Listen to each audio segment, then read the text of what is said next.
gotten my Shiba Inu yet. Yes, we do. I see a lot of well-intentioned but fumbling attempts. I've seen people not dox, that's the wrong word, pardon me, excuse me. They've trolled innocents. This is the great problem that we're having, and I don't think it's intentional. I'm quite sure it's intentional, but Muscovy is laughing at us for doing this. We are trolling innocents, and they've got silliness going around in their mind space, but we might want to think about how we delineate recipients of our activities. In the past 3 days, I've seen at least 10 people that have been trolled with funnies in the same vein that we would go after Tengies and Vatniks. And these people really aren't Tengies and Vatniks. They're just truly ignorant. They might be victims, but they're not active. And we have to learn to distinguish between participating fools and active Vatniks. So there's so much that we could bring to bear from the professionals in this space, and I'm going to beg off. I'm not a current professional. I just know the way of the world at the turn of the century. At Fin de Sicial, we were above the prior Fin de Sicial. We were above the game. Afterwards, we were sadly not. I think I'm sorry. I'm just jumping in. So I think you're right. We should first and foremost we should recalibrate our message, right? So when I say this, I say it like you have the category. Not every message is the same for every category. This is why you have a difference between communication and PR and marketing, right? Because each of them have different ways of doing the same thing, which is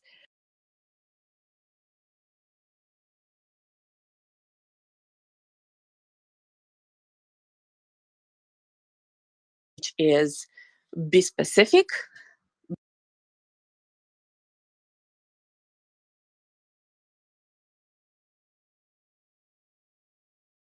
be targeted, and be understood. Because when you have a two ways communication,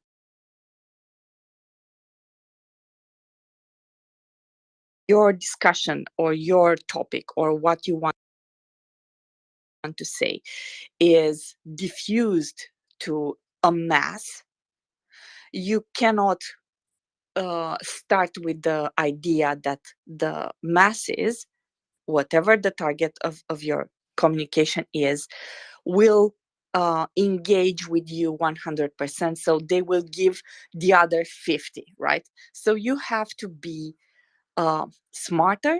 You have to go further, one step further, and ensure that with everything that you say, with everything that you do, with every topic that you bring, you address and you counter the narrative of every target audience that you have. So for example, you have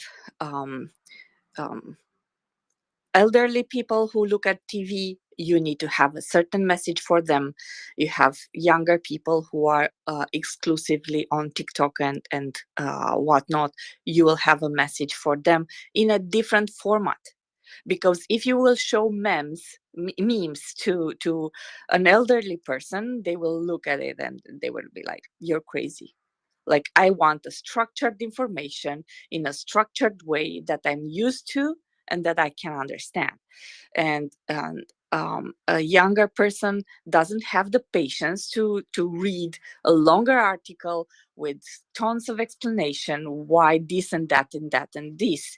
And therefore, your message needs to be addressed to them in a shorter, funnier, catching way, because they are looking at so many information, so many things during the day, that they will forget one piece of information that they saw like 30-40 minutes ago. So you have to be recurrent, you have to be fun, you have to be short, and you have to find different ways of expressing the same thing in different formats. And then you have people like me, which are in between, right? So some of them are busy with life. They don't have the time to research thoroughly, but they do have the ability of understanding context, and not only the ability, but the need to understand context. So you will have to give a hybrid information in hybrid format with links to data. So if I want or find some interesting idea, I will go research on that and go further than that. So this will be interesting and important for us to do and to address going forward. And I think it's our responsibility to do this in our daily lives. So we were talking about what you do as an organization.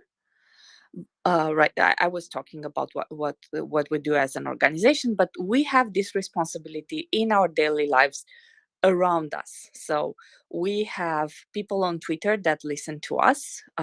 We have parents, we have children, or I don't know, I don't have children personally, but I have the children of my friends, right? I have people that children that I tutor.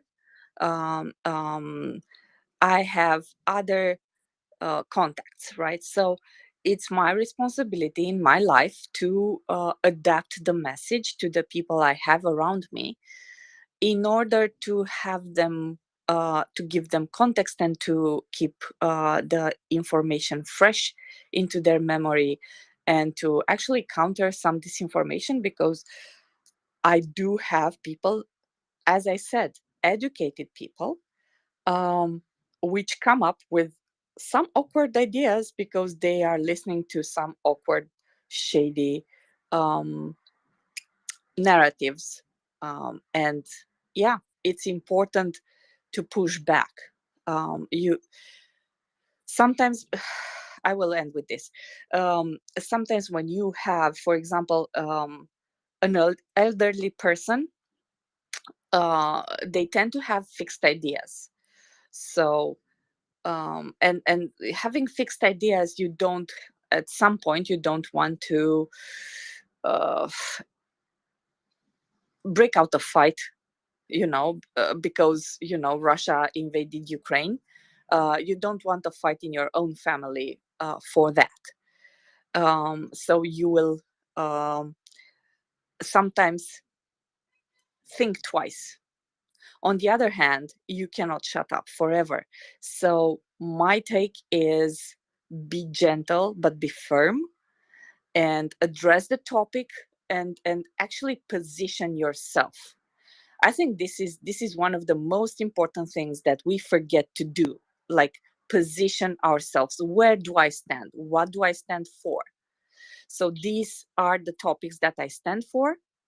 These are the things that I'm not negotiating about, and actually that kind of diminishes and puts an end to some discussions, and in some other cases it brings um, some kind of how should I put this, uh, openness for others to discuss, sometimes, not always. um, all right, thank you. Sorry. I know, Ryan, you have some other, you want to talk about the other love of my life, which is not communication. It's flying. What do you have for me, Ryan? I just wanted to repeat something that Prince had mentioned in the back channel, which is that there are currently 8 Russian fighter jets flying over Ukrainian airspace. So I wanted to wish the Ukrainians happy hunting with their Stinger missiles.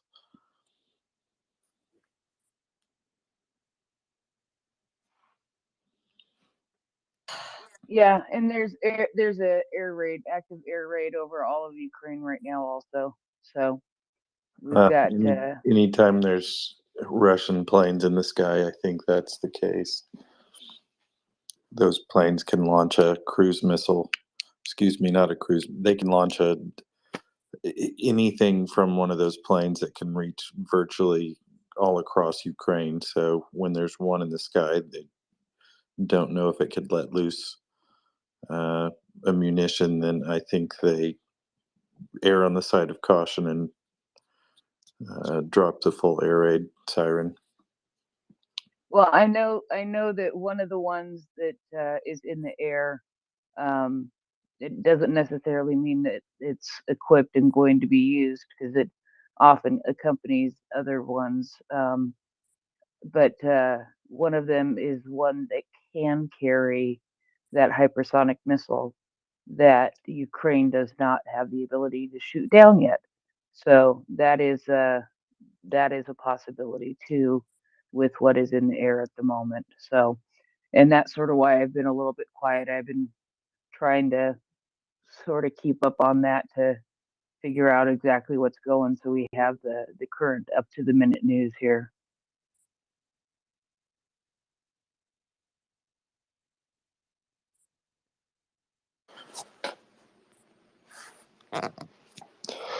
I apparently am not getting those updates anymore. I ended up getting a new phone a couple of weeks ago, and I don't think that app reinstalled properly, or all my settings are messed up, because just in this moment when you mentioned the air raid sirens, I realized that my phone doesn't go off at random times of the night anymore, which is probably healthy for my relationship. And go ahead. You can go ahead, Prince. You were talking. I cut you off. That's okay. That's okay. I was just gonna say no more Luke Skywalker at the end of an air raid alert. No, not lately. And actually, that's gotten really annoying for me too. I'd rather just deal with the Ukrainian voice. All right. Anda had her hand up. Go ahead, Anda. So first and foremost, I just saw the information about the air raid. Actually, Ryan, I know you were in Ukraine, so when you are in Ukraine, I think it's really important to have this air raid alarm every day, because it can actually save your life. So I told you at least twice already. We need you alive. So that would be important. One other thing, I think at some point we need for ourselves, and maybe your phone did something good for you.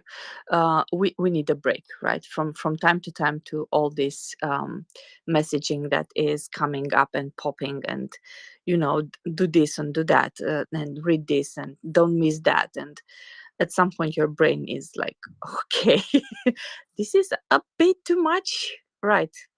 So anyway, maybe I'm talking more about myself than maybe you don't have this. I do. So maybe you really miss the alarms. I wouldn't. No. No. It's not just that. It's that I also have Slack communications and about a dozen, if not 2 dozen, Signal conversations going on, and WhatsApp messages, and Facebook instant messenger messages, and Signal messages. And now I have 2 new email accounts and my old email account, and I'm not sure where the information comes from. So, oh, and Twitter DMs. I forgot about those. Yeah, I know. As I told someone, actually, I said this numerous times. When I talk, especially after I start talking, I don't look at the phone because it kind of breaks my focus and I am not able to finish my sentence. And someone told me, um, you know, I could tell when you got a message and your narrative kind of broke in the middle of the sentence, like uh, the idea went off and then you struggle to finish the sentence. So yeah, that can happen for sure. And too much information sometimes is too much. um, I have two topics, two other topics, if you want. But I see Liberal with his hand up, so maybe we start with him. Yeah, we can go to Liberal then. I'm glad to have a new topic. Hey, thanks, Ryan, and thanks, Sandar. I wanted to say that the defense of Ukraine is going to be bolstered, and we're going to see that tonight if there's a large-scale attack. But it's only going to get even better as far as the defense of Ukraine against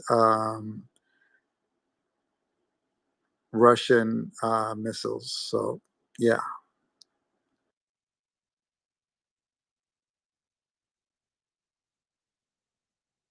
All right. And what were those topics? One at a time. One at a time. First and foremost, the prettiest thing that I saw yesterday in Romania, but not only, was the support for Ukraine. Um, I actually saw it really late. If I would have known there was a rally here, I would have gone there at least at noon, in my lunch break. I would have took my hour off and go there to support Ukraine and shake their hands and tell them that they are not alone, not here in Romania, and not alone in general. I think that's really important and something that we forget. That's important. At least here we have cars. I can see cars, Ukrainian cars, from time to time. And there are centers where they are, or where they get help. And I think in a year's time we got so accustomed to this, that some of us, sometimes we forget, right? We forget that there is a constant need of help, that people are coming in still, and people are going back to Ukraine actually still. Starting fall last year, in greater numbers than, so the exchange from people who are coming in, as opposed to people who are going to Ukraine. Since for last year, there are more people going to Ukraine than coming from Ukraine. That doesn't mean that there are not people coming from Ukraine, either to settle in Romania for a while or to go further in other countries, in other Western countries. And I think we we get blasé. I think it's the French word for it. Accustomed, like something that happens and you don't pay attention to it too much anymore. And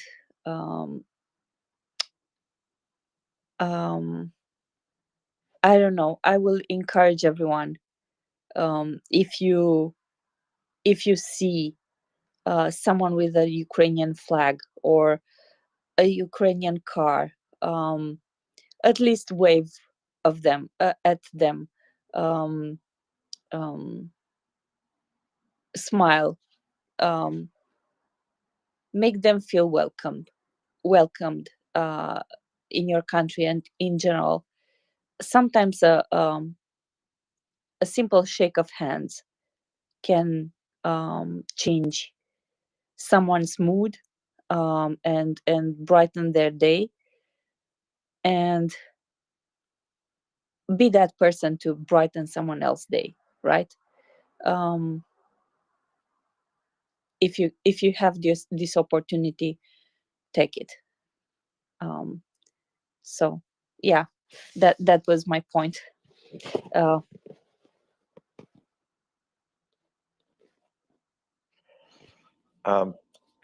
It doesn't look like John Spencer has recovered his Twitter account yet, so I'm going to bring that back to the attention of the space and put it in the nest and encourage everyone to go report his hijacked account that has about 150,000 followers as stolen and fraudulent. Did they post anything from when it was? I haven't checked that. Did they post anything on I don't think they may at one point have retweeted a couple of things that looked like some sort of crypto scams. But I haven't noticed them tweeting anything. I think the consensus of information that he was getting from some of his close contacts that he had that he also communicated with on Twitter is that they were reaching out to people in his DMs and trying to compromise other accounts that way. So he's not too thrilled about what's going on, but he's also got a lot of other things going on. So I wish the NAFO community or the Twitter community and people who've appreciated having him here on this space would take the time and go report that account.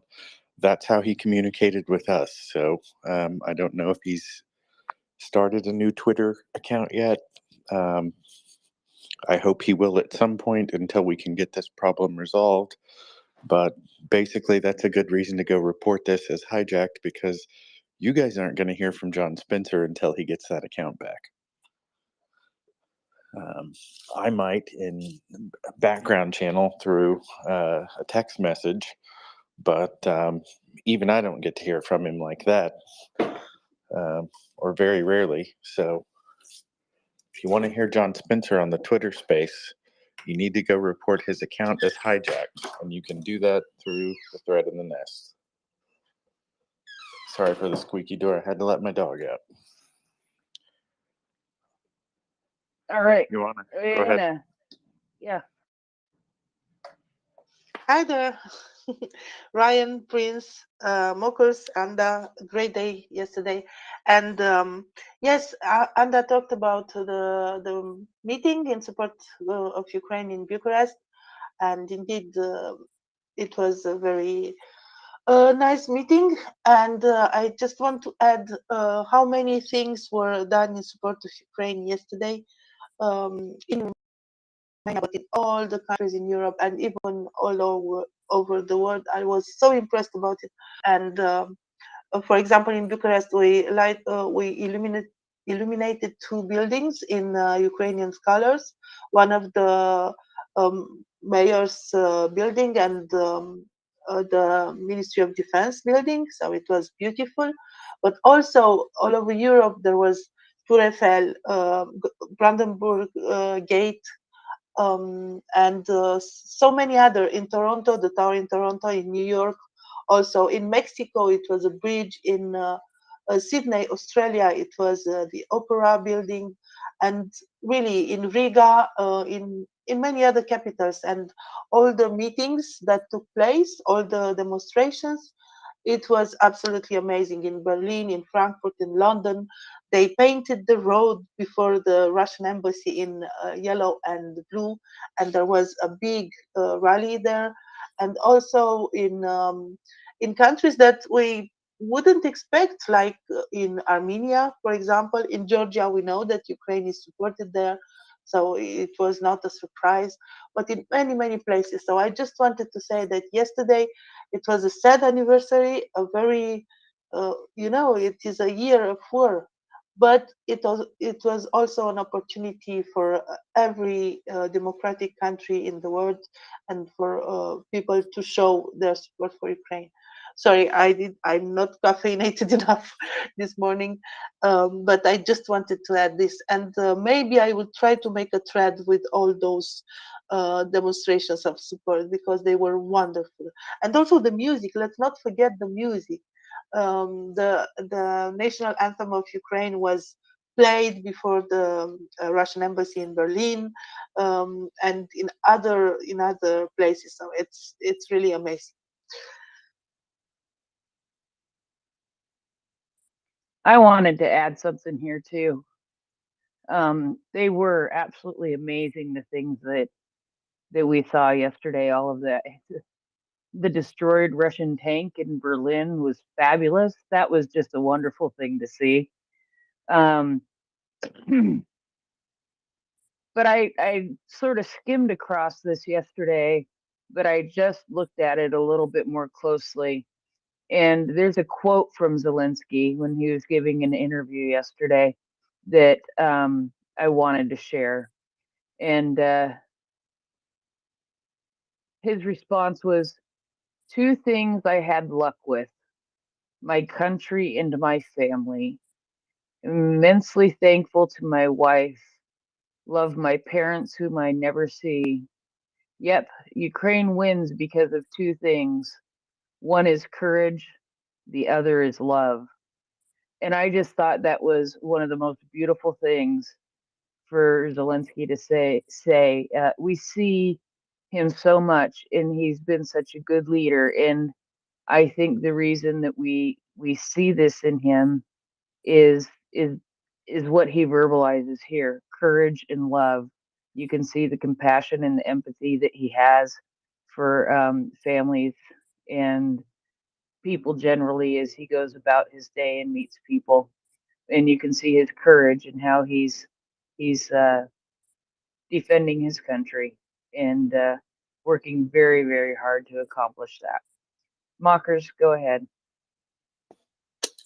Good morning. I'm able to speak now. I wanted to add something to the Russian embassy situation yesterday. Not only in Berlin was there the destroyed Russian tank displayed outside, I have to also add somebody popped a little NAFO fella into the tank, and it was a delight to behold. But also in The Hague, there was a Dutch organ left playing outside the Russian embassy. And if you ask the Dutch, apparently those things are a form of torture. So I believe that after 2.5 hours, the Russian embassy called the police. In Warsaw, there was a very early wake-up call for the Russian embassy with some extremely loud air raid sirens. I'm sure they appreciated that. Obviously, we know about the London street art, the flag painted in the road. However, also on top of that, the street part of it, I believe, just directly opposite the Russian embassy, has been renamed Kiev Road. So that's also fun. In Moldova, Chisinau, there was red paint apparently spilled by somebody who was terribly clumsy all over the front of the building, the Russian embassy there. In Belgrade in Serbia, the Russian embassy was actually surrounded by police. A pro-Ukrainian activist turned up with a cake for them, and he did a few other things. Someone sent me a tweet about some other things that he did that day, but yeah, he turned up with a massive cake for them, and they wouldn't let him in because the cake was a big skull on a bloody cake, and for some reason they didn't want it. But yeah, that particular fella who did that, I retweeted it yesterday somewhere. I'm sure you might find it if you scroll my timeline long enough. But yeah, he's done quite a few things. Apparently, he's been very active. So it's worth just going and amusing yourself with some of those things. Really, the amount of trolling towards Russian embassies was amazing. Also, big shout out to the OSCE. Oh my God, did you see that? What happened with the OSCE? I know they had a. There was a piece of news about that, but I can you give me that details about that?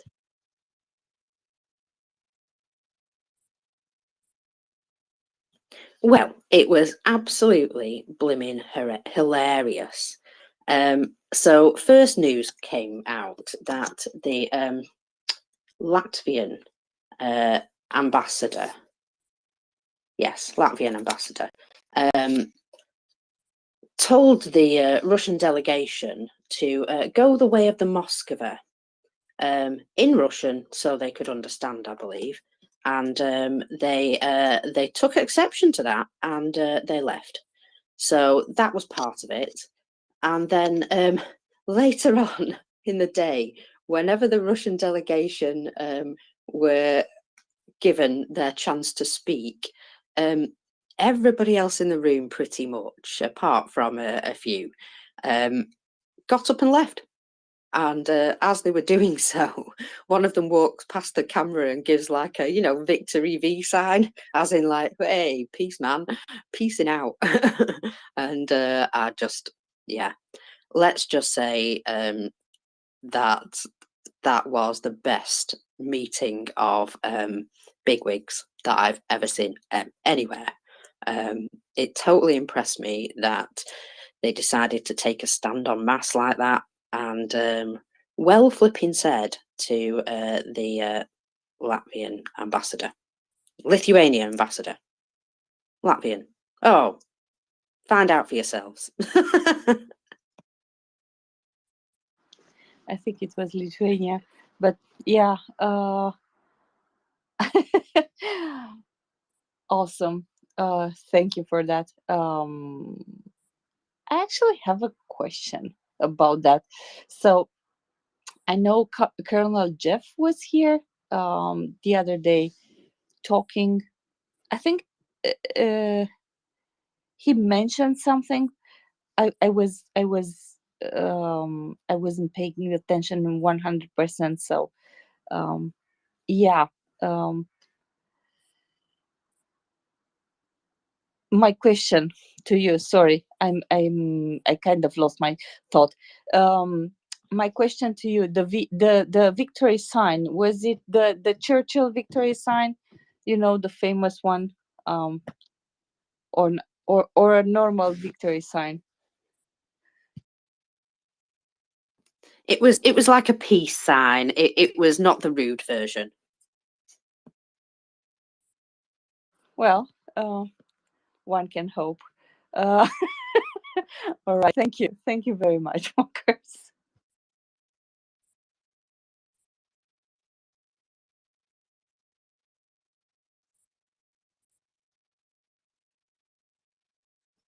If Ryan's fallen Oh. asleep, shall we go to Linda? No, I'm awake. I Go was ahead. on the wrong side of the house where I have to be really quiet and not wake other people up. Uh,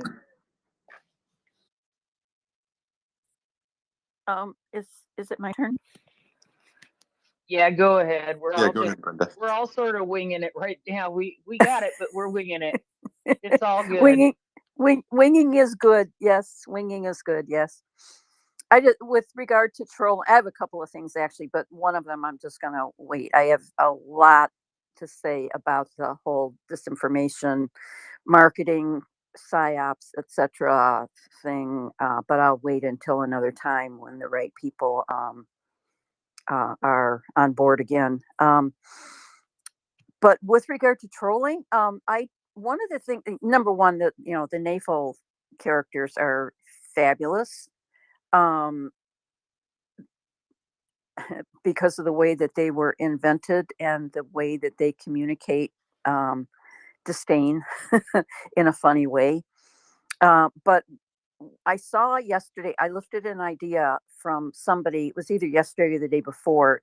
There were some protesters that, let's say that they were on the wrong side of democracy, who were protesting somewhere, and somebody um, had a big speaker and started playing circus music to drown them out and mock them. So I stole that idea. So, with regard to um, trolling Russian embassies or anybody, any group who's on the wrong side of democracy, etc., right, and making a scene, um, trolling them with music. So I created. It's on my timeline. I created a circus music playlist that, if you have Amazon, you can just pick it up and play it, or you can just scroll you know use either reuse the idea or scroll the pieces that are on there, the tracks that are there, and create your own playlist and whatever music app, right? But whatever. So that Thank was the God idea. you So it's came up because I saw that earlier today and I wasn't sure where I saw it and I wanted that playlist, but I don't use Amazon Music. I did download Spotify, and yeah, it's always nice to have all the clown car music on speed dial. yeah, yeah. I mean, I'm a Amazon. I kind of reverted to Amazon Music, so that's my go-to. But if you click on it, it'll you can read the tracks that are there, and if you don't want to use Amazon Music, Exactly. Yeah, no, that was exactly. I'd meant to screenshot your playlist just so there I you could go. add them onto my Spotify account, but Now, in addition to the track to different tracks, by the way, I snuck in a couple of Spike Jones tunes in there that are clown carishness enough that I included, even though they're not circus music per se. But I also have a couple of at the end. There's like two sections. The bottom section is like little, like there's a gong in there and there's some drums, right? But I also have some cats meowing and some dogs barking and growling and that kind of thing, and some people laughing, like a group of people laughing, right? So they're at the end, and I didn't integrate them, but so if you play it in shuffle mode, then those will be interspersed. But if you want just the clown car music, that would be at the front end. So no, anyway, I it, added that. it could. The Georgian Legion used that same tactic to great effect the other day in a different Twitter space. Sebastian Gorka and some other people were in there, and they waited very patiently. And when they finally got an opportunity to speak, they spoke very eloquently and calmly and conveyed their message. And they wrapped up their statement with a nice Rick roll. of never going to give you up. And it was basically them summarizing the fact that they're never going to give up helping Ukraine and they're never going to give up kicking Russians in the teeth. And I thought it was perfectly timed. But yeah, a good soundtrack always helps convey your message. Yeah, yeah. Okay, that's it. Thanks. Carry on. You guys are great. I'm gonna whatever. Thanks. Mockers, Thanks. go No, ahead. that's good. Oh, I was just gonna say really quick. I have a video of my cockatoo barking, so we could add that. And Ooh. yes, my Well, bird barking. But I could actually, try to get him. What? if I don't know if Donnie's up or if Luis or who's in charge of handling all the audio edits from yesterday's interviews, but if I don't get a copy of Thomas Steiner meowing like a cat for a ringtone, I'm going to be a little upset. Yeah, and I I could get a really good one of her screaming because it is quite prolific and loud. But yeah, and then I have another bird who says words that would cause a donation to the swear jar, and I have one video of him saying a couple of words, but. Yeah, he's pretty shy when he talks, so I usually hear it from the other room and don't get it on video. But I did manage to get him one time on video saying an inappropriate birdie word. This is what happens when you rescue animals that live to be 80 years old. They come with a preset vocabulary, and you have no control over the fact that one of them not the one that swears all the time, but the cockatoo who barks. Occasionally, when she gets really mad, she will drop an f bomb, and that is absolutely hilarious when she does it. So yes, they are entertaining. Anyway, go ahead, mockers. I have an uncle who owns some kind of green parrot, but he taught it when he was courting his now wife of 25 years, and they were much younger.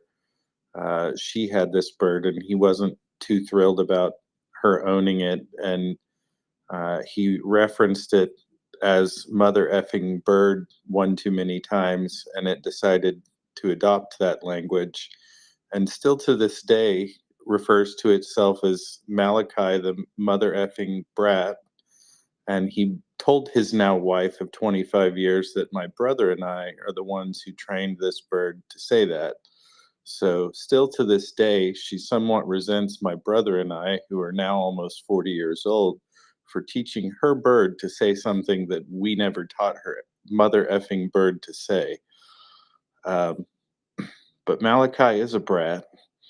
Malachi also learned how to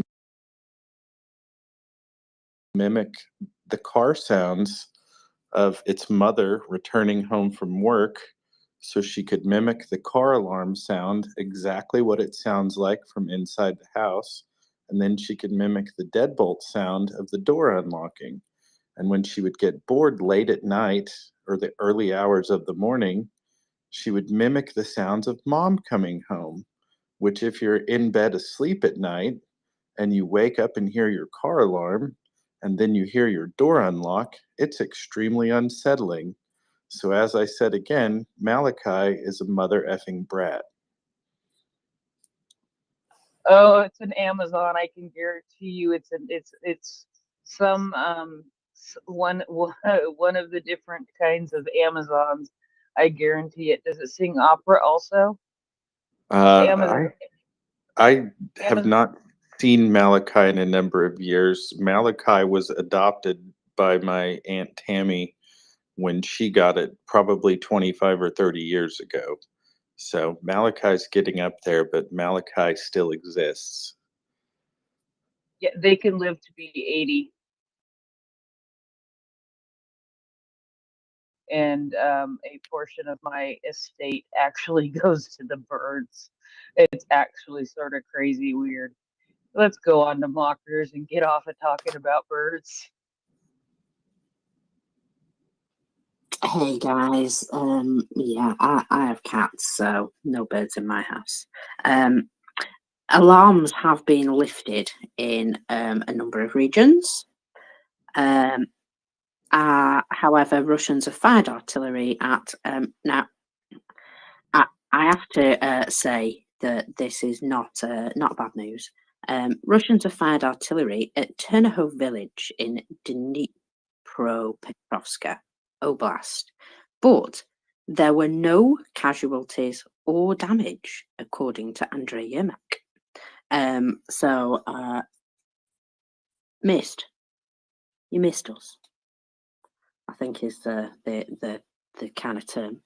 I have the Ministry of Defence report if you would like it. Actually, can I add something really quick? And I brought this up on the space several times in the time that I normally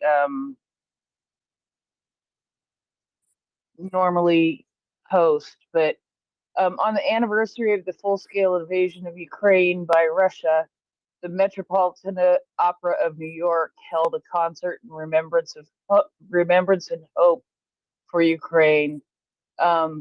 So yeah, that was happening. I totally forgot that was happening yesterday, and I'm so excited to see that there's news out there about it. And it sounds like it was a successful concert. And now you can give us the update, Mockers. Sorry to interrupt. I just wanted to say that real quick while I was looking at it. Thanks. No problemo. So here we have the British MOD report for the 25th of February. There have not been any reports of Iranian one-way uncrewed aerial vehicles. They give them a big acronym, but I'm going to say Shahed drones, being used in Ukraine since around the 15th of February 23.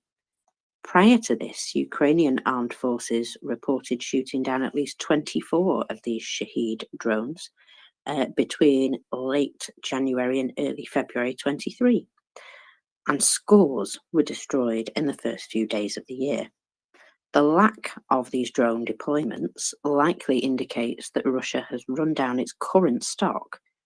Russia will likely seek a resupply. Although the weapons do not have a good record in destroying their intended targets, Russia likely sees them as a useful decoy which can divert Ukrainian air defences from the more effective Russian missiles.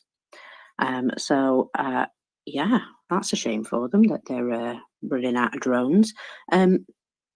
I haven't actually seen any news of Shahed drones, which are generally called mopeds by the Ukrainians because of how they sound. I haven't seen much news of them recently either. So, yeah, it would seem that they don't appear to have a lot of them at the moment. And the British MOD just wants to note that that's the case.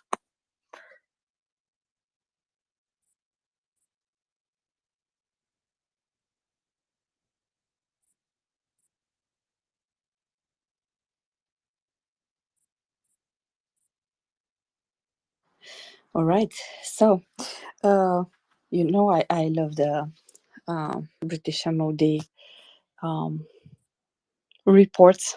I actually encourage you every time to bring them forward and read them. Actually, I don't feel like my British accent is so trained. It's not even close. So anyway, why I jumped in. You said something about the British MOD, and I need to add the fact that Ben Wallace, which is actually the head of them, is on the verge of agreeing to increase funding package um, for um, for defense. So um, one of the things that God, I make no sense today. I'm sorry. Uh, so one of the things that were the topic coming since the coming weeks. It was the fact that first and foremost, we need to send things to Ukraine, help Ukraine, but also we need to protect ourselves, right?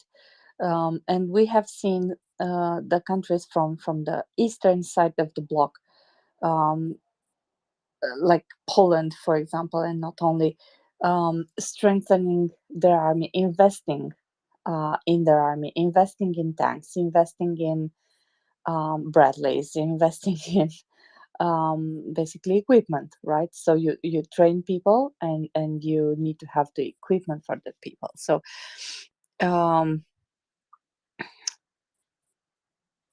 it's also important to have a strong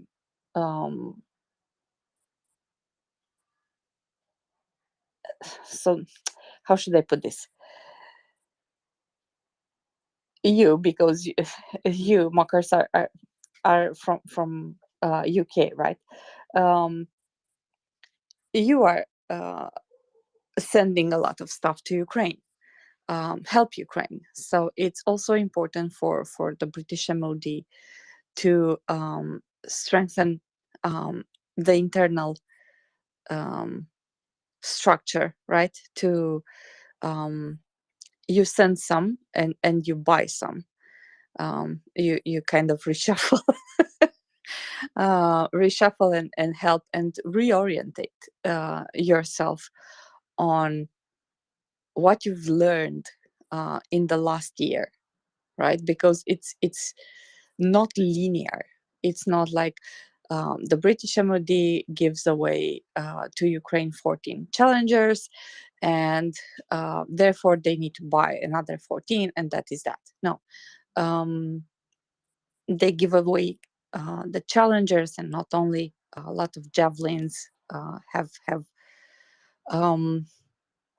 flown from UK to Ukraine in order to help Ukraine destroy the invading tanks. Those same tanks that we now see destroyed across Europe, for us to understand what they look like. So it's important to get the lesson, to be wise, right? It's a man who learns from his own mistakes is smart. A man who, or woman, who learns from others' mistakes, it's wise. So it's important for us to be wise, to learn from what Russia is doing, and from what Ukraine has done in order to counter Russia, and to strengthen ourselves just as much as we help Ukraine, so that we can help Ukraine tomorrow also, right? So I was really happy to see that Ben Wallace is looking forward, and smart as he proved himself to be in the last year, and to have this increase in defense from for Ukraine also, for UK also. If that makes sense, I hope it makes sense. I was a bit convoluted. I'm sorry. Yeah, in the past, I've not particularly rated Ben Wallace as much of a politician, I'll be honest. He's got some outdated views, in my personal opinion. However, I am impressed with his dedication to his job here. I am impressed with how he was one of the first people to start sending things to Ukraine even before the full-scale invasion had begun, because he obviously knew something was happening and he wanted to get in there and give them a fighting chance. And Thomas Tyner said it yesterday. Had it not been for oodles of javelins being sent at the time that they were, the Battle of Kiev might have been completely different. The fact that they had loads of those weapons meant they didn't have to use them sparingly. So they were able to take out everything and anything that they saw, and it made a massive difference. So yeah, that sort of thing really surprised and impressed me. And I've got to say, when it comes to it, certain people stand up, and he definitely stood up, and I have no criticism for the way he's handled this. And he's not afraid of speaking his mind about it either to other people. So hopefully people listen to him, because yeah, he's certainly gone up in my estimation.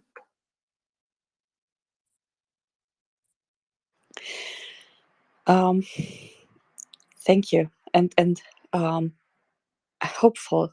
I'm hopeful for more. But in the meantime, I have some. I have put my hands on some pieces of information on what happened in Ukraine in the last 24 hours, and not only. And I was wondering if you want a bit of a rundown on what happened. Of course, Anda. We always appreciate information from you. You seem to come up with it very, very well and very well organized. And yeah, go for it. All right. So, what happened? I will start with Ukraine. So, first and foremost, we have to say that in the last year, I will start with that. In the last year, there were reported 1,388 children killed or injured due to the Russian aggression in Ukraine. So this is only what was reported. This is just as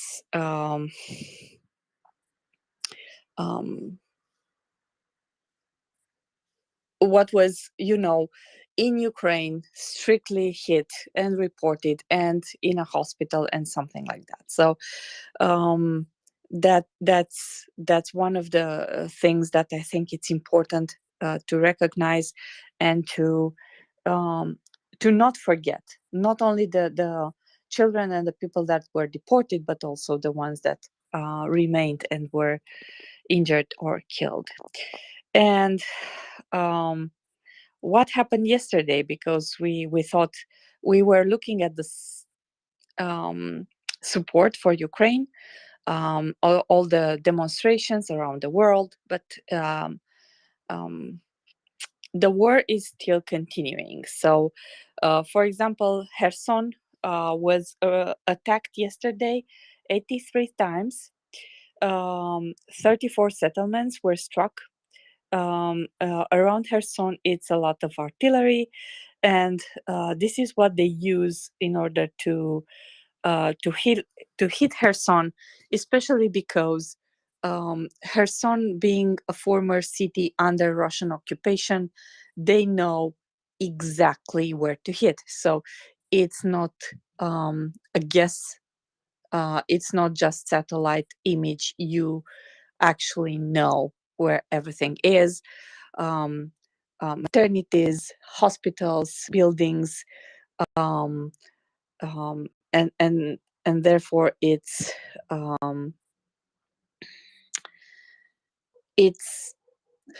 let's put it this way. There are many buildings that survived 9 months of occupation that were destroyed in the meantime. So this is um, this is the this is what we're talking about. And the Ukrainian general staff reminds us that um, Russian troops use airstrikes as much as MRS, and they don't stop, right? So this would be one thing that we should keep in mind. Also in the south, we have Nikopol and Marhanets. They were also hit with heavy artillery. There are some serious damage reported in the district, including gas pipeline and power transmission lines, which were damaged. So that is also something that occurred yesterday.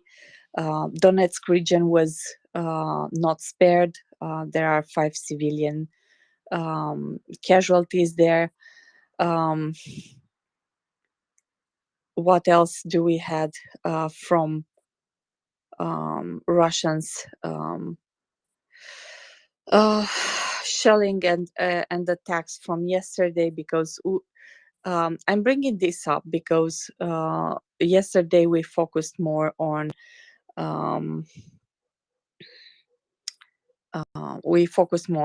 the politics side and on the sport and all the declarations that came in. One other thing that happened yesterday was that the Ukrainian Air Force fought back. So what they did was to launch 14 airstrikes on enemy personnel and to destroy an Mi-24 attack helicopter and Lancet unmanned aerial vehicle, which is actually good.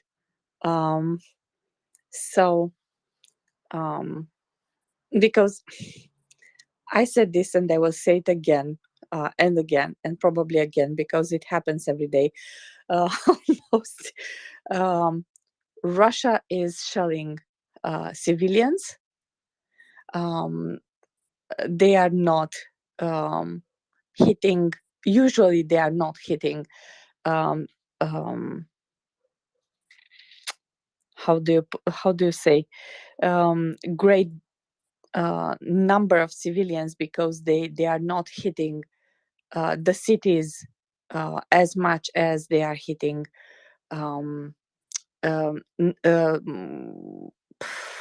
settlements around the big cities or regions,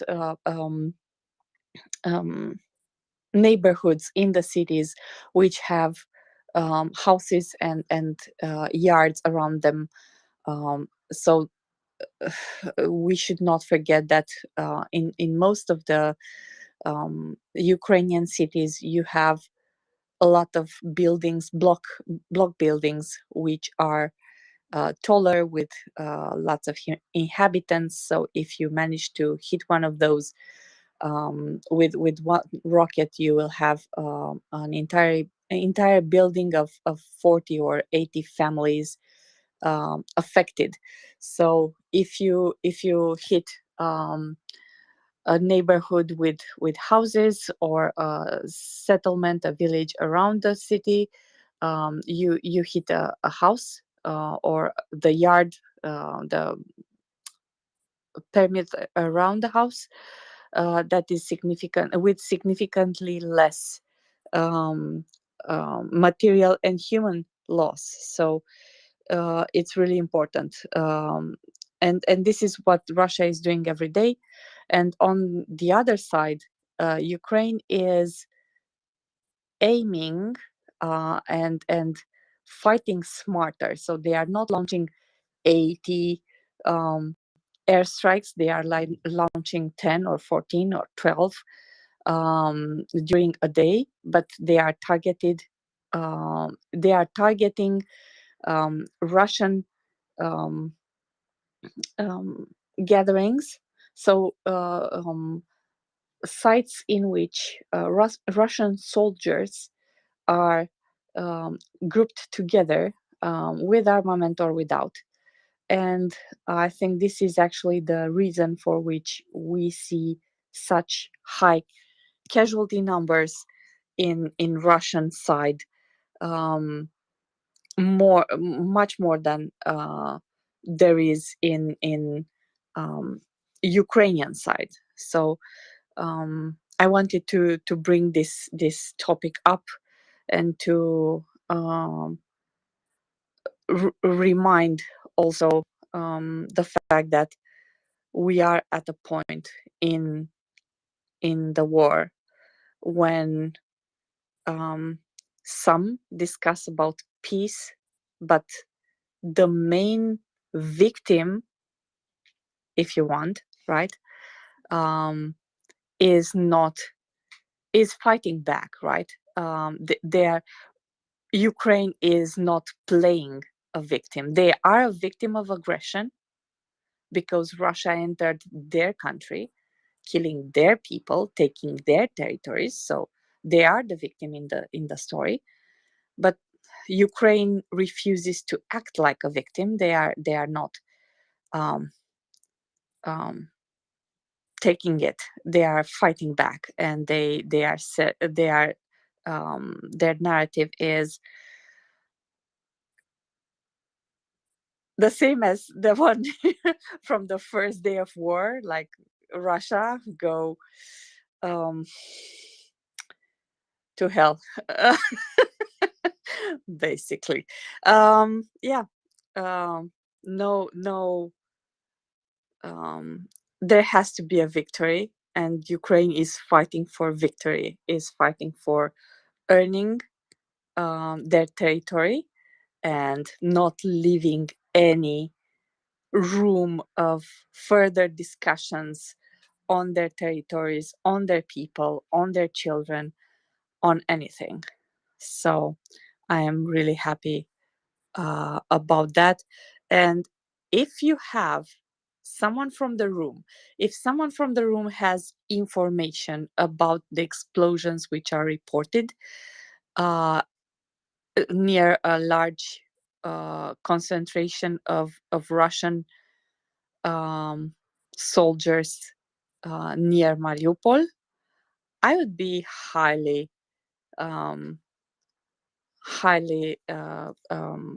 grateful for that. I am really looking forward to learn more about what happened near Mariupol, if that makes sense. Well, I don't know if this is verified. I think getting information out of Mariupol is very difficult at this point. So I don't know that this came from an official report. I haven't had a chance to read it yet. So what I am going to tell you, take with a grain of salt until we get it totally verified, if you don't mind. Of course. Yes. So there was cotton in Mariupol yesterday. According to the received data, BC and PSM warehouses were neutralized, 2 BMP, 1 tank, 1 self-propelled gun, 50 occupants killed or badly wounded. So that is what I have on that. And I just saw that tweeted by somebody. And if anybody has any verification or any further information, that would be fabulous. But that is the grain of salt that I could be very, very wrong about that I have read about what happened in Mariupol yesterday. Does that help? That gives me hope. So it helps. Everything that brings hope is good. I'm totally up for it. So if it brings me hope and give so I have this theory, and actually it's not mine, is from my grandmother, who always said to me, look for solutions in life, and always keep your mind on the target, and be hopeful that you will get there. Like, and when I say hopeful, it's a state of mind in which you are half sure. You are, I don't know how to put this. The starting point, your mindset is, I'm gonna get there, right? I'm gonna solve this. I'm gonna get there. It's gonna be all right. However hard the road would be, in the meantime, it's gonna be all right. So this was one thing that actually pushed her through 6 years of war, in a foreign country, with a foreign language, with foreign people that don't like you. And this is what pushed her to not get to have a life after that, right? To not to actually push to as push is the right word. Push through. Like, I want that. I set my heart and my mind that I will get that, and I will work my butt off for that. And I will have to donate more. Okay. Hey, Anda. Yeah. Okay, so here we go. I found another place that's reporting the same information, another person who's reporting the same information, but this time they're citing a source. And it's the advisor to the mayor, Petro Adriushko. So that's the source, according to this one that I'm reading. It's the advisor to the mayor who is saying that, as far as what is happening. Should we go to this hand here? Albion, is that your name? Yes, good morning. Can you hear me? Good morning. Yes, we can. Go right ahead. I just tuned in a little while ago, and I'm struggling with something that I saw yesterday, which doesn't make any sense to me. And I don't know if there's been any discussion about this in the meantime or not, but I'm referring to the so-called Chinese 12-point Chinese peace plan, and the fact that President Zelensky very cautiously and without any detail seemed to welcome it and to have expressed desire to speak with the Chinese. What I'm at a loss at is to understand, and perhaps he said something that I missed, what it is in this so-called peace plan that he finds attractive, because at no point does it identify Russia as an aggressor. I'm sorry, Muscovy. It does not call for Muscovy to withdraw. It makes all sorts of sort of vague demands on the West to pull back from its support for Ukraine. And I just can't see anything in what sketchy details I've read about the plan or proposal as to why President Zelensky would find it in any way remotely attractive. So I'm wondering if anybody has any knowledge or thoughts on that. I don't know that it was the content of the proposal itself so much as it was an acknowledgement of their interest to seek some sort of eventual end, and not them encouraging or facilitating further hostilities by turning over weapons instead. I don't think he's particularly thrilled about the proposal that they've made, but the fact that they're interested in encouraging their partners, the Russians, to come to their senses is enough. Gotcha. If Okay. somebody else wants to chime in and offer an alternative perspective, I'm more than willing to entertain. Yeah, I think that is probably what's about to happen here. That inspired some speakers and a couple in some hands, and Did I I think do we may that? have not yeah between Mockers and Anda. I'm not sure who put your hand up first, so I Start with think Mockers. maybe we need. Start with Mockers, and then I will go for after. You're not as fun as Ryan in finance when this happens, because if it were Ryan in finance, it would be a follow-up to the massacre on the Mississippi. It would be part 2. Yeah, I'm not So going to threaten to choke slam Mockers or Anda. Sorry. no, they would be Mockers and Anda would have to fight for Yeah, it. they'll have to handle that on their own. If you want to get Yeah. finance up here, though, I will stomp a mud hole in that guy. It's Shabbat, honey. He won't be back till tomorrow night, tomorrow evening. Mockers, go ahead. Yeah, just briefly, that's political. That's purely political. He absolutely is not thrilled with their 12-point peace plan. But the fact that they are encouraging the Russians to be responsible with nuclear power and those sorts of things, I think anyone could get behind that. And I think that Zelensky is, he's always open to dialogue with somebody who can talk some sense into the Russians. That's just my thoughts on that. So pretty much the same idea as Ryan's, and perhaps just elaborating on it, also subtly trying to drive a wedge between China and Russia in some way or fashion. Absolutely. Okay, thanks very much.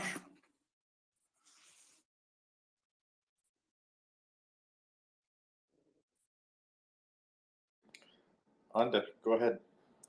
So, just to back up Mockers, I will add that we had earlier here both decoding trolls and Jingu, and they both said the same thing.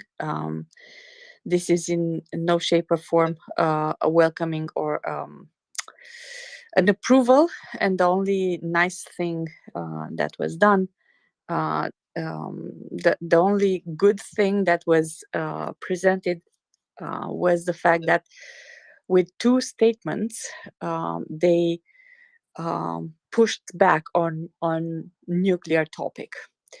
So, and this is not new for China. This is actually the only thing that I heard from China that was against Russian narrative. They, up until now, pushed back on that topic and pushed back on escalation on nuclear. So I think that's about it. Furthermore, Zelensky said they want to win.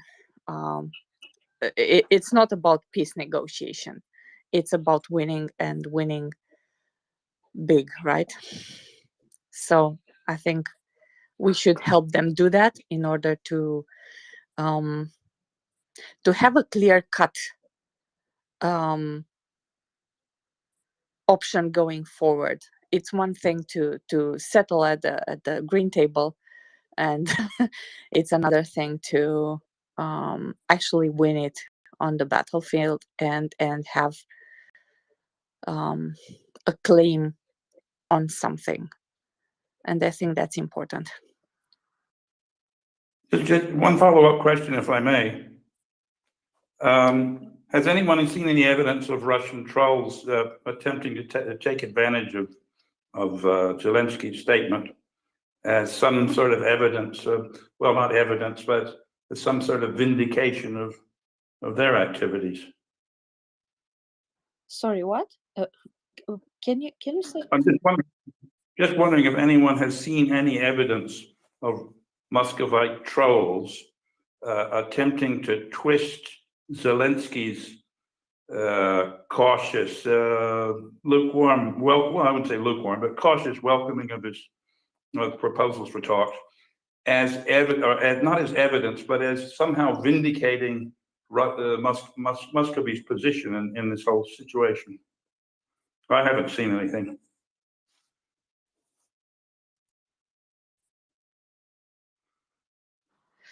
I'm sorry, no, I haven't. My question is too obscure. I'm sorry. So if you mean here in the on Twitter, I haven't seen much on this topic. What I've read was there were pushbacks on others, but as in general, it was a day of remembering that it is 1 year has passed. What's the anniversary? Yes, they didn't have much to say. What can you say about that? It's a year since the tanks rolled into Ukraine, and you cannot. After a year, you cannot twist that in many ways. And so many. What you say on there was this was the longest 3 days ever. Yes, like 36. No, sorry. 367 days into the 3-day war. Yeah, something like that. So that would be relevant and interesting to see how long this would take. But I think this how long it will take, like if we will see the next anniversary or commemoration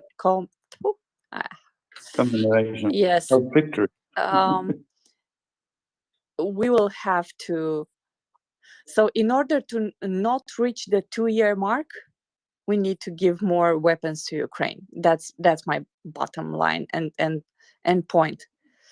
So Ukraine has now the skills to help themselves. They will have the weapons to do that, the equipment to do that. They need the air support, and we push for the F-16s as being the best option. This is what are we looking for right now. But basically, giving them what they say they need and trusting that people like General Ben Hodges know what they are talking about when they say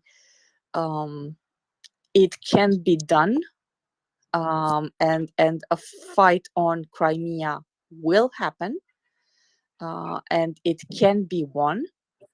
I think I kind of trust him, right? I don't have the skills, I don't have the training or the knowledge, but I think he does.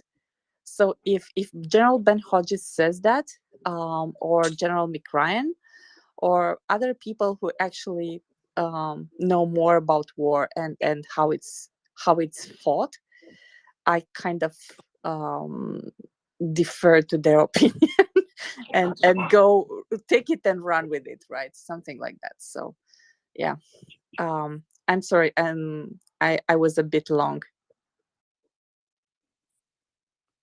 Well, my obscure question required a lengthy response, but anyway, thank you very much. Thank you. Lusitania wants to add on this. Did you call for me, Lusitania fella? Yeah. Go ahead. Okay, sorry, I was here doing something else. Good morning, everyone. Just on China's 12 points peace plan, to add something. I'm not an expert, but I was listening to comments here in Portugal in the news, and generals and politicians. They were commenting that Mockers is right. It's a political statement. It's a handful of nothing. Mainly, it's the UN Charter's principles that we find them there in the 12 points. So it's a set of 4 plus 6 plus 2 that the Chinese added in the end. Principles, actions, plans, but in fact, a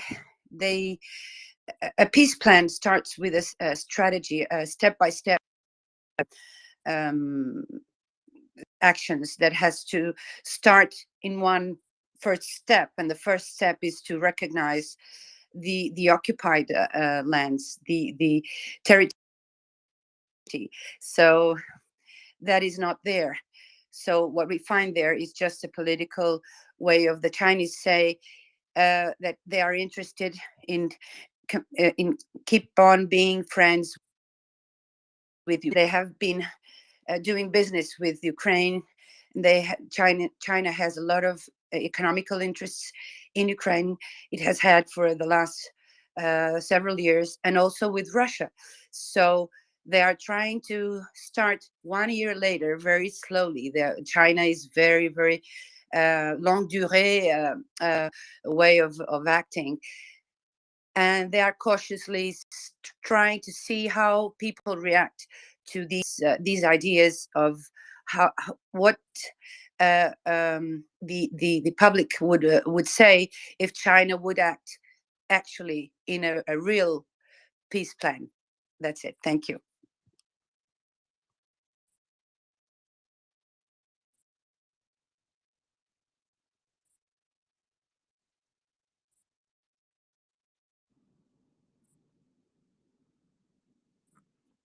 Thank you. Ryan, you could handle it for we another have- 2 minutes, right? Sure. I didn't realize we had a co-host change. Good morning, Axel. Peter, go ahead. Yeah, hi. I just want to touch on the China issue. And Zelensky saying yesterday he wanted to meet with Xi, the leader. I think you have to look at that document for the positive and not the negatives. Yeah, a lot of it is political, and yes, China cannot be trusted. But then we also have to look at the fact that China is dependent on the West for more than 50% of its economy, and on Russia for a measly 4%. Russia is just a gas station and no more. So the other point we have to consider is economically China has been hit badly with COVID, not just in deaths, but on its production. And also its agriculture is suffering with a severe drought. So they have shortages in that direction. So I think it could be manipulated to a positive by Zelensky if he could get to meet with Xi. Axel, hot mic. Go ahead, Peter. Yeah, so I think it could be manipulated to a positive if I'm just a little. It's no more than an instinct with me, which might be totally wrong, but he's talked about the positives are that they have said in their document no nuclear, and they've gone further. They've said no nuclear threats, which is quite a statement, because that's what Putin has used extensively. They have said no threat to nuclear installations on the ground, power stations and stuff like that. They've also, I might be wrong, but I'm sure that in that document there was a piece on sovereign integrity of the landmass. So I think we should take it at face value, because there's no way, absolutely no way, is China going to give a missile to Russia with China on the side of it. That would be a complete economic disaster for them if they ever did that. So I think there might be, with a question mark, a little bit of genuineness in there, and it could be something which could be exploited with caution. That's all I've got to say. And just a quick question, as I saw Axel there, I didn't ask him yesterday, but I'd like his experience on it. Obviously Biden, again for political reasons, has said no to F-16s. So I think a lot of the attack aircraft will have to come from Europe. And obviously Ukraine needs this stuff in the theatre now, not in a month's time, in 3 months' time, in 6 months' time, etc. And I just wondered, with Axel's experience, whether he could, obviously the F-16s take some time to learn, even for experienced pilots, but what aircraft could they transition to very quickly, which don't require, apart from the MiG-29s, which are, which are not the greatest things. What other aircraft are there that they could transition to quickly? Thank you very much. And please, this is a great space, so retweet it. Thank you.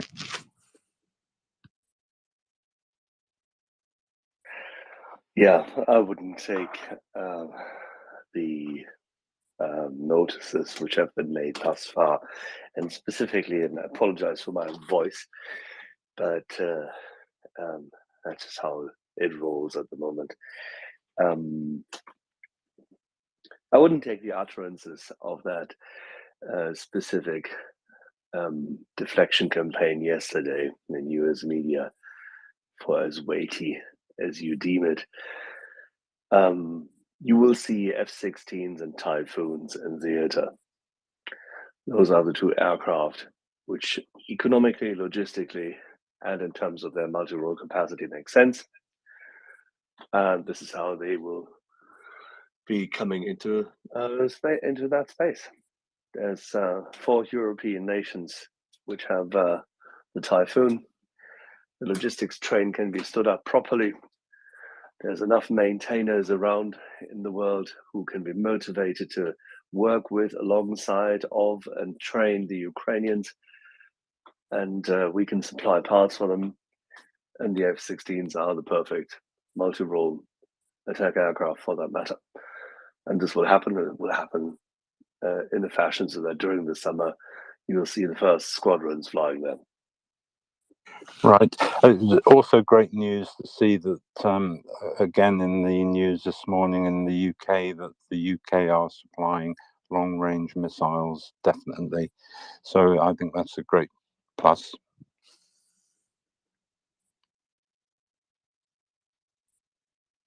%100%. Yeah, they put it, but there was an announcement in one of the, I'll have to look it up, but that the UK government are supplying long-range missiles. Yes, sorry, my voice is not in perfect shape, but 100%, they will supply long-range missiles. I mean, this comes on the back of Rishi Sunak's original declaration that they would, and the continuation of the discussion on that is just, yeah, the typical Whitehall gobbledygook, but that's fine. And Don't forget, newspapers do have to fill their lines. Typhoons as well, won't they? Because they've got 24, which they can give with no impact on them at all. You know, I think they have 130 typhoons, and 24 of those they could release with no impact on. I don't understand why, but there are 24 which won't be used. Fleet planning. And don't forget, there's Spaniards, Italians, and Germans who do have both airframes as well as spare parts. So this is all doable. And that's why pilots are being trained on both F-16s and Typhoons. Thank you, Axel.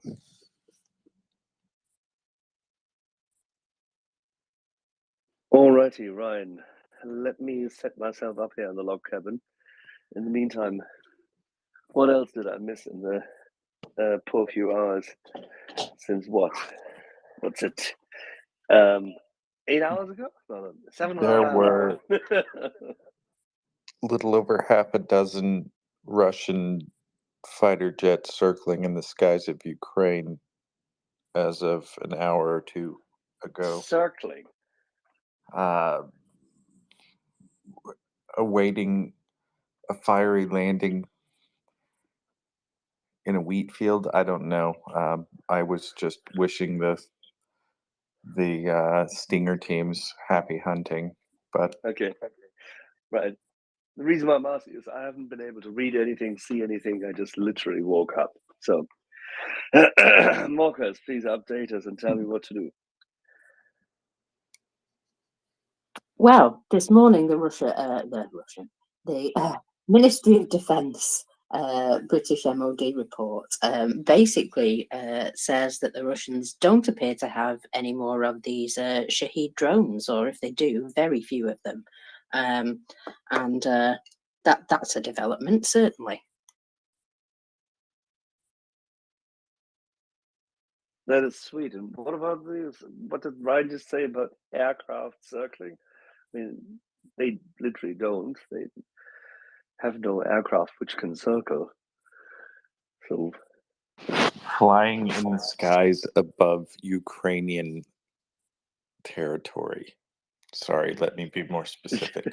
okay. Well, right. What aircraft? What aircraft doing? Which aircraft? Can somebody update me, please? And don't expect me to be able to read something quite yet. I can't. I can talk to you, so tell me. Inform me. Just take me as a white sheet of paper for a moment. Okay, so I've got some details here if you want, Ryan. There was an air raid alert that went off this morning because there was a MiG-31K reported flying over Russia.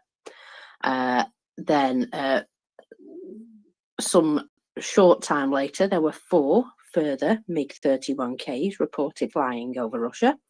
They departed from Aktubinsk airfield in Russia, and it was uncertain if they were carrying any missiles. There were reports of explosions in temporarily occupied Yalta village, Eurivka village, with that being a place of a large concentration of occupiers. So that's being looked into. But there appears to be alarms have now been lifted in most regions. It says something here, stand back in the areas of the MiG planes. So that's possible that they were simulating an attack, but not actually doing one. And the only thing I see that's actually happened is some Russian artillery fire. It says here there is Russian tactical aviation activity near the borders of the eastern region, but it doesn't say anything about missiles. So that's where we are at the moment, I believe.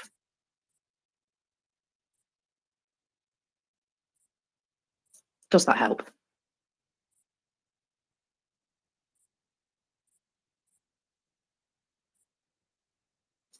I've stunned you all into silence. No, it helps greatly. Sorry, Marcus, I apologize. I just tried to get the third poodle into the log cabin. Sorry. Like herding poodles, I imagine. Poodles in the snow, don't forget. Where we are here, it is definitely snowy. And that's why probably Tim also has caught the bug, as I understand, given the fact that he's been outside observing the Estonian Independence Day parade yesterday. And for some odd reason, thought it worthwhile appearing there in good old English garb, meaning underclothed. Typical British person. Yeah, it's fine. I mean, there were a good amount of British soldiers there, of course, as always, and they know how to dress for success, meaning dress for the cold. And I think our dearly beloved Tim didn't quite follow that yesterday for obvious reasons of celebrations. I mean, he didn't quite appear there like a Millwall fan, but still. Yeah, I think I understand what happened. Lusitanian fella, you are sitting here very patiently. Please go ahead. Yeah, just a quick question. As I read some days ago about Israel sending a defense system to Ukraine, not the Iron Dome, but the Hawk or something, Hawk defense system. Thank you. Do you know anything about this? Thanks.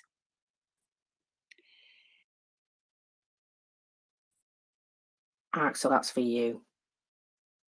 Yeah, again, the Iron Dome does not make any sense. And it's not for Israel alone to send the Iron Dome as a system developed together with the United States of America. As we've highlighted here many, many times, the capacity of Iron Dome is directed at a completely different threat matrix as opposed to what Ukraine is suffering from. You could make an argument that the Shahed drones do fall into this. Yes, that is true. But on the other hand, the Iron Dome system is absolutely ludicrously dimensioned in regard to that it's, say, custom-made and fitting for what Israel has to suffer from, unfortunately. So, whilst components thereof you could say would make sense, especially its sensor array, it is certainly true that the Hawk system, which the Israelis have as part of their multi-layered defense, makes a lot more sense for what Ukraine, with its completely different territory and the threat matrix being a different one, has to undergo, and therefore the Hawk system is the one selected. So the answer As is, you would come to expect with the Israelis, it's a very rational choice. So it sounds like the answer is yes, they are indeed negotiating that system. Is that the answer? They're negotiating on Hawk. Yes, they are considering the Hawk, not the Iron Dome. Absolutely. Thanks.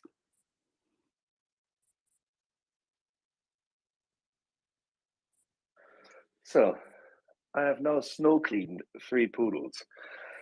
I will now gradually step up my capacity to direct traffic here with you, Marcos. If you give I'm a me little 3-4 surprised minutes. you can get them to go out in the snow, Axel. They love it. They're poodles, you know. The original name poodle is from what you would call an old Lower German puddle, and whilst it is a breed you have in Germany as well as in France, but there is no surprise. Don't forget proximity and the likes, geographical in that regard. They love water puddles. They love playing in the snow. They love playing in the dirt. And given the fact that they have this hair, that makes it really fun for those who have to work with them and bring them back inside. Meaning I've now 3 wet, formerly snowy poodles looking at me for food in the log cabin. Sounds absolutely dreadful. Decoding, go ahead.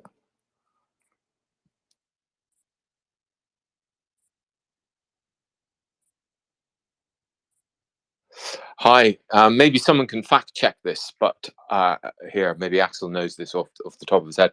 I read a very plausible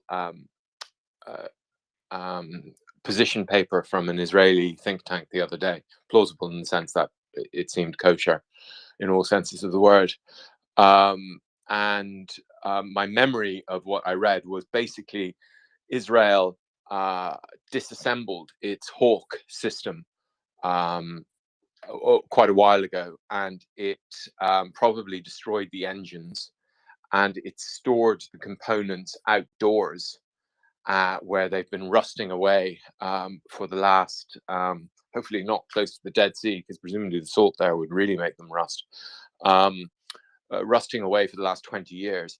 And that the pressure which the United States is trying to put on Israel to supply weapons is more kind of a symbolic pressure, and so that the Spanish and this is my memory of the paper, or what it was saying, the Spanish Hawk system, which I understand from this paper is on its way or coming or has arrived, basically would be the main body, and that basically all that is expected of Israel is a couple of rusty components merely to kind of entrench their support of Ukraine more publicly. I mean, the paper itself was quite, it was very supportive of Ukraine, but equally, I totally understand this, very supportive of Israel's position, given the number of Jews still left in Muscovy and the leverage which Muscovy has over Israel in terms of that, and Israel's justifiable and understandable desire and need to have carte blanche in Syria. Although, as most of us know here, that it seems there's not much Muscovy can do to touch Israel and Syria. So I suppose the question is, some people who know, maybe Axel knows this, maybe others know this, is this kind of true? Is this kind of like that? It would be a symbolic thing with the Hawks if Israel agrees to give it. And this paper was published a few days ago, so I went looking for it when I heard this rumor that Israel was going to provide weapons, just to fact check it, and this paper seemed to be quite clear that no decision had been made. So I suppose that's the second question. Out. Send me that paper or the name of the analyst, please, and the rest I can check. Yeah, I'll do that. I'll look for it now.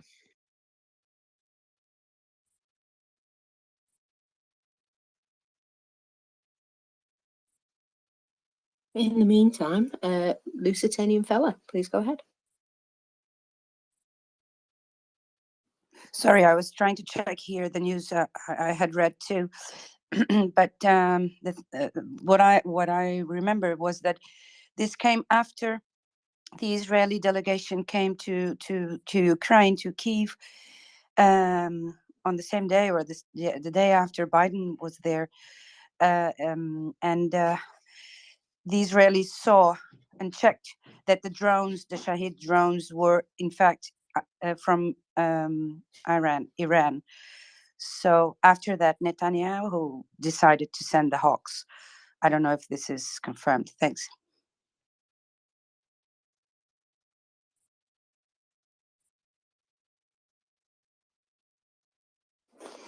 Neither do I, but well, you'd expect that they'd be quite interested to see them. Decoding, did you have something on that? Yeah, that does remind that reminds me that one of the impressions I had. I found the paper. I'll send you in a DM, Axel.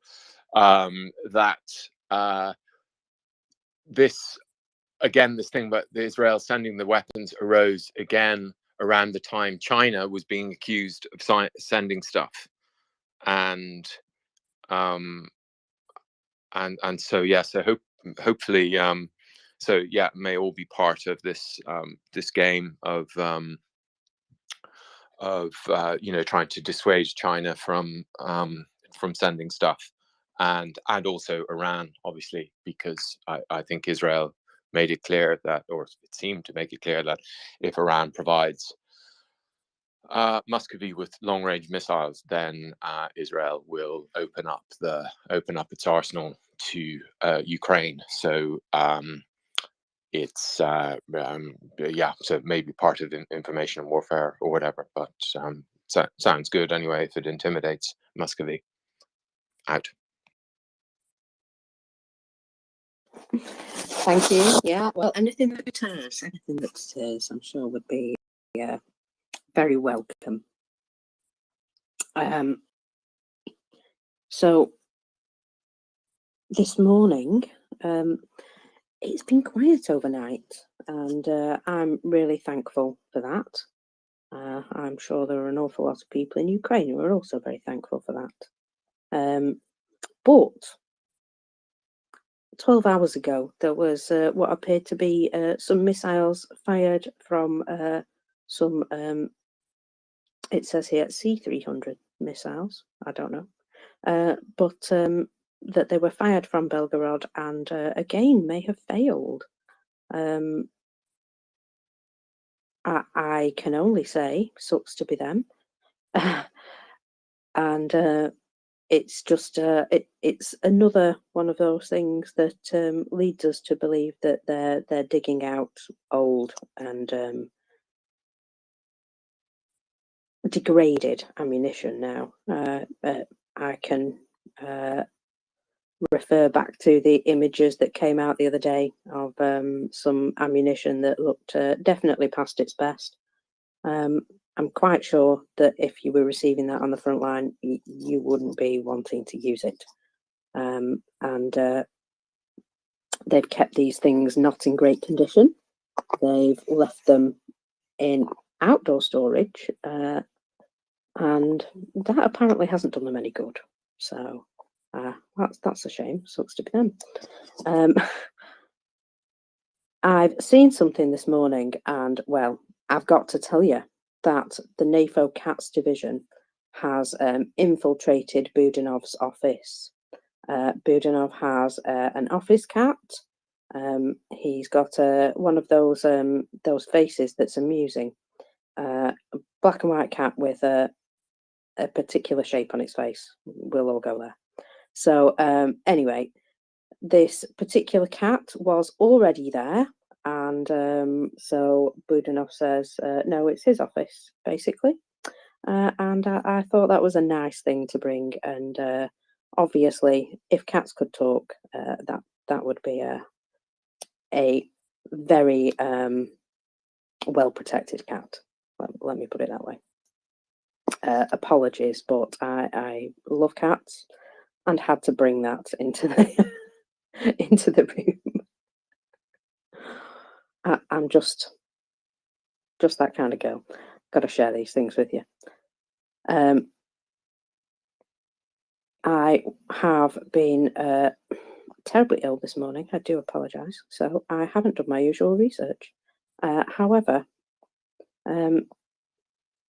I do want to just go through some things that our friend Chris Owicki, he brings up quite a lot of information about the Russian military. Focused on people lying in the Russian military and the institutionalization of lying, from faking medical exercises to false battlefield reports, which, I mean, obviously, everything's going to plan, is it not? Of course, everything's going to plan. So I have a little story here. Russian bloggers have admitted that pervasive lying to mobilized soldiers is severely damaging their morale and willingness to fight. I mean, we've heard of people being lied to the point where, you know, we're going to take you to X place, and then they're on the front. Yeah, we're going to take you for training, and then they literally get shaken down, handed a gun, and told to march. Yeah, so in an interesting exchange between two Russian military bloggers on Telegram, one of them writes, many people write about the problems of the mobilized, but delicately leave out one sensitive issue.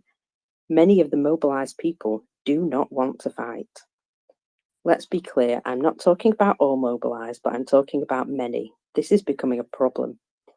In 90% of the cases, this happens in regiments and battalions that are made up entirely of the mobilised men.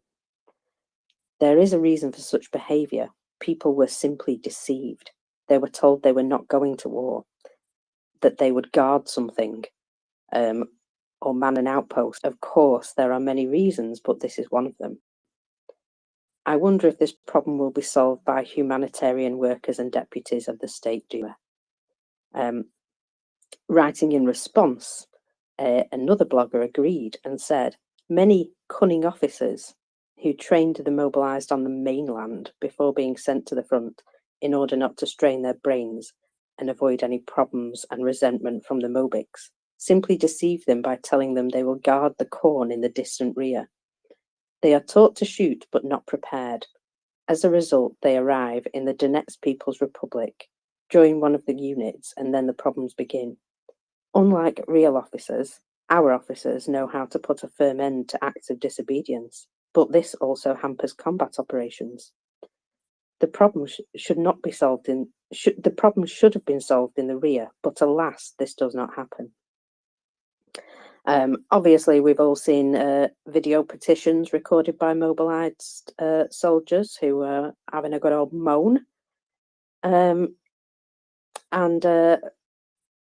one of the bloggers, the second blogger who was speaking, says it's also their own naivety. On the other hand, the men who have been mobilised are not children and should understand that going to war involves great probability of direct participation. The excuse "we have been promised otherwise" is weak. And there you go. That is learning the hard way, the Russian style.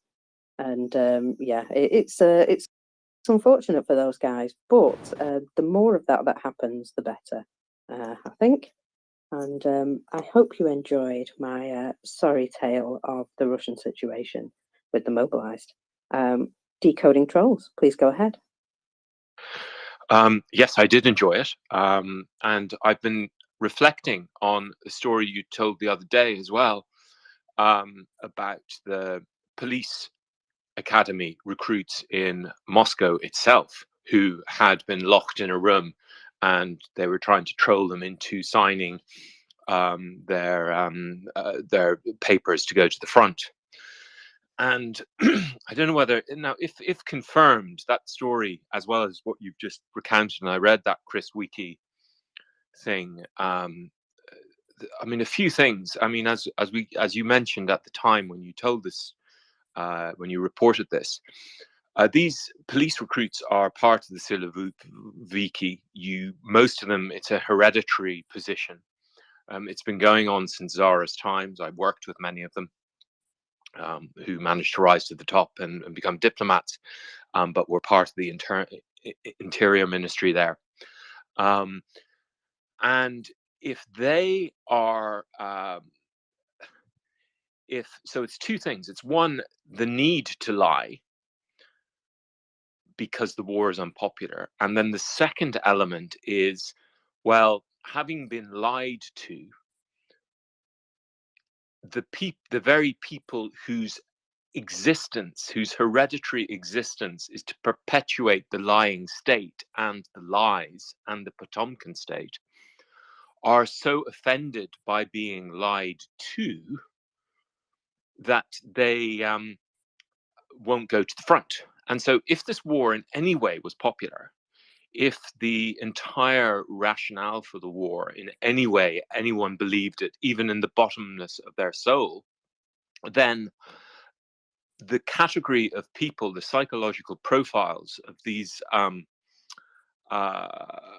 Silivoki who go into the police service are all a particular psychological profile as well, where they agree they'll do anything that their boss, that their authority will tell them to do. If Putin tells them to go to war, they'll go to war, because that's what's normal. And if Putin tells them the West is, a monster, they believe that. And here we have this group, this demographic, who, if they don't voluntarily want to go to war, they have to lie to them, and B, when they lie to them, they don't voluntarily go to the front, then I think that tells us an awful lot. As indeed do all of these other, the weight of the quantity of these stories we see. Because, I mean, if we compare it with the Ukrainian side, I mean, I haven't heard of any. I mean, we've hardly heard of any Ukrainian who has, you just don't get this kind of thing. People want to defend their homeland. And if the entire troll about this invasion is that the Russia's homeland is being threatened, then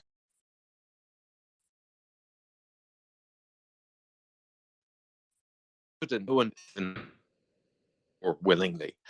And that, I think that's really interesting, and really we should keep that in mind a lot, because it's really hugely important data that tells us as a proxy what people really think about the war in Muscovy and how much of the propaganda they really are swallowing. And it's clearly not very much. Oh, the other element of it is information is clearly getting to these police recruits in Moscow. So that's the third element. One, the authorities believe they need to lie to them. Two, when they detect the lie, the police recruits don't go, oh, they're lying to us, but anyway, patriotism, great patriotic war and all of that, we've got to go to the front. And then the third element is clearly the information is getting through to them, that this is going to lead to certain death, and that actually their tanks are rubbish, etc., and their tactics are rubbish, and they're badly led, and all of that stuff. So this is also evidence that that data is getting through to them. Each death communicates something, to the mother, to the neighbor of the next door, and clearly people aren't learning, picking up this data through whatever means and going, oh, I'm going to go to the front as well. Instead, it's quite the opposite. They're running away, and that's really interesting, I think. Out. Yeah, hiding 146,000 deaths plus whatever we don't know, the dark number, plus the casualties, wounded and the likes, is difficult, even in a country of that sheer geographical size.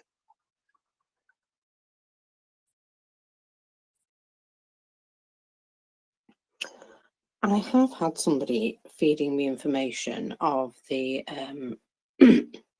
the actual Russian funerals. So the ones that appear on the Russian social media, and it was approximately 15,000 that were actually showing up as reported as being buried as part of the people who've been sent back from the war. So that's a very small figure compared to what we actually know. Yeah, it's a massive difference.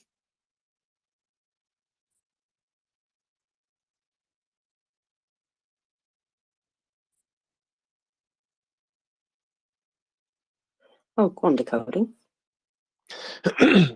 Yes, the Wall Street Journal did an article a few weeks ago, or was it the New York Times? One of them. I tweeted it. I'll find it and post it in the comments here. And one of the characters in this article was a guy in God knows where, somewhere that didn't mean anything to me, in Muscovy, but his mode of protest against the war was highlighting the number of funerals, and he goes to the cemeteries and counts the plots, and he tries to get around censorship. He and a group of people, their protest against the war is highlighting the number of funerals and deaths. And yeah, it was very interesting. But they also quoted a mother there who had lost her son She was visiting this graveyard that the Wall Street Journal was visiting, and she, even though her son was dead, she was like, well, something had to be done about Ukraine. This is this thing. And then they quoted the other mother, which is the quote I love, but basically her son had been sent off to Ukraine.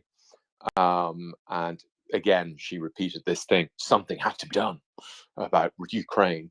But her main problem was that her son was supposed to be fixing the roof of her house. She wasn't worried about him dying or anything like that. It was like, the roof of my house. So it was really, we just get this lovely view of Russian motherly love, which I think some of us are used to now, but it never fails to amuse or horrify, or it's just so grotesque.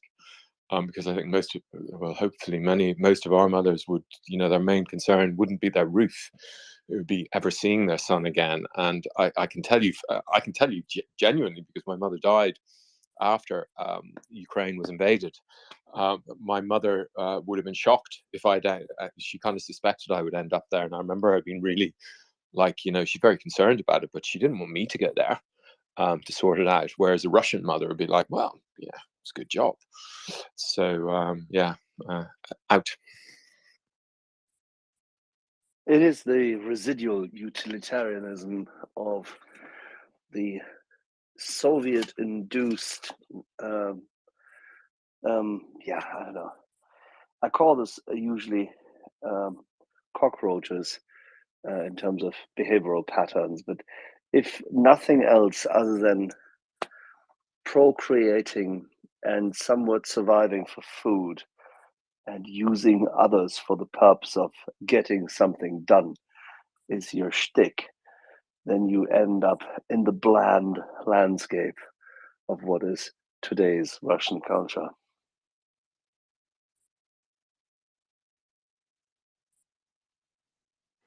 Yeah, it's astonishing, absolutely astonishing. I mean, I'm a grizzled old Russia specialist, and almost every day there's something happens that stuns me.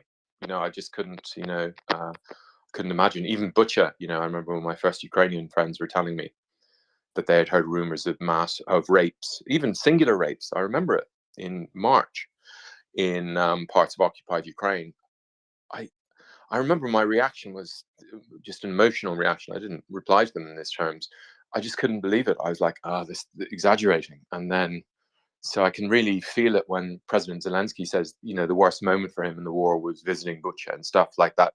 Even those of us who knew what Muscovy was capable of, who'd watched what they did in Eastern Ukraine, it's just the gratuitous, the stunningness, and the ubiquity of it is in the culture, that it's mainstreamed in the culture, that it's just it's extraordinary. Absolutely, they're really absolutely extraordinary.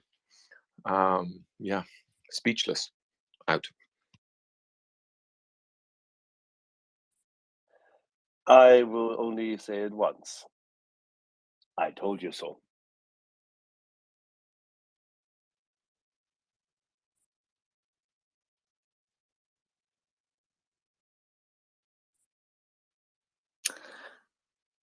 So we have, but some of them couldn't make Seriously, it. yesterday, what happened yesterday? I have no I idea. have very little memory of it.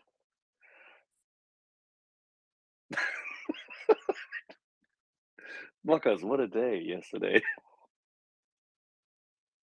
I know. I'm a bit disappointed that Thomas Tharner is still poorly, because he was hoping to outlast do an 8-hour stint, but unfortunately he couldn't. Bless him.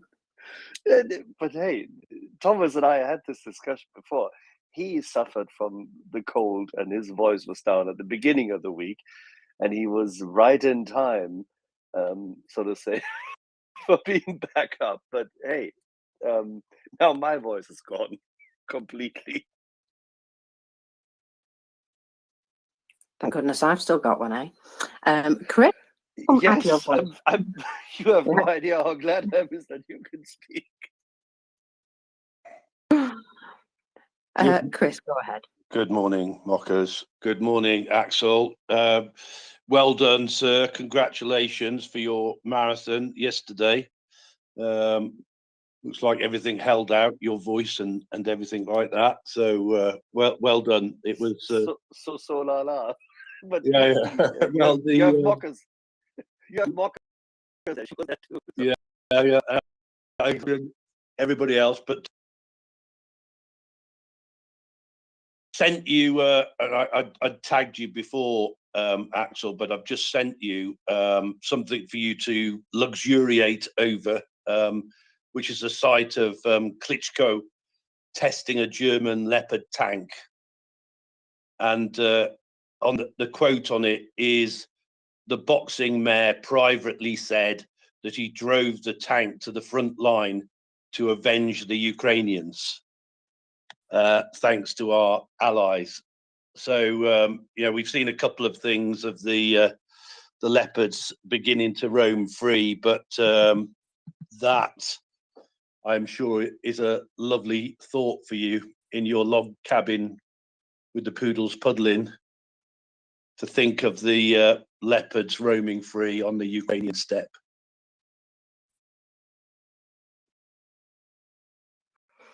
Did you hear what Reznikov was reported to have said?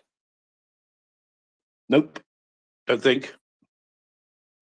Apparently, as he was climbing out of one of the tanks, he asked one of the Polish who were there, one of the Polish people who were handing them over, which way's Moscow? Excellent. They do have a way, don't they? There's a video of this. He actually said this. Then he looked at the pastor and said, it's a joke, right?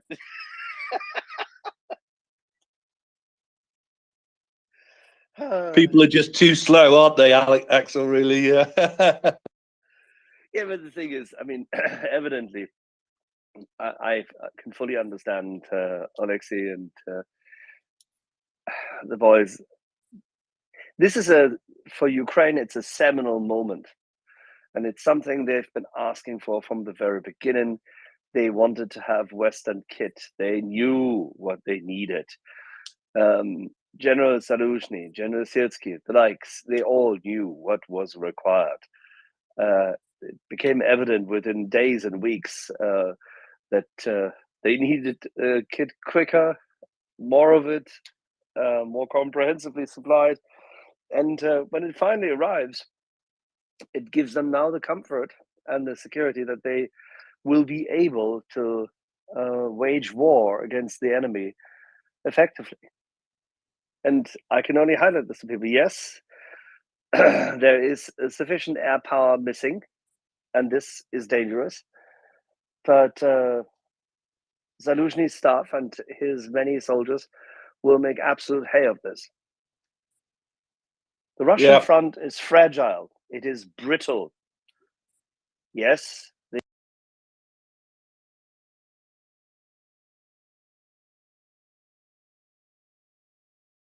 second echelon air defense, absolutely, no question points. Yes, you have to target the logistic supply lines and the depots. Yes. But now, with CV-90s, Bradleys, a couple of Marders, the main battle tanks coming, you have a completely different mobile force. Yes, Axel. I was thinking, obviously I wasn't there, but like seeing one of these leopards, on both sides, right, for the Ukrainians, and when the Russians get to see one as well, it's like probably the equivalent in the Second World War of seeing a Tiger tank, something like that, right? So on the one hand, you're thinking, yeah, we've got them tanks on our side, and on the other, you're thinking, oh shit, a Tiger tank, What do you think? Yeah, I wouldn't compare it to a Tiger. This is, but the appearance, should we say, the symbolism is definitely there. That you now find the cavalry is there. I think if you take the projection of a good old Western movie, where the cavalry arrives. That's it. Yeah. I tell you the other thing as well, Axel, was so I didn't listen to everything yesterday. Unfortunately, I had a few other things to do. But What? Yeah, I know. Mockers. I Take did out listen the lashes. Take out the lashes. 60 lashes, tarring, The cat- feathering. You the cat of nine tails. dared not to listen to all of this? That's blasphemy. but the Tyner bit and the Malcolm Nance bit and all the rest of it, you know, which again was absolutely fantastic. I definitely wasn't going to miss that bit. And you know, just seeing Klitschko in that leopard and that, you know, and them talking about, and you just said it actually, that you know the Russian front lines are brittle and that and they said yesterday, didn't they, that you know we're building up here to, I don't know, 1, 2, 3, whatever it is, really strong punches, and you know, potentially that could bring the whole show down. You know, the whole wall down. True. By the way, in the meantime, during the night, I received friendly messages from some of our participants who really enjoyed the fact that they were together with so many other different speakers yesterday. Now, I have to commend our moderators, but also all of our speakers and the guests yesterday for both their patience and also their openness to a different format, so that people could join in and drop by, talk about their impression of where they were on the 24th of February last year, what their main imagery was from the year, what stuck in their brain, and what the seminal moments were, and where they saw the war standing now, what their outlook was personally, because we wanted to make sure that people also give beyond the regular and the deeper analysis. They give their personal views, because I think it matters a great deal. And Ivana Stratner, who came yesterday at midnight, Kiev time, so she was the one with whom we closed out that memorable day. She originally only was supposed to be there for half an hour, and she had already said before, and I'm so sorry, I can only spend 20-30 minutes. And then literally, because it was so engaging, she stayed for 3 hours. And they continue to stretch the 24th of February Kiev time into the US, say, evening. And that was quite enjoyable. And she sends her best regards to the whole team and said that everybody involved has done a great thing. And by the way, I can see Joanna here, who has been extremely helpful and supportive in making sure that we got this all right yesterday and survived the day. So there you go. Yeah, big props to everyone behind the scenes there. All righty, decoding. Yeah, the Klitschko image is really brilliant because he has huge reach inside Muscovy, and no addicted social media person in Muscovy, this won't escape any of them. All of the soldiers will see this, and the imagery of this this huge giant driving this tank will crash into the on the one hand, Muscovy promoting the idea that giving Ukraine Western tanks was a red line. And then on the other hand, the idea, oh, it won't make any difference. These two clashing tropes in Russia's propaganda that we've seen for the last year, or for the last probably 8 or 9 years. And now here's this literal giant of a man talking about driving it actually to the front, will drive a coach and four, to put it into 19th century parlance, through the motivation of many a Russiast sitting in the trenches, and yeah, fantastic symbolic value, and it'll really, it's like a rocket into their info space in Muscovy, because they'll all see this and they'll see this image, And like I have friends who knew nothing about Ukraine, but they did know, they like sport and they knew about Klitschko. The only thing they knew about Ukraine was the mayor of Kyiv, whereas he was hardly ever on my radar in Ukraine. But and so people like that this will really reach them. So yeah, it's great, fantastic. I'm going to promote it as well. Out. And the thing is, both Klitschko's, given the fact where they grew up and where they came to fame in Hamburg and through the German boxing scene, both of them are very well educated people, extremely disciplined. They have a sense of humor, which is obviously ingrained in their culture and their upbringing as well. But they have always managed to bridge cultures. They are so deeply rooted in the German psyche. Their word in the last year has counted for a lot, and has often enough. And you could see this when Klitschko, for example, stood next to Annalena Baerbock and then slung his arm around her. The power of these images on the one hand, but also the fact that they're always welcome. There's not a single person in Germany in the higher echelons who would deny the achievements, the life achievements of the two guys. And there's a certain level of respect. Yes, of course, you could say that the crazy ones on the far left and the crazy ones on the far right, sure. But even those, I'm sure, during the active career of the two Klitschko brothers, will have cheered them on whilst they were boxing. And that is the thing. There is a deep reach.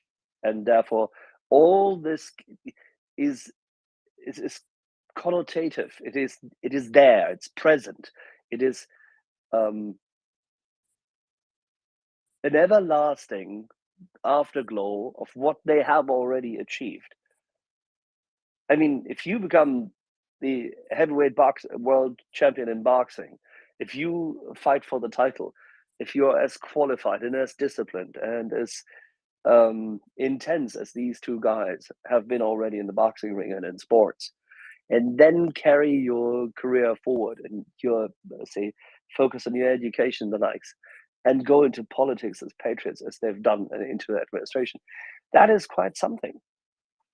And they've done the right thing, literally the right thing. Don't forget, Vitaly Klitschko also, when he was in his parliamentary job in 2014 on the Maidan, he was castigated by people on the Maidan when he was trying to broker a deal. During those days when it was not clear how intense the violence of the Yanukovych government would be, where then the politicians appeared on stage and they were talking to the people. The people rejected their, shall we say, their attempt at brokering a deal.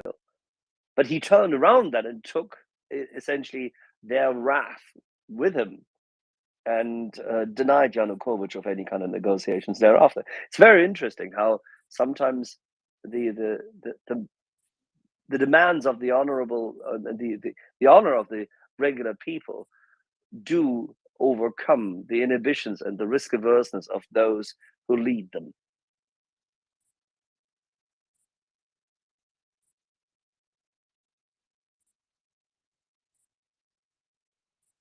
Chris, go ahead.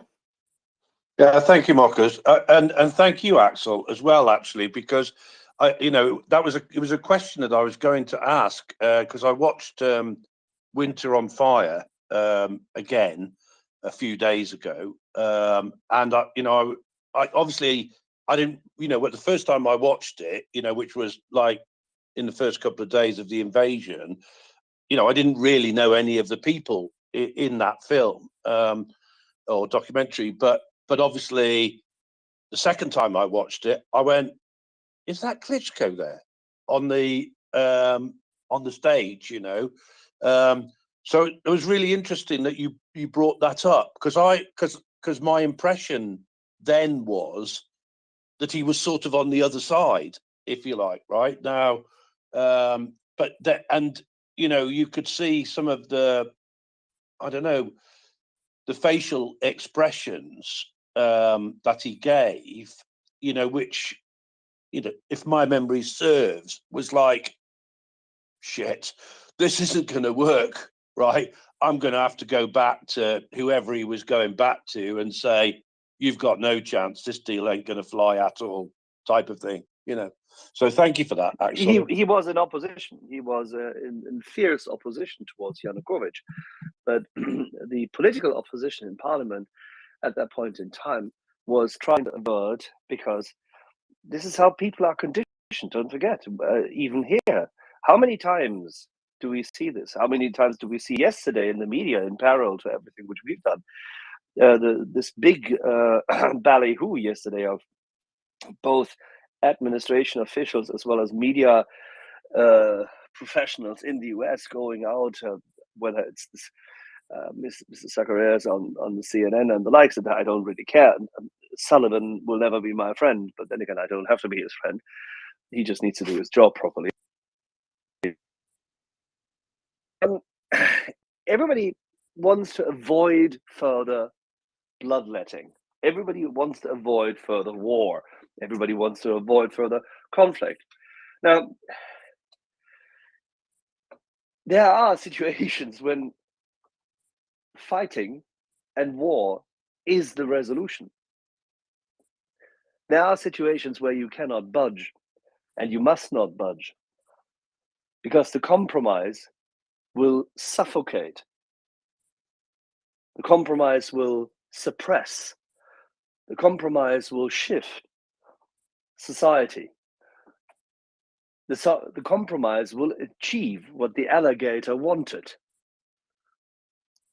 Slowly, but surely.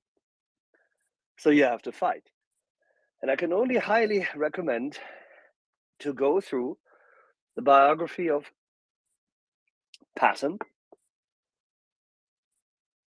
to start to understand as to it takes different characters to win a war and to wage a war than to win the peace after. But you cannot win the peace if you have failed to win the war. And you have to let those people who are good at winning wars do their job.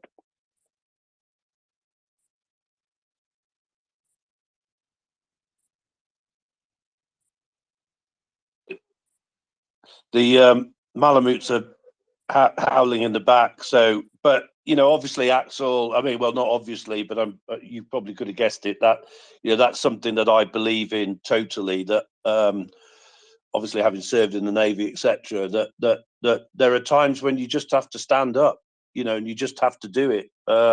Particularly, there are times when you have to stand up to a bully. I always remember my son at school saying that he was bullied and that, and you try and tiptoe around what's going on and advise and all the rest of it. But cut a long story short, in the end, he whacked the bully one, and that was it. It was all over, And I didn't tell him to whack the bully. He just decided to whack the bully, and that's it. You've just got to whack him, haven't you? Every now and then, and I think the other side of it as well is I was just looking at the what was it, the 8 that voted against in the American Congress, was it, or that voted against something, I didn't exactly see what it was, but something to do with supporting Ukraine and that, and AOC is like one of the 4 on the left, and it's funny, isn't it, that you've got this horseshoe, as you've said before, where you've got the 4 worst on the right and the 4 worst on the left, all voting against. And I was quite an AOC fan in some ways, but those people, I think particularly on the left and that, until their own family's been affected, until they've actually had it themselves and that, then they'll probably just never understand and they'll never stand up to it, but you just got to do it. 100%. So, people, if you're listening to us, we need to change the title more, because I think, by the way, because the February 24th is over. and we've gone through the Freedom Marathon already. But if you're listening to us, and if you've had the possibility yesterday to parse through some of those interviews and the speakers who were coming on board yesterday, it was a long list. I think, Marcus, do we have the list at hand? I mean, I think I still recall all the names anyway, but it was quite exceptional how it started from the very beginning, with starting at 1 o'clock Friday early morning, still sort of ahead of the anniversary, 3 hours later, of the crossing at Kalanchak border station by Russian troops, which was once famously caught on tape, obviously, and unfortunately the Ukrainian soldier who was passing through the signaling and retreated into the station to defend the station and make sure that there was such a alarm immediately available and that the pictures were getting out, was killed by the Russian troops for the sacrifice he made. But 3 hours prior to that, we had General McRyan, and after that, a flurry of activity started. Walkers, do you have the plan at hand? What did we do yesterday? I have a spreadsheet, if that helps. I think this is the first time in the whole time of the MriyaReport and this crew operating that we actually literally had to have a spreadsheet to do that.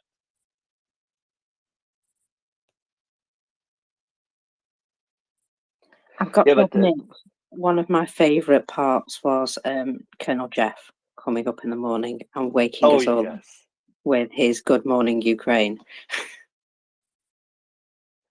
Yeah, that was exciting because we had a couple of hours in very early morning where Tim was online with a number of Ukrainians dialing in, coming in from the humanitarian centers. One we had from one of the, she is in culture and in media, and she dialed in from one of the bunkers, and it's quite exceptional. But obviously, it set the tone, and then Colonel Jeff came up and really energized the place, and you got to love him for it.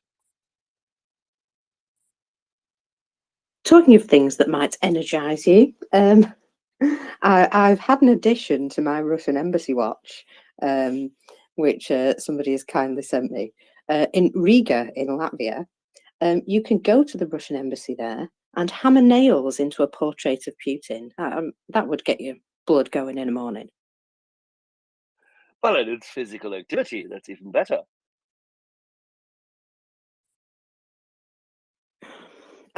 I am just. Did you see the tank?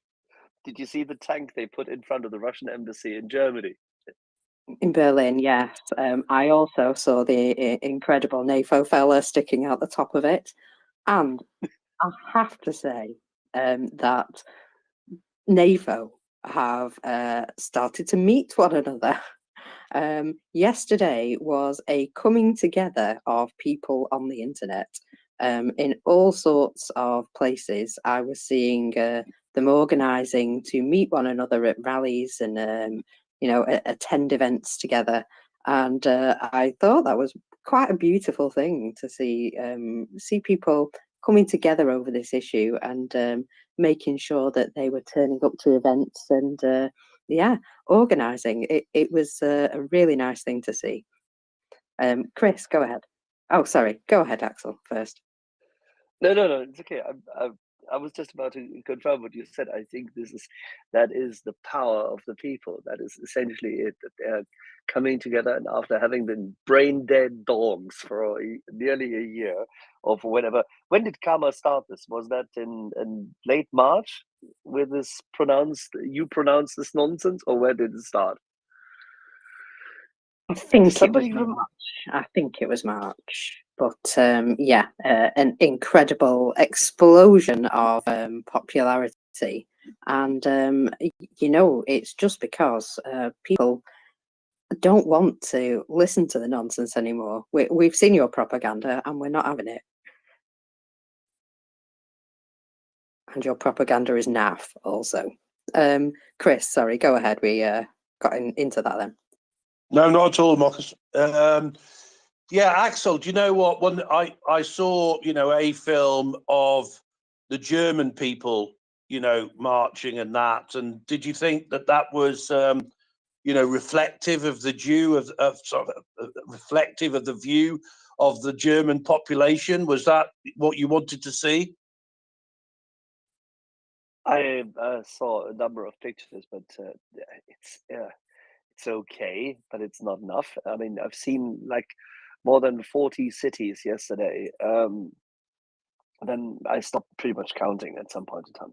But I've seen a good 40 cities yesterday where there were events. I'm quite sure there will have been more because we just have so many.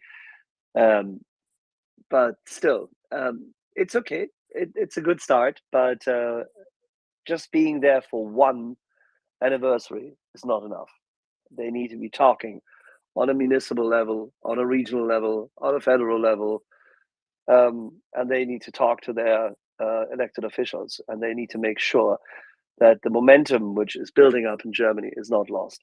Because at the moment, Germany provides more financial aid, more military aid than anybody else on the continent, but it still does substantially less than it could. Because that is a strange thing, and we discussed it here yesterday. When I don't know when was this, later in the evening. Yeah, Thomas Stein and I were playing on that theme in the half an hour before he then left. That essentially we still remain very, very unhappy about it because Germany has a disproportionately larger capacity, and also at times in terms of equipment quality available. Germany alone can supply Ukraine with a lot more for land-based systems as required, and for technology as needed, and also funding, as it will definitely have to have it, than other nations in Europe. And he who can carry the bigger load must shoulder it.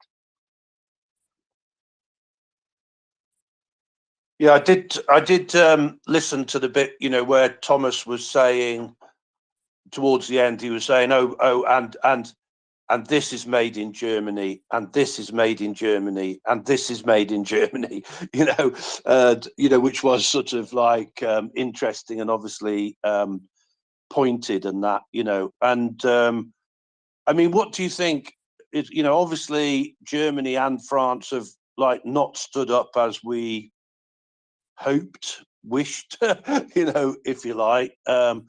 Going forward, do you think that, I was thinking that maybe the strongest like coalition will be sort of like, the wall, if you like, on the west. So, Poland, Ukraine, the Baltics, that those are really going to be the leaders in the future. What do you think? I think it's all down to economics as always, and in that regard, Central, Eastern, and Northeastern Europe doesn't stand a chance if it fails to convince Western Europe to be with it. This is the main challenge for the European Union, and it comes back to the same topic as I try to preach everywhere: the center must hold. And the gravitational point for Europe is its economic integration. Poland, the biggest trading partner of Poland is Germany. And if you go through every Central Eastern European nation, you will find out that Germany is either their top trading partner or top FDI, foreign direct investment partner, or amongst the top three. There are certain nations where, for example, due to singularly large investments, somebody else is, for example, in Latvia, that's fine. But structurally, the linkage is there. The same goes, by the way, despite Brexit, with Britain. The same goes with France and Italy. It is work. This is a matter, and I discussed it here once a few months ago, about this all boils down to capital formation and equity, and how Central Eastern Europe, whilst it makes big strides and at times leapfrogs in terms of technology and deployment of technology, for example, the digitization, which we discussed yesterday in the morning, yesterday at lunchtime with Korniev from the Ministry of Digital Transformation of Ukraine. I mean, we were very lucky to have him back, and but he is a self-declared nerd but when he was speaking about his mother in Kryvyi, you could hear that, like everybody else, he's a really good guy. And but Kadyrov said it. Ukraine is making big strides with a small team in digitizing and therefore liberating its economy and ensuring that in future the bureaucracy, which others in other countries know still is massively paper-based, fades away and fades into the background. It does not hamper Ukraine in its development. And Estonia has done the very same thing. Estonia has been, say, conducive, if not the catalyst for the European Union's, say, thrust forward to implement digitization. And that matters a great deal. So, however, these are individual developments in terms of the integration of industry, commerce, and the likes, that however pales. So, as a result, you need to integrate. You need to integrate the public. You need to make sure that they talk to each other. The worst part, the worst outcome of any such conflict would be that Europeans were to mentally self-segregate again. Because the evidence this time around is, and we also discussed this, and I think we've had this already. And Nick and I spoke about this in September last year here on the program, where when the European Union was coming together in its support for Ukraine and just starting to muster its larger financing capacity, that the separation of tasks and of processes and procedures between NATO on the one hand and the EU on the other hand worked exceptionally well during last year, if you think about it. We expected significantly more issues and problems. And how the EU came together, both in terms of its sanctions regime. Yes, we can complain about Hungary and we can complain about this, that, the other, and bureaucracy. But think about it. The EU created sanctions packages galore. Unprecedented. The EU managed, despite its disparity of opinion, despite even the troubles which we'd seen in years before between the EU and Poland, which at the beginning still galvanized into this partial, say, limitation and sanctioning of Poland's budget. But still, the EU largely came together and supported Ukraine with significant capacity, both financing as well as services and support. So as a result, all these different components of the game are at hand. And if you can see that this is the success and a self-segregation of people adversarially saying, oh, but you haven't done this and because you are from France, and that's crap. The Europeans need to see that as a federated setup, they are stronger. The Europeans have proven it last year. For all the friction, for all the difficulties, the European nations have shown that they can do it. And Britain, as what I would call in this case, the scout vessel, has done exceptionally well.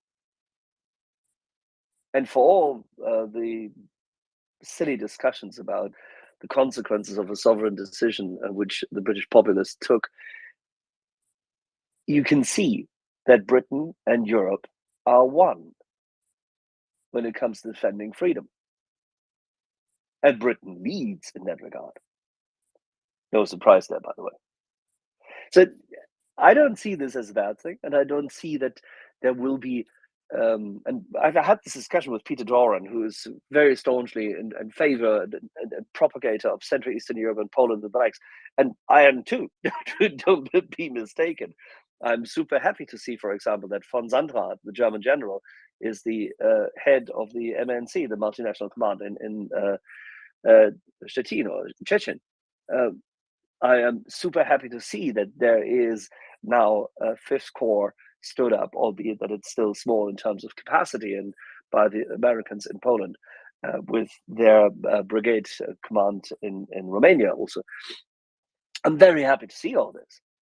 And of course, Central and Eastern Europe will continuously, because of its significantly stronger economic growth, play a bigger and bigger role, as it should. But it will not change one thing, that by separating interests, everybody will lose again. So they have to work together. Will that change the gravitational pull of London, Rome, Paris, and Berlin? And Berlin is actually one of the weakest capitals in that regard, because Germany is such a decentralized society. You could say that Frankfurt, Hamburg, Munich are significant, or more important, or even the whole area of Cologne, Dusseldorf, if you think about it. In terms of German politics, Berlin is nothing else than the fountainhead. So the key thing is really to accept, and for Europeans to think Europe. There's a famous book once translated by a strange French political philosopher, which the German title was then Europa denken, that you have to think Europa, you have to think Europe.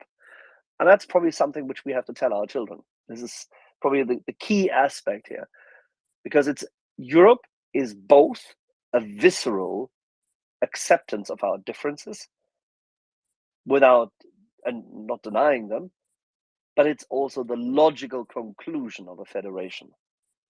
And you need to think that. If you don't think it, you will never accept it, because otherwise you'll go to the Krajina and the two tribes around there will bash their heads, or you'll go to the border between the Magyars and our Romanian friends, or you go to what we would have called during the Habsburg Empire, Klausenburg, or our friends will call Cluj-Napoca. You'll have Hungarians, you'll have Roma, you'll have, at that time, you have Germans, you have Magyars, Romanians, you have everybody there, and they'll bash their heads over. Now, that's stupid. Yes, there will be adversity. Yes, there are different interests. But funny enough, if they trade and work together, they achieve more. And that's the beauty of capitalism. That's the beauty of freedom of property rights. That is the good message of Europe. And if Europe can continue to overcome this, then it actually is the best antidote to the authoritarianism coming out of Mordor. Well, Axel, do you know, one of the things I was thinking, I don't know what you think, right, is one thing's for sure, is that the leaders of all of the European countries, you know, will have, what shall we say, got to know one another a lot better, you know, one way or the other during this period. You know, they'll have had to communicate like they've never communicated before, correct? And maybe that will help. Yeah, but it's not just the leaders. Yes, it should, but then it's not just those very few leaders. I think it is the whole team of theirs. Look at this is, by the way, it's good that Karl Parker was here. Jesus, Mockers. Now it's all coming back. I was looking for the name. What happened after General Ryan? Right after General Ryan, Karl Parker came up. Karl Parker, the chef d'affaires of the American delegation of the Helsinki Commission, because he was it's late at night for him as well. He's in Vienna. And we go through the night with him for 2.5 hours. It was absolutely exceptional.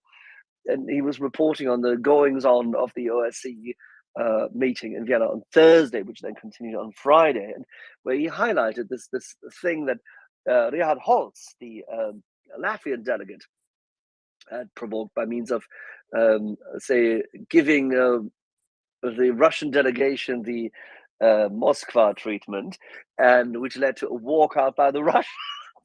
Whereas, other than that, whenever the Russian delegation started to speak, every other nation got up and left, and this repeated itself yesterday. But he spoke about the value of diplomacy, and he spoke about the value of diplomacy as that crucible where you force the other side to listen. And exactly that, when Colonel Jeff came back on, Jeff also stressed, by means of his own experience as a military attaché to the OSCE mission in Vienna a few years earlier. So we were very lucky yesterday to have all those people talking to each other. And these delegations, these diplomats, both military as well as civil diplomats, these meetings on all levels will have brought the many politicians, bureaucrats, and say people together on a level which it hasn't been before. So that is the thing. It's not leaders only, as in the very few, the height impaired elected prime ministers, chancellors, and presidents, which we currently face. I don't know why we have such a. I mean, if we had a family photo yet again of the EU plus Britain somewhere this year, would probably and compare this to 30 years ago, you would have thought that the EU population has shrunk. But having said this, we have now thousands of people all across Europe who have worked together very, very closely, if not hundreds of thousands of people. And as Marcus just highlighted with NAFO, we have this also on normal level of society from the ground up. So it doesn't only come top down, it comes from the ground up. And that interaction, that, from my point of view, bodes well. Civil society wins. Western freedom wins. Civil engagement wins. What we showcase here together, that wins. We overcome those who doubt. We overcome those who hate. We overcome those who try to put bureaucratic obstacles in front of us. We overcome those who want to deny us the freedom of speech. And the freedom of speech means we have to be able to tolerate criticism, and I think we do. We have to be able to tolerate that frustration which comes with the inefficiency of how life goes under scarcity, and we do that here. So all in, I'm quite fond of the fact that both those bureaucrats, political leaders, and the likes all had to talk to each other more. But it's actually the civil society, the interaction between those who are refugees from Ukraine, displaced people or displaced persons, as we would call them technically, and the population in, say, the EU, where they stay and where they're accommodated. There's an everlasting bond forged here, and it's forged in blood, in steel, in treasure, in grief, in this war, and that integrates Ukraine into where it is anchored anyway, the idea of Europe. Yes, excellent. I wanted to just go back. I totally agree with that. I just want to go back as well, if I may, to a point that you made about, obviously Germany being the economic powerhouse, and I guess Germany and France. I didn't say that. I said, what did you say? Germany.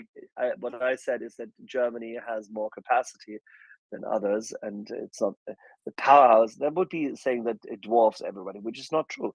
German economy, because it's so decentralized, is fully integrated within Europe. That makes it so interesting. It's like within an organism. If you have Germany is not the heart; it's the liver. You can't live without it. So, but economically, just in simple GDPR terms, which is the most powerful? Which is the strongest? It's not fair. You wouldn't do this. Yes, you could say that in the ranking it's number one, but that doesn't help. Germany without Europe doesn't exist. Europe without Germany has issues. So it is so interwoven. Capitalism, and in the way we've experienced it after the Second World War in continental Europe or in Europe, developing under the aegis and protection of the United States of America through NATO. Capitalism has allowed us to integrate across borders. And I'm sorry, you can see this even in the weapon system industry. There's not a single weapon system manufacturer who just develops things at home and still is in the top 50. It's not possible. It's also not suitable. It makes no sense because public procurement in another country leads to you having to be able to adapt and do local content, integrate with local officials. it is too complicated. You would want to be able to integrate. You would always want to do that. So, yeah. Anyway, please. Yeah, no, I understand. I understand that, but I suppose where I was going was a sort of just to put it simply, power for good, if you like, and so okay. What I'm trying to say that that obviously if we could get Germany to exercise the strength, if you like, and the power that it has. But I wanted to go make another leap, if I may, as well, and say that perhaps people are now more aware globally, of the, if you like, the power and the strength of America over Russia and over China, right? And I'm not trying to advocate, dominating, world domination or anything like that. But I think one of the things that may have happened during this is people have become aware, actually, because you used to hear all of these things. Oh, China is this in control of America, and Russia is this, and really none of those things are true. The dominant nation is America, and it has the ability, if it wants, to put a stop to a lot of this stuff.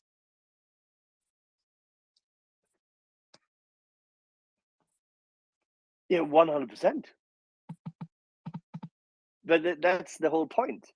It is these. Who said it? Where's the quote from?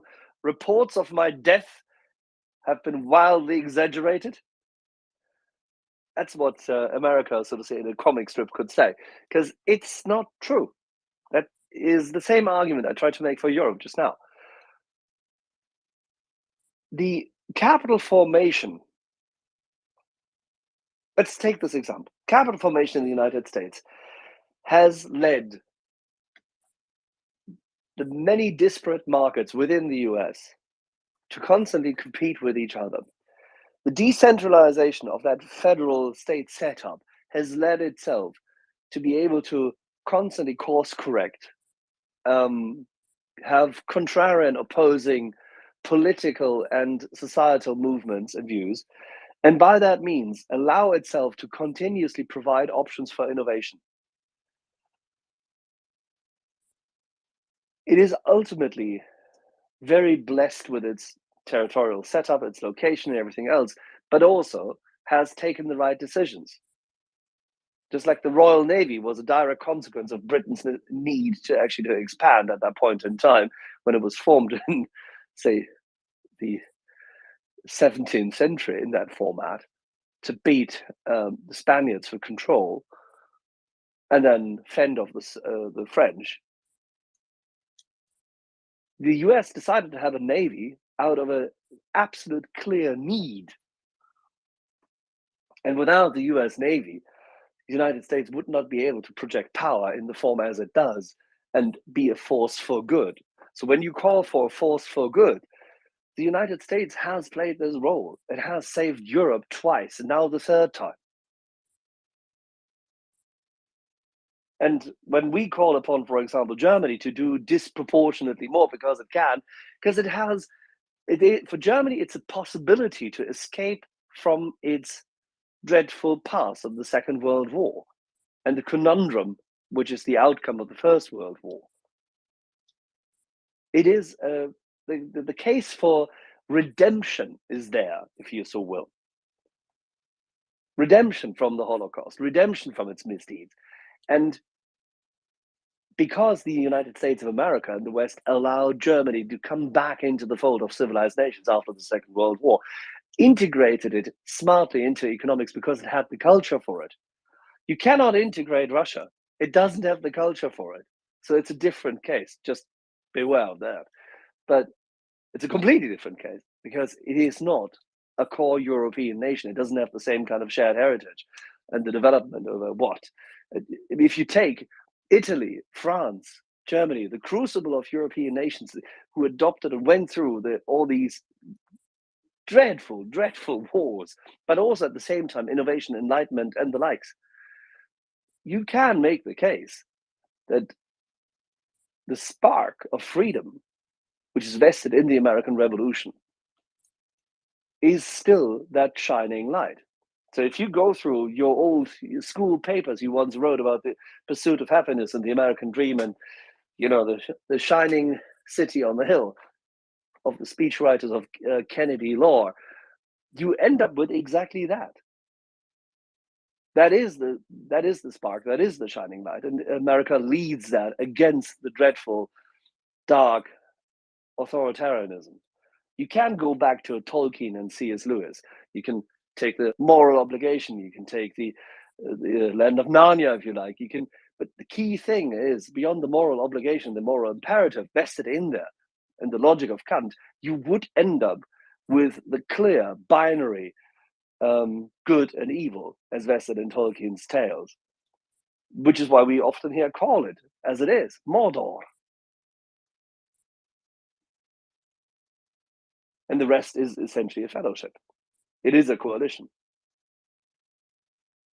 And you only have to look back at Bucha, Borodyanka, Irpin, Mariupol to remind yourself as to why we fight.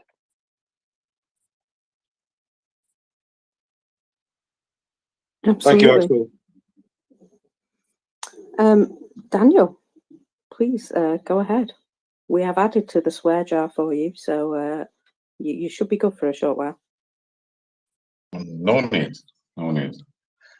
I hear Axel and I reflect a bit. And he said about culture, his leitmotif, always. Tell me, Axel, in 1945, how many period of time Germany and Japan were democracies and had the culture of freedoms?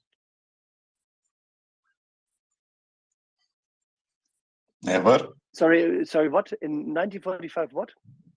In 1945, Germany and Japan, how much cultural assessments, how much tradition of democracy and liberty they have?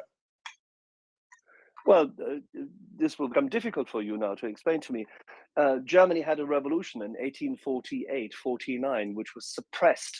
Every European had. Which was which was suppressed by the Habsburgs deciding to take money from the French and the import of the Tsars on the Prussian king at that point in time, and therefore it failed. But it failed. It was a very vast and very important civil revolution, which led, by the way, to the change of the Prussian politics completely. But it failed to achieve what it should have achieved, like in England, a constitutional monarchy. Don't forget, the Brits had a parliament, yes, and it was stronger because they managed to adapt this earlier. But Britain was far from a democracy, may we just highlight that. I mean, it took a bit of time until the late 1880s, 90s, that, say, voting had a bit more import on its politics, right? Having said this, we had the Weimar Republic in Germany. You could say that it was definitely a conundrum and a cauldron of illiberalism importing upon what was otherwise a democratic idea. But we did have the Weimar Republic, and the culture was of Germany undermined by communists and Daniel, please, and the culture of enlightenment and innovation over hundreds and hundreds of years in Central Europe, meaning from the days of the Holy Roman Empire of German nations throughout, I think I will not deny here. Why I ask you that was very, very, very simple.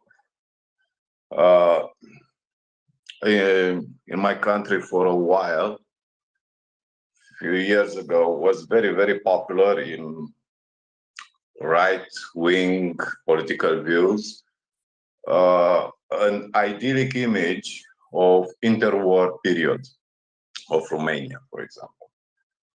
Democracy, cultural development and societal change and things like that.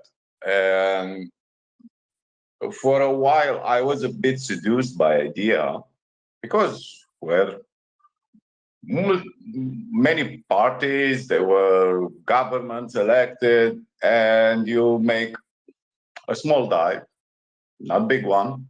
You discover not only women cannot vote, but most of the people didn't know to write and read.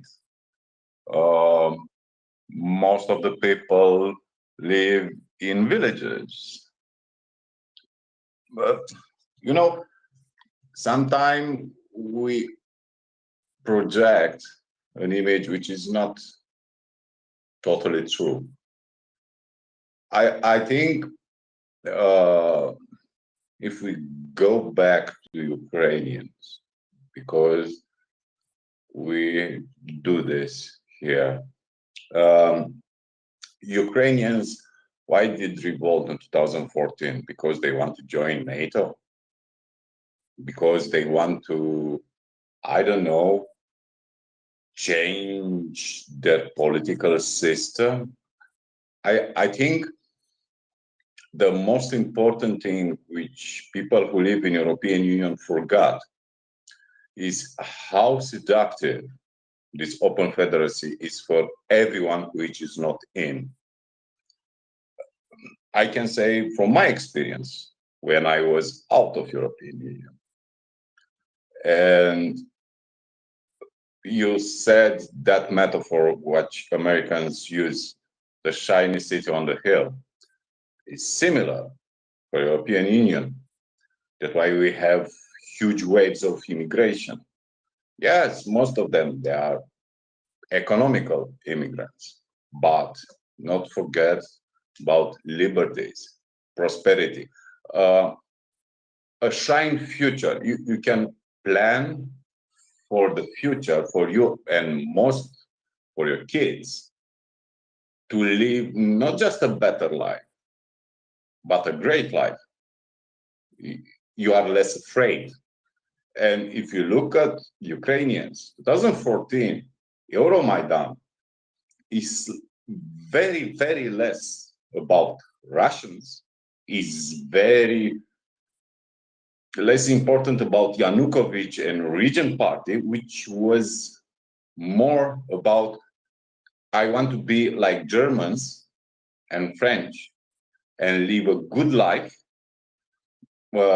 My future for my children to be something which is not just a projection, a reality. Prosperity, liberty, equity, rule of law, institution of what I can trust, no more Perfect. corruption. Daniel, you're making the case. You're making the case for liberalism, for a free country. Of course, When you said equity, I would have said that you would have said and justice for all. I'm with you 100%. Yes, that is the case, and this is something worth striving for. I think people don't understand this because it's a long discussion about NATO, America. There are no place here. In fact, 2023, what is happening now in Ukraine, the war, the invasion, the problem which Putin and his army and the support of his people in his country, all this development against Ukrainians is nothing to do about weapons, nothing to do about Russian-speaking people, is nothing to do about anything we hear, is about what we don't hear. Because you said cooperation, the stress put on Europeans, we have an expression in Romania. In time of trouble, you see who are your friends, you know? And something which is probably similar in every European languages, together we are stronger. I was just about to tell you, Daniel, that exists. These 6 languages I know. Yeah, and this idea look more important in this war? Why Ukrainians look at European Union future? It is not just economical, which is very important. Is not just values, because it's very easy to talk about values, supreme values, human values, universal declaration of human rights. It's not about this. It is about, you look at an institution and you don't see the chief of that institution who acts like a tyrant. You need to bribe him. It's about, I made a mistake, I will pay a fine, and things will work together. And I understand I made a mistake, I pay it for it, and will be proportional. I will not be dropped in jail because I keep a blank sheet of paper. If I go to the hospital, I get the services, and I don't need to bribe the doctor. I don't need to take the medicine from home. I go to school, and I will not be learned how glorious my history was. I learned before to question everything, to apply rationale for everything, to don't repeat long text about philosophy and literature, but to try to understand this world, which is much more complex than 100 years ago. It is something which we don't address enough to explain is more about EU than anything.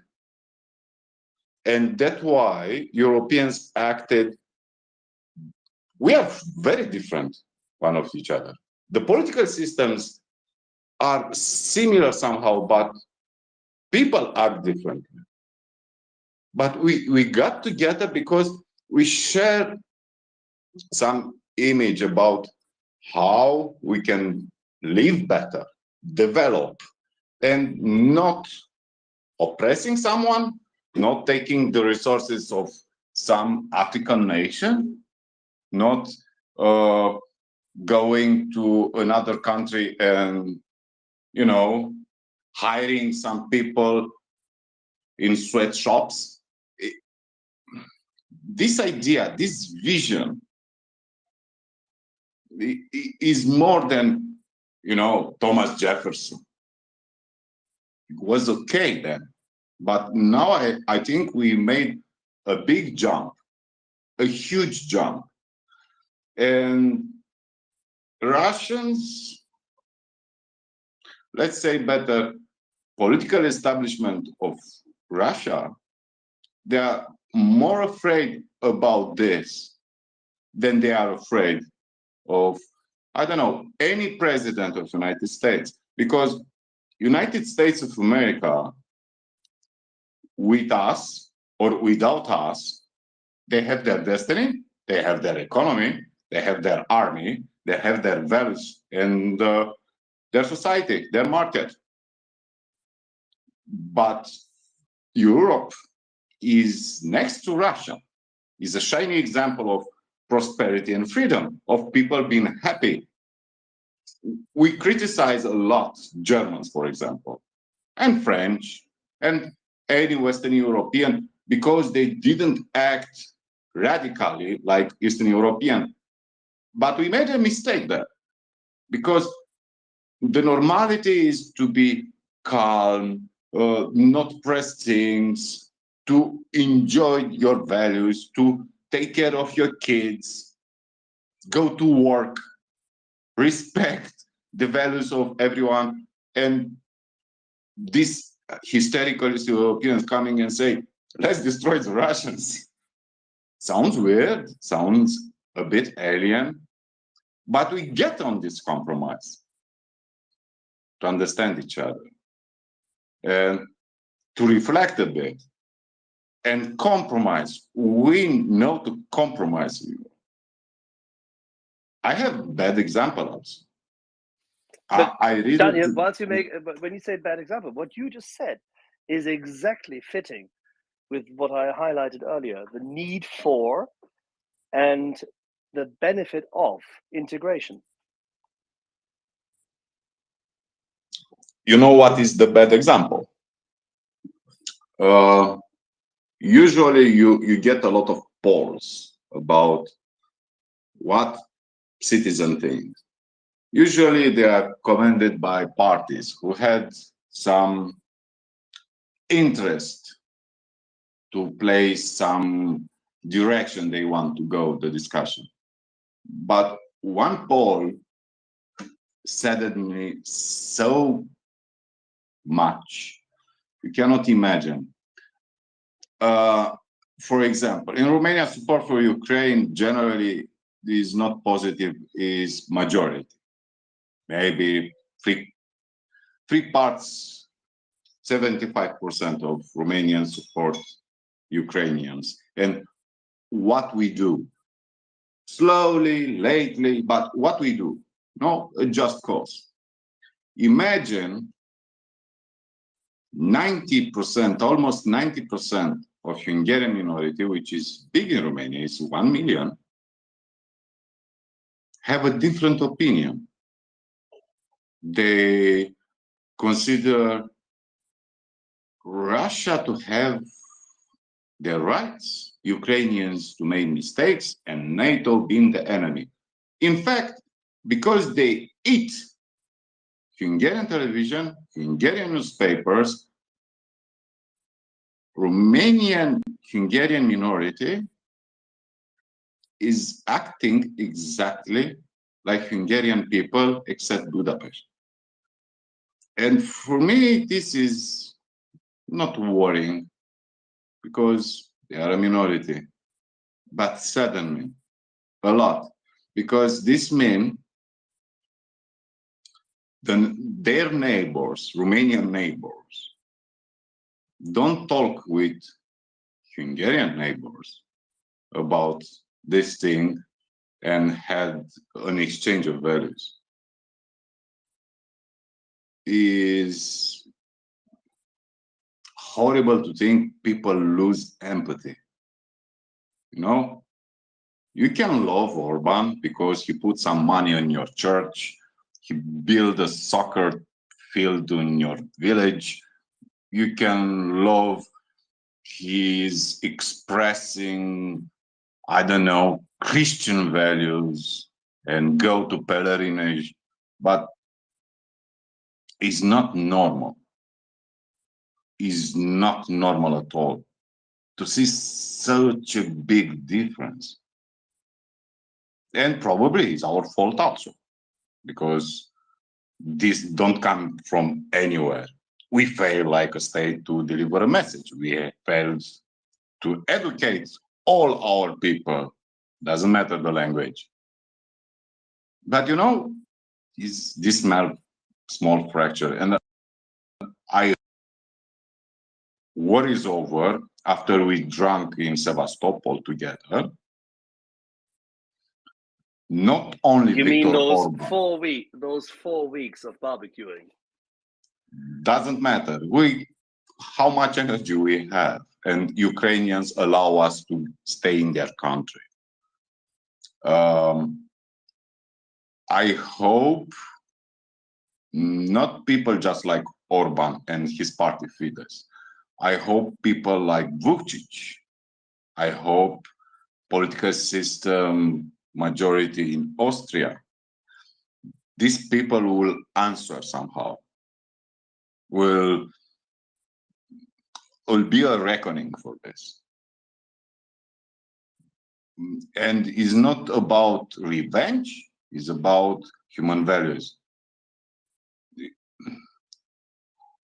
Agreed. We have to hold them to account, but first we have to win. First, Ukraine has to win. First, Europe has to help Ukraine win. First, America will have to continuously support Europe and Ukraine to win. Let's win this first, and then we will deal, as they said, we will deal with the traitors after. I don't think this word traitor is very well placed. I will explain Ah, why. come on. Sorry, I'm the warlord here in this regard. There's a couple Okay, of you are the politicians. soldier. There's a couple of politicians in Germany and in Austria, and Mr. Orban. I would put into that category. They took the money from Russians, but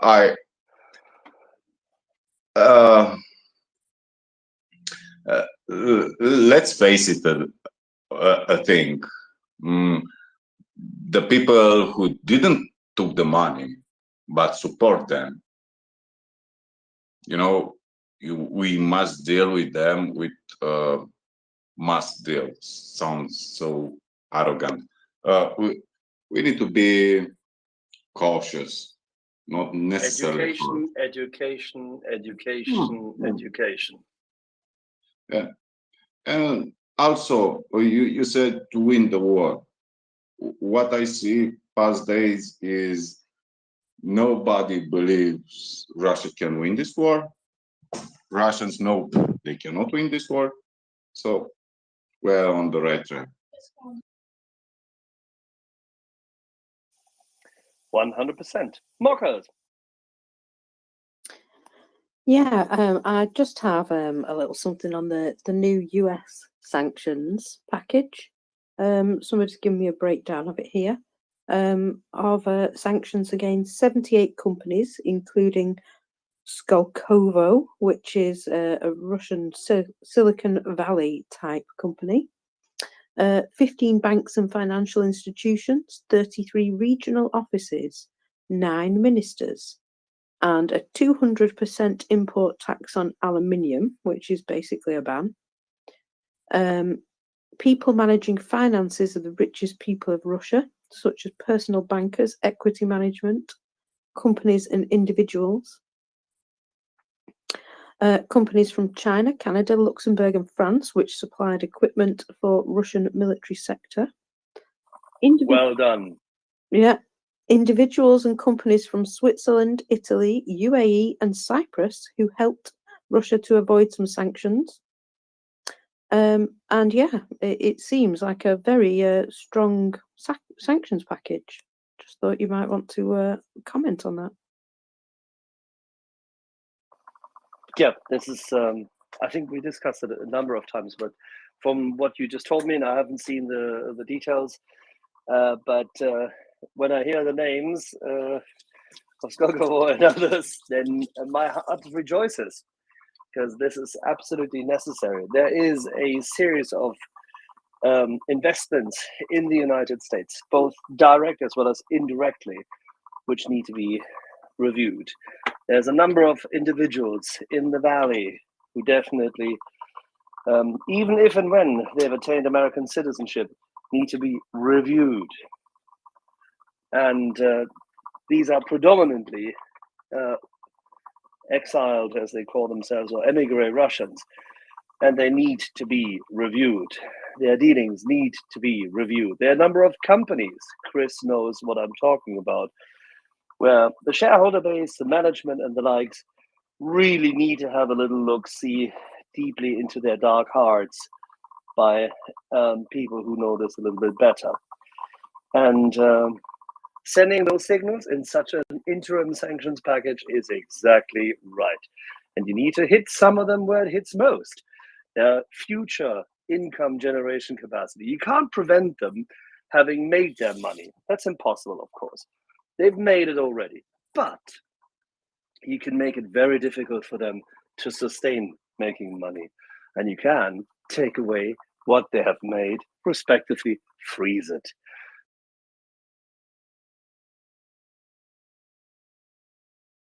Well done.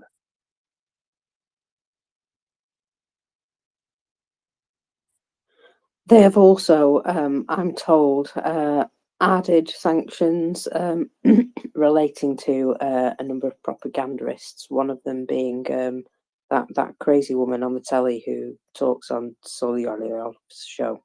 That one. Simonian. That's the lady. Well, she doesn't want to have any holidays Shebaeva, in France not anymore Simonian. anyway. Shebaeva. Simonian, yeah. Oh, Shabayeva, the fat lady. She has gained weight, has she not?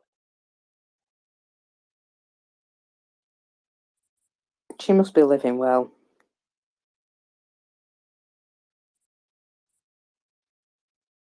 I think they are all heavy on the meds. Look at them, they're all gaining weight.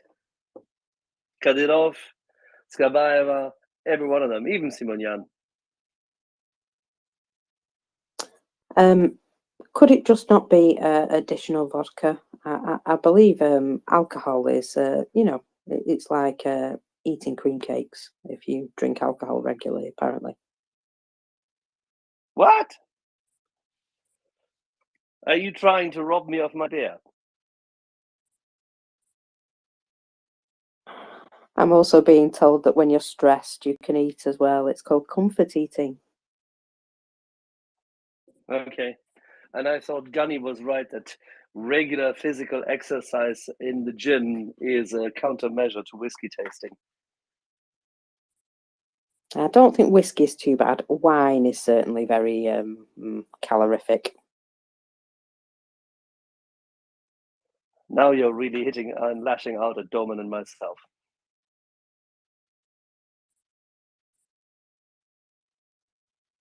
Apologies. My mother's been on a diet my entire life, so these things were always drummed into me.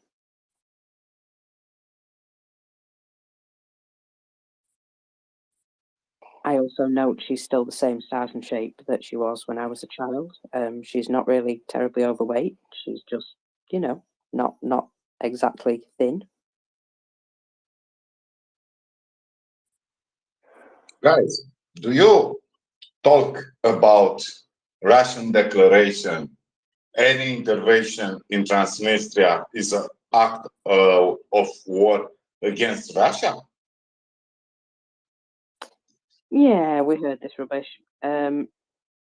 Obviously, there was an awful lot of chatter over the last couple of days about Transnistria. No. The principle, the idea. You can go to, say, to Azerbaijan, for example. If you go with your army in Nagorno-Karabakh, is an act of war against Russian Federation. It's the same idea, you know. They said that about her son, though, didn't they? What? Didn't they say the same about her son? Let's be fair. They did. They said a lot of bullshit. Yeah, but let's take it this a bit. So you are at Security Council of United Nations, and you say if a country put a policeman in a part of their country, we can declare war. Is so. Let them have it. That's great, Daniel. Come on, let him declare war, please. Agree, but see how much we care. I don't say I care. I don't say I take it seriously. I say just how stupidly sounds for everyone. I imagine even Russians, even the Burmese junta look at this and say, "What's wrong with you, man?"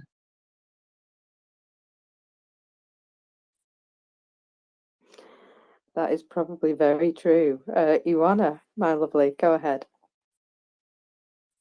Yes, so about this statement about Transnistria and about the context, we have to go back in history. In 2012, Putin signed a decree by which he practically admitted the authority of Moldova in dealing with issues regarding Transnistria. So basically, then he admitted that Moldova is in charge of whatever happens in Transnistria, even if the Transnistrian Republic declared its independence. We have to notice that Russia never admitted or accepted or declared that it recognized the independence of Transnistria. So Transnistria is a breakaway so-called independent republic from Moldova, and indeed there are, between quotes, of peacekeeping forces, about 1,500 soldiers and other personnel from Russia in there. So what happened is that Tuesday, with his big speech and all, people didn't notice, or it passed a little bit under the radar, the fact that Putin cancelled the decree from 2012 when he recognized the authority of Moldova over Transnistria. So basically now he didn't recognize the independence of Transnistria, but he cancelled the previous act. So right now he states that if something happened in Transnistria, it's like attacking Russian territory. There is a big difference between Kherson, Donetsk, Lugansk, Crimea, and whatever, and Transnistria, because Putin signed an act recognizing those oblasts. Of course, the act was illegal, but he signed an act recognizing those oblasts as a part of Russian territory. With Transnistria, he didn't do it yet, but we never know what it is in his mind. So Yeah, that's and the context. even then, Joanna, if he signs an act, what relevance does it have for declaring war? No, it doesn't, of course, because it has to be recognized internationally, and this will never happen. But they like formalities. For them, formality replaces law. So it's not law, it's not the rule of law, it's just formality. Yeah, it is exactly what you would find in George Orwell and Aldous Huxley. Exactly. So basically, what he stated now, that if something happened in Transnistria, Russia will be entitled to consider it an affront or something dealing with Russia's territory, it's just blah, blah, blah. Let's put it simple. It's just blah, blah, blah. So, yeah. And they are promoting those narratives about Ukraine, that Ukraine is going to do something there, and so on and so forth. But this is just to create, a smoke screen, and to probably take attention from somewhere else where they are losing on the battlefield, or from the international I don't know, public awareness about this war or whatever. So they are just trying to throw in some subjects in order to divert attention from what is happening, what is really happening.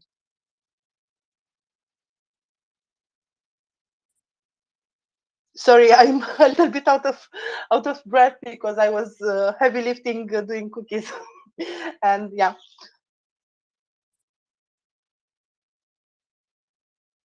And let's talk about the other thing, about the Chisinau airport, because it was a big issue these last days, and we didn't address it very much in the space.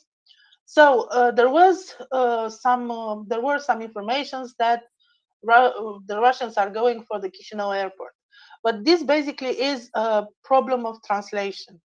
The idea is that one official from Moldovan government, I believe it was even the prime minister, I'm not sure, I have to verify, said something like this: Russia would like to have a hold on Moldova because they can use the Chisinau airport to direct their operations from there, and this basically would be a stab in the back to Ukraine.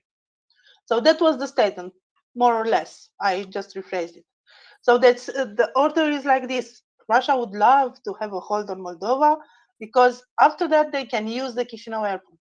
And from this, we arrive to the tweets and information that Russia is going to the Chisinau airport, which is just a speculation. They can't, in fact, they can't go there because to go over Ukraine it's impossible.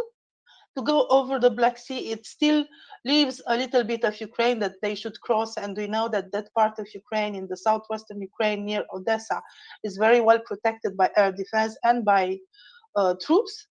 And even if they, let's say, would like to land on the Chisinau airport, a plane landing is very vulnerable. It can be attacked, and I think there was in our news that Moldova is ready to just blow up the runway of the Chisinau airport if it is needed in order to prevent such an invading force. So I don't think that something will happen to the Chisinau airport. Of course, they are so crazy that they may try, but it's very, very, it's not very probable. The probability is very low.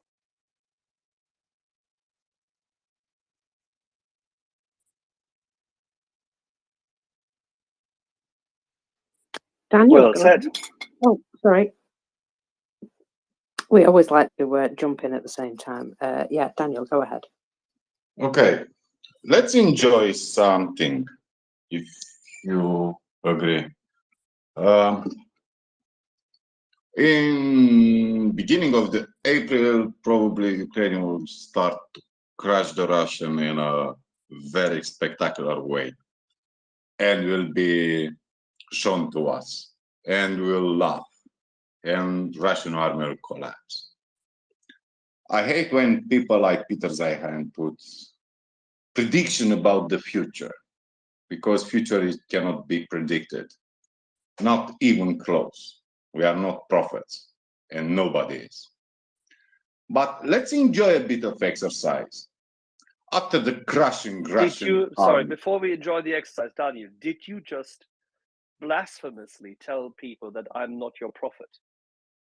of course, I am shaken in disbelief. I'm totally atheist, so don't worry. Let's enjoy a bit of this exercise. So, Ukrainian tanks crush Bakhmut, Kremina, and liberate Mariupol at the end of the June. Russian army probably will collapse. We will see a huge exodus from Lugansk, Donetsk, and Crimea. And probably some ships will be sunk. Okay. What will happen next? This is interesting for me. What will happen after this? Let's enjoy a bit with our fantasies.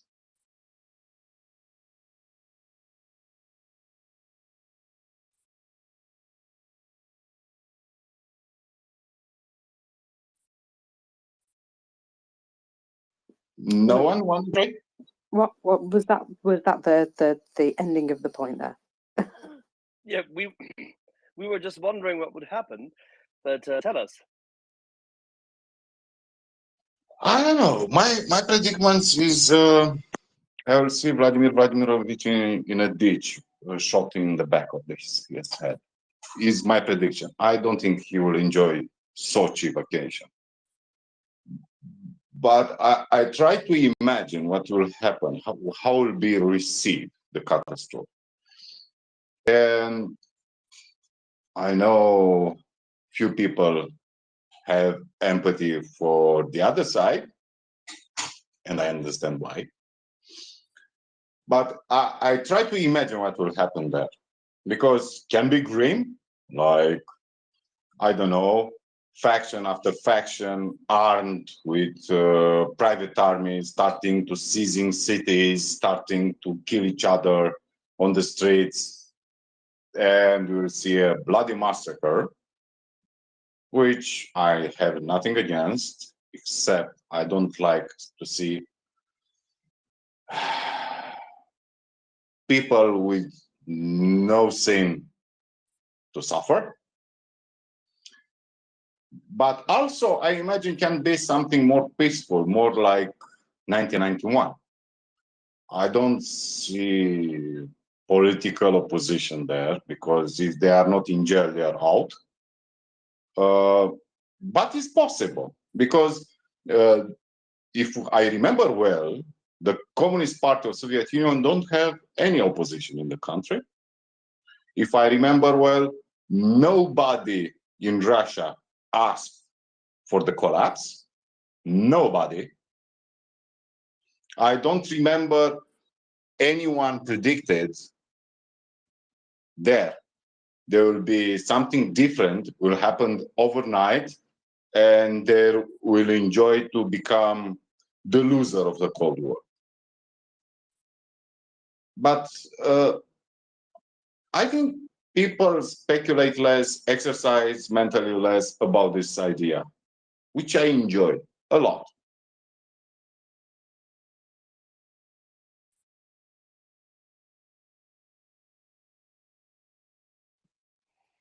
You need to continue this, people. I need to deal with 3 poodles. Give me a second. I'm feeding the dogs. So Daniel, your question is what will happen in Russia if Ukraine and when Ukraine will have victory and retake all the territory back, including Crimea? That's the question. Daniel?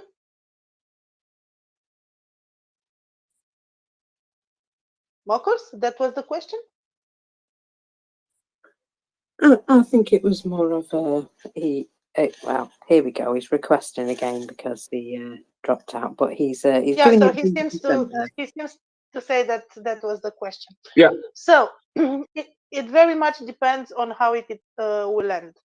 And when I'm talking about how it will end, I'm not talking about the possibility that some territory will be gained by Russia. I'm talking about Ukraine taking back all its territory to the borders previous to 2014. So if Ukraine will have a counteroffensive that will be strong enough for the Russians to realize that they cannot hold the terrain, and they will just go back in the Doman scenario. They will go back and they said we achieved all the purposes and so on and so forth, and we demilitarized completely Ukraine, and all Russian territory is protected, and NATO will not extend no more, and so on and so forth. Then I think that everything will be peace and quiet, because we don't see the people inside Russia being very, very, I don't know, giving proof of a lot of agency right now. I think they will just go back to their businesses, and maybe there will be some changes in the Duma, but not really something. I see that Prigozhin is under control right now.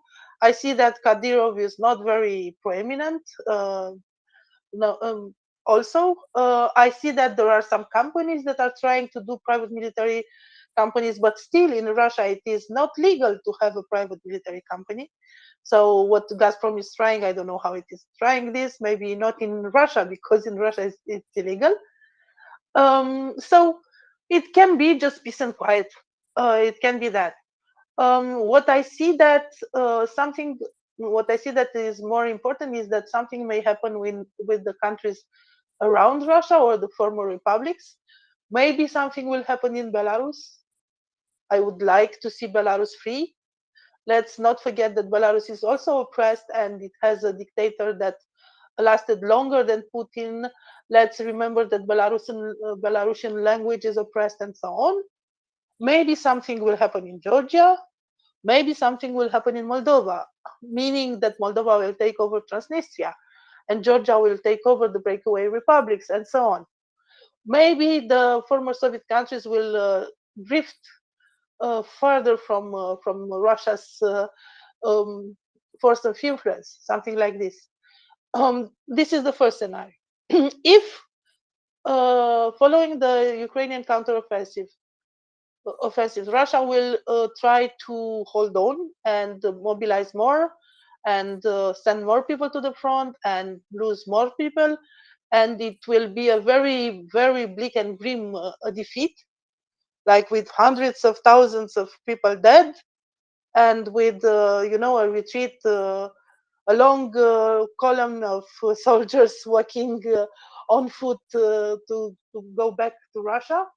If it will be this like very shameful defeat, then maybe something will happen. Maybe somebody will try to take over the power in Russia. Maybe there will be a coup. Maybe there will be like destabilization forces. Maybe there will be attempts to take over some regions. I don't know.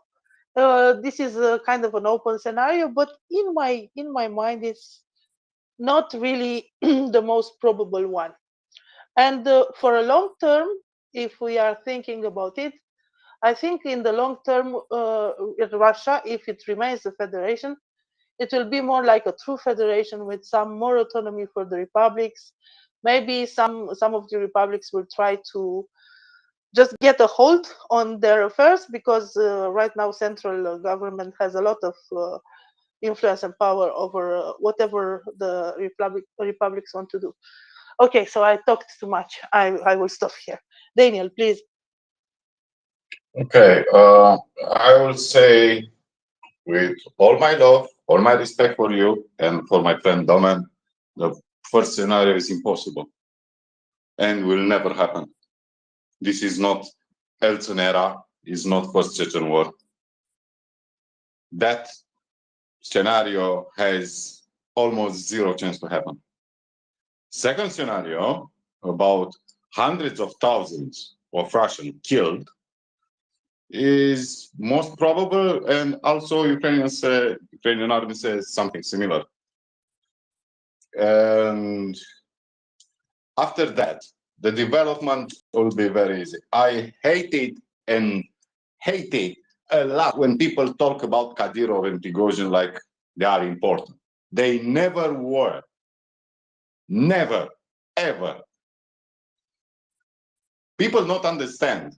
Chechnya survived like entity and Kadyrov like leader because 90% of their money come from Moscow. This will never make you something very important, powerful, and so on. And Prigozhin is nobody. When people talk about Prigozhin, political stance sounds so weird for me. It's like telling me some criminal on the street on my city can become the prime minister. And it's not about how the political system is different in Russia. It's about how low level this guy is. About second scenario, which I'm not necessarily enjoy like punishment for what Russia did for all the world. But I see it a bit rational. How this can be the future. First, we don't think, our community, the Russian generals will act.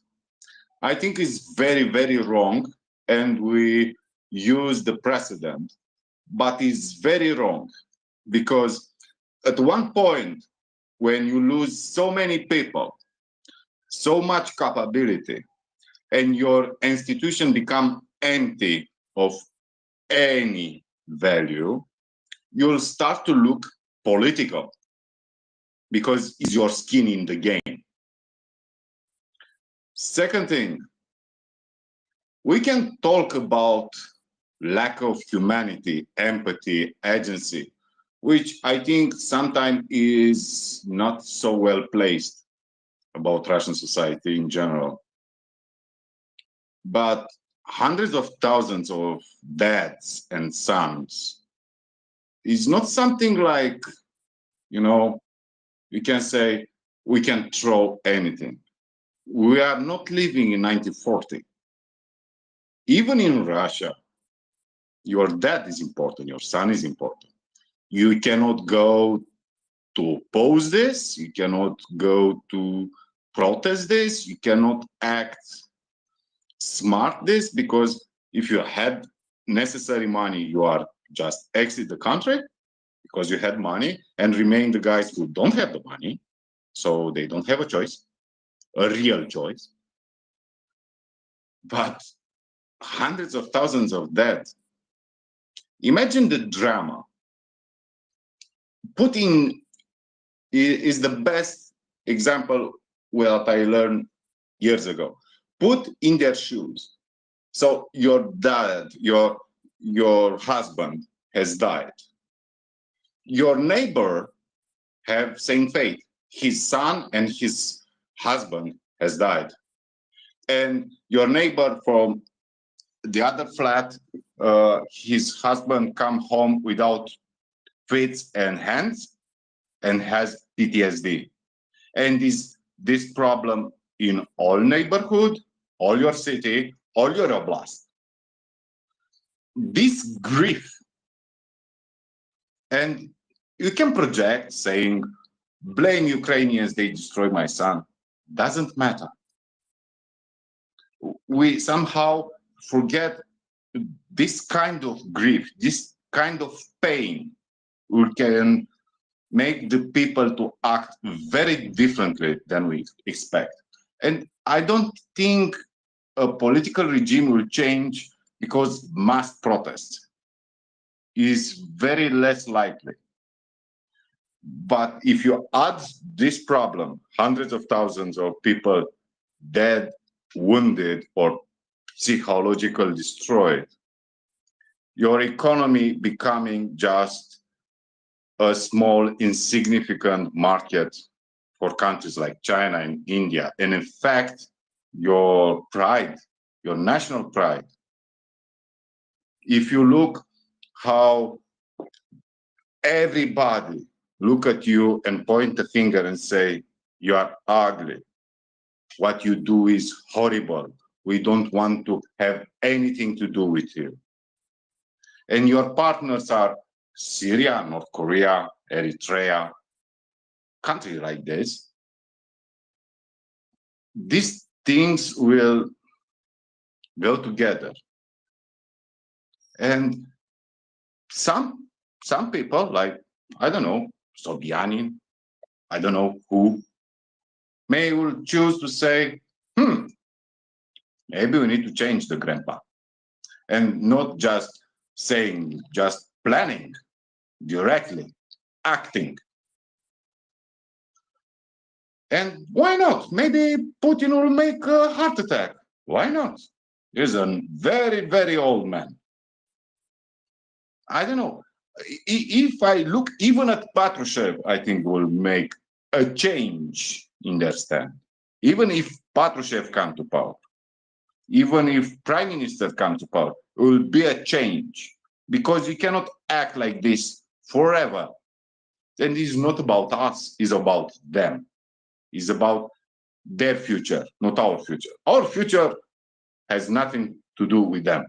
But them must need to make big choices because Azerbaijan humiliate them. Kazakhstan humiliate them. It's not just Europe. And, you know, you want to have a future. Every people in the world want a future.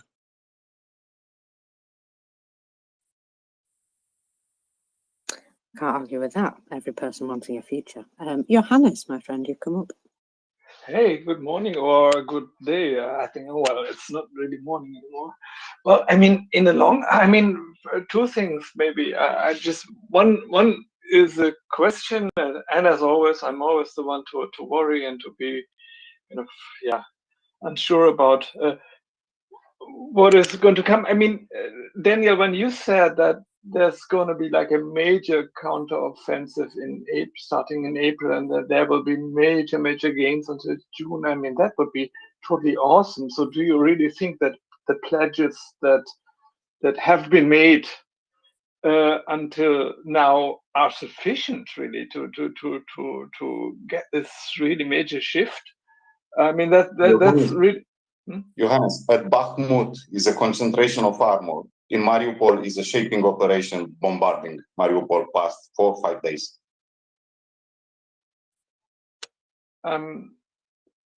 So sorry, what do you mean to say? I mean, if you think in Bakhmut, Ukrainian tanks are concentrating, ready to destroy the Russians in Bakhmut area. Okay, so and that's also... In Mariupol, they are bombarded constantly past week. It's a shaping operation exactly like in Kherson. So that is the future. All right, I didn't know that. Then so that sounds good. I mean, looking forward. And I mean, very much. I think what is regarding what is going to happen to Russia. I mean, if there's one constant in Russian history, is that change usually came not from the center but from the periphery. And so, I mean, so you talked about what shifts might occur in the power center, but maybe it's more likely that shifts are going to come from the periphery, from, for instance, the lower Volga and the North Caucasus. I'm not seeing that right now, because right now the only voices we hear from non-Russian nations and peoples in Russia who claim the right to self-determination come from exile. So there's nothing really going on. Of months back in Dagestan, and also in grievances were solved. I think the mobilization was suspended in Dagestan, and then the women, I mean, those courageous women, they just stopped protesting, as is to be expected. And that's also a pattern, I think, in Russia, that local protests, like against local grievances, are more often than we tend to know successful, and then they die down, and so there's no solidarization between the regions. And we had the same, like, for instance, 2 years ago, or now 3 years ago almost, when there were these very powerful protests in Khabarovsk going on, and the people just went on taking to the streets for half a year after the framing of Governor Furgal, and then no other region joined in. So that's probably going to be key, whether there's going to be some level of joint action between different Russian regions who have their grievances against Moscow. I'm not really sure whether. You are German, right? Yeah. Okay. Can you imagine Alex Navalny was poisoned to be killed, and after didn't solve this, put in the jail? So the opposition will not exist when Putin will start invading Ukraine. You cannot put people to die. It's not like in Germany. You go outside and you speak your policeman, they will give you a fine. Here you will go to jail. And probably before entering in jail, you will be tortured well by the policeman. Try to imagine this less like us and try to put in their place. It's very easy to say why they didn't protest.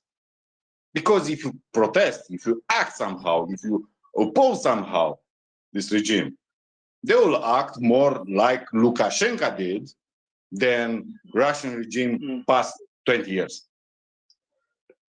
Yes and no. I mean, if we compare what consequences the protests face, of course, I mean, the often cited counterexample would be Iran. 20,000 Russians in jails for political opposition. 20,000. What about the Iranian Yeah. women? When people protest, What about the Iranian Yeah, but women? You guys are forgetting. yes, mate. What happened in Iran? George, Yeah. what happened in Iran? You know? Yeah. There were tens of thousands of arrests, a lot of death sentences, and Mullah decided to stop the tortures. But the crushing was totally outrageous in Iran. Exactly. So exactly. it's easy to say. Exactly. It's Daniel, easy to say. Exactly. Same in Russia. But here's the problem. Me and you agree on one thing. When that offensive kicks off in late April, May, they're going to cut through them like a hot knife through butter. Those guys are going to get crushed. The ones that are left, they're going to go home. They're going to go home because they're going to kill their officers just like they did in 1917. Maybe they'll cook them and eat them like they did back then too. But get this. They're going to go home, and they're going to go home armed because there's nobody going to disarm them. That's when the fun starts. Yeah, wrong, George. You know why? Look at security service, how armed they are. Look a bit of Rosguardia. Look a bit of every emergency situation like Oman. That guys are paramilitary, not just policemen. Yeah, but we saw how but remember, they're just thugs, just like the ones that they sent in Ukraine. We saw some of the Rosguardia guys, and their ability to fight is, zero and none, and more towards zero. So there's gonna be fighting. In Bakhmut, George, in Bakhmut at this moment are 200 Ahmad OMON counter policemen to keep the Russians revolting on the front. They are already in action against soldiers. Yeah, that's true. But like I said, once that catastrophe hits and everybody's running for their lives, Daniel, the command and control is gonna collapse, and you're gonna have the Tsar had, secret police and all that stuff. They couldn't stop it either because they were outnumbered, and I think that's what's gonna happen. Maybe I'm wrong, but I think when you have chaos like that we're gonna see, I think it's gonna be interesting. But the fact that the Russians don't even try to protest, I don't know, man. I'm sorry. There was protests in Greece, during the military dictatorship. Some people just have the backbone for it, and some people don't. You know what Russians say about this, George? They said, when you understand is futile, you have no chance, nobody will act. Is something like in Romania was. Before we get the courage, we tried in 77, we tried in 87. There were some students in Iași who tried in 80s also. But before you get this courage, it is something very weird. Sociologists don't understand. Anthropologists don't understand.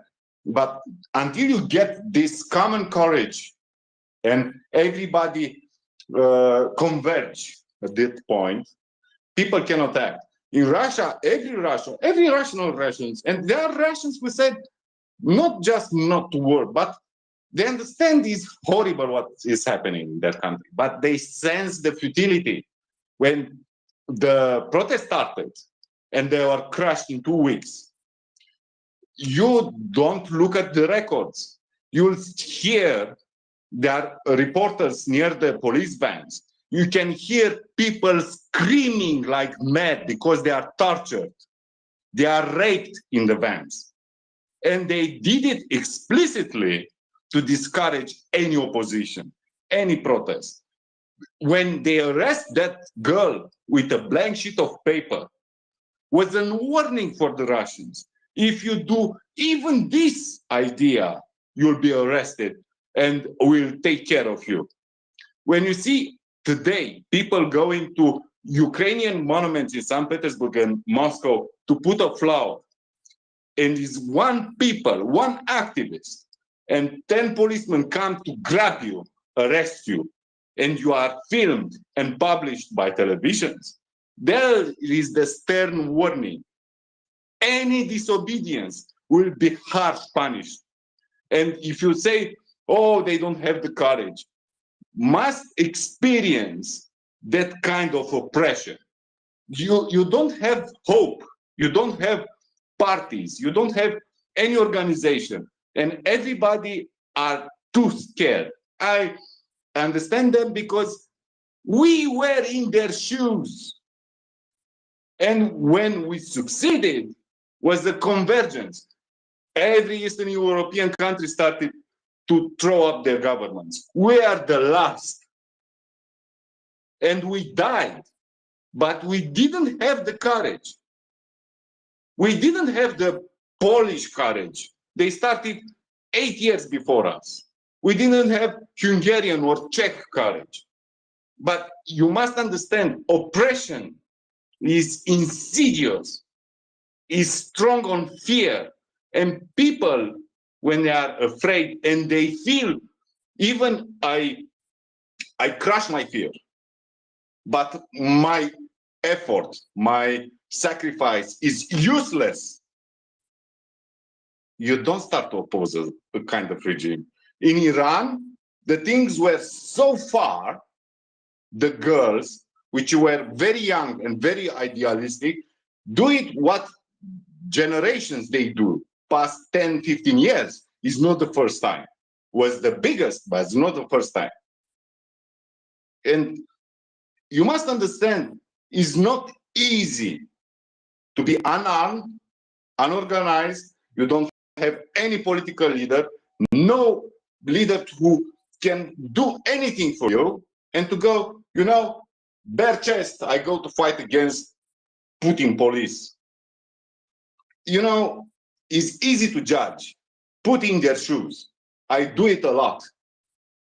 Let's be less judgmental because we live a comfortable life in a free countries.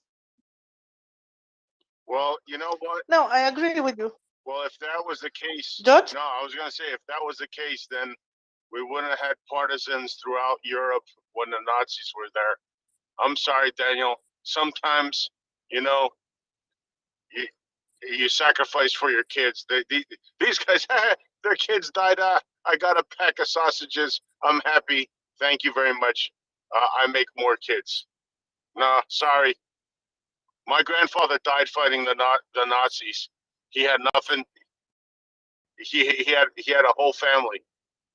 But sometimes you got to step to the plate, and none of those people are going to step to the plate because they're just sheep. Sorry, it's nothing about fear. I'm never going to buy that because I've seen it in other countries.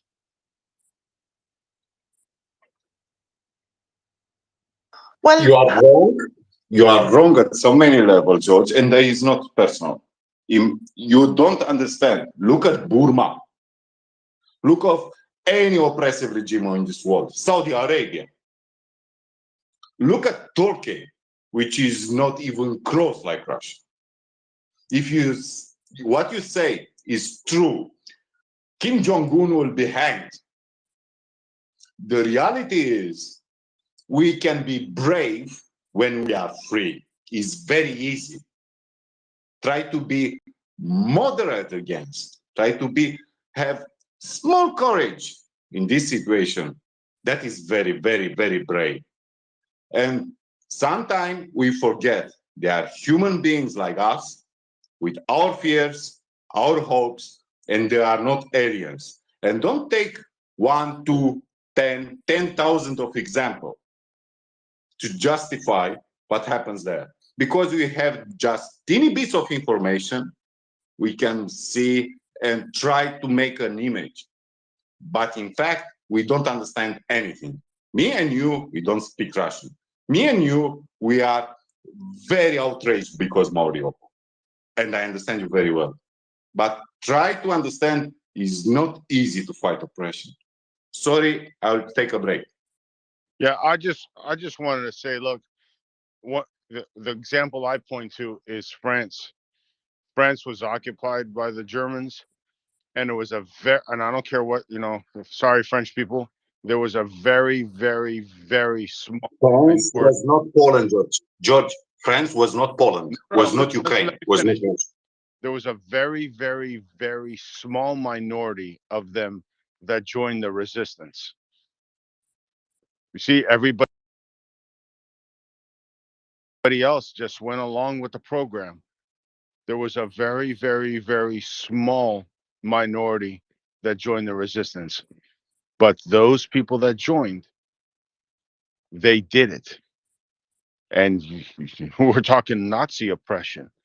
We're talking people, they Oradour, they just burned down a whole town, killed 600 people, 1,000 people. But they did it. That's what I'm talking about. Now I sound like Biden, but they did it. They still did it. They saw what was going on. The Greeks saw that the Nazis were building whole villages. They still did it. That's what I'm getting at. You have to start somewhere, Daniel. Someone has to start somewhere. And what I'm saying is, when these guys go back, because they're going to go back, and they're going to go back pissed and collapsed, and they're going to go back armed. And that's going to be a huge problem for the Russian government.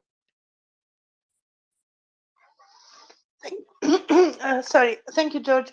I see that ATV and Johannes have the hand up for a very long time, and after that, I will like to comment on this.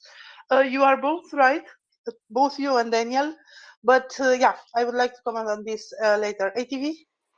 A fascinating discussion. Maybe ultimately pointless, but fascinating nonetheless, and one worth having. I'm going to co-opt Axel's mantra. And this is my thesis: the center will not hold. And I think, with respect, George and Daniel, you're touching on a lot of important points, but maybe your focus is wrong. At the end of this war, as George is indicating, there will be hundreds of thousands of men, broken emotionally, physically, but armed, going into a society that reviles them, that will make the US post-Vietnam look like Disneyland. You will have state apparatus, you'll have a security state apparatus that will almost certainly take over from Putin, whether it's in 1 year or 5 years from now. It's almost certainly the case, and it will not matter. You will have an economy whose capital assets have been devastated. Trucks, trains, factories, shopping malls, railroad infrastructure. You look at the gas infrastructure in the east, and right, no Nord Stream, but forget Nord Stream. Those gas fields are depleting today. Every single day they're depleting. Those wells are freezing over and corrupting. The capital, the technology is not going in to maintain them, right? It's like trying to hold water in your hands. A gas field is like trying to hold water in your hands. And unless you keep working and holding as tight as you can, those fields disappear and get degraded, and they never come back. That is billions a year in income that will never come back, no matter what the West does. And then you have the periphery, the near periphery: Georgia, Belarus, Transnistria, Azerbaijan, Kazakhstan. These people will see the chaos, the crime, the regional factions growing within Russia, and they will try to isolate their borders from that chaos, and they will try to reassert the control that they had lost for so many years. And the periphery will start to fail around Russia, and that will lose their access to labor, access to resources, access to food. The West can facilitate this, but it's not necessary. That is my vision of Russia over the next 5 to 10 years. The center will not hold. You will have a strong man in Moscow. It will be a state a security apparatus, almost certainly, highly likely, and it will not matter. Thank you. Thank you so much, ATV. Johannes, go ahead. Yeah, thanks a lot. Yeah, responding maybe to Daniel, I'm not sure. You said you would step down, so I'm not sure whether you're still there. But I mean, I am actually fluent in Russian, and I'm in daily contact with folks in Russia. I've been working mostly with indigenous peoples in Siberia, so for the last 30 years or so. And in each individual case of my friends and colleagues there, those few who are still within Russia, I mean, many have left, I can understand why they want to fly under the radar and why they say it's not worth protesting. But I think, apart from whether that's something I judge or not, it's just that I see there's a huge difference in mentality between Russia and other countries I've been working with, because other indigenous peoples I've been working with are mostly in South America, and there kind of the physical danger people are exposed to is much, much higher. I mean, in Colombia, some of our friends there, I mean, they whenever they leave the house, they leave it only with a bodyguard, because there's just so many people being killed, and that doesn't happen in Siberia. And so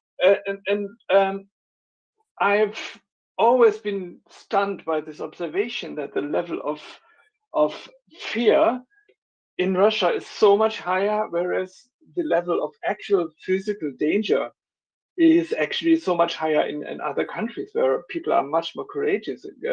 And so I guess the reason, or maybe one of the reasons, is that for whatever reason, Russians just don't trust each other. There's just no solidarity between them. And so nobody, everybody's probably ready to go out protesting when the others do, but everybody's waiting for the others, and nobody trusts each other. And that's something which makes Russia, I think, fundamentally different from many other places I've been kind of observing. Yes. So now back, Daniel, you want to speak now, or can I? Very Okay. short, very Okay, short. go ahead. At middle of 19th century, Tsar Alexander tried to change Russia.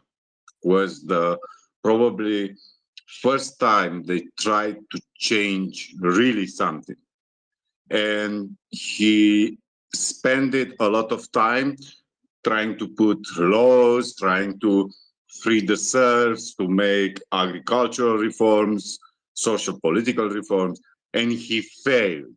And he was the Tsar in authoritarian, totally centralistic, totally absolutistic system. And he failed so badly, he never tried again. And imagine generation after generation of oppression. You will call everyone who want to change something. So if you stand against any regime, Tsarist Russia, Soviet Russia, actual Russia, the people who oppose are eliminated. This will make entire society to become subservient. You don't have the precedent. Some countries like Colombia, for example, have some precedent. They have some failed revolution or something changed. In Russia, never happened. It's something dramatically like December Revolution, 1917. These things are, look at history, how they are described. They are not minor things. It's not 1848 revolution. It's not 1990s in Warsaw Pact revolutions. It's totally, totally destruction. And I expect something like that, something apocalyptic for them. I'll take a break and listen to you, but we can enjoy each other. Okay, Daniel. Can in the meantime somebody tell me who on earth started that gorilla thing in the UK? Oh, I have no idea. Sorry. Where's Mockers when you need her? What guerrilla, Axel? Can you say again?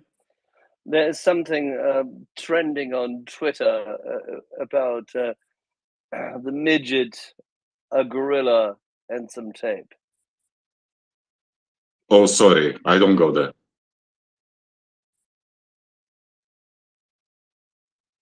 Okay, so in the meantime, Mockers will be here shortly. But in the meantime, I see Yanis has his hand up. But I just want to make some small observation to what we talked about. So first of all, we tend to think that others are like us. This is called social projection. We tend to interpret the actions of others like being motivated by similar reasons that are motivating us, and so on.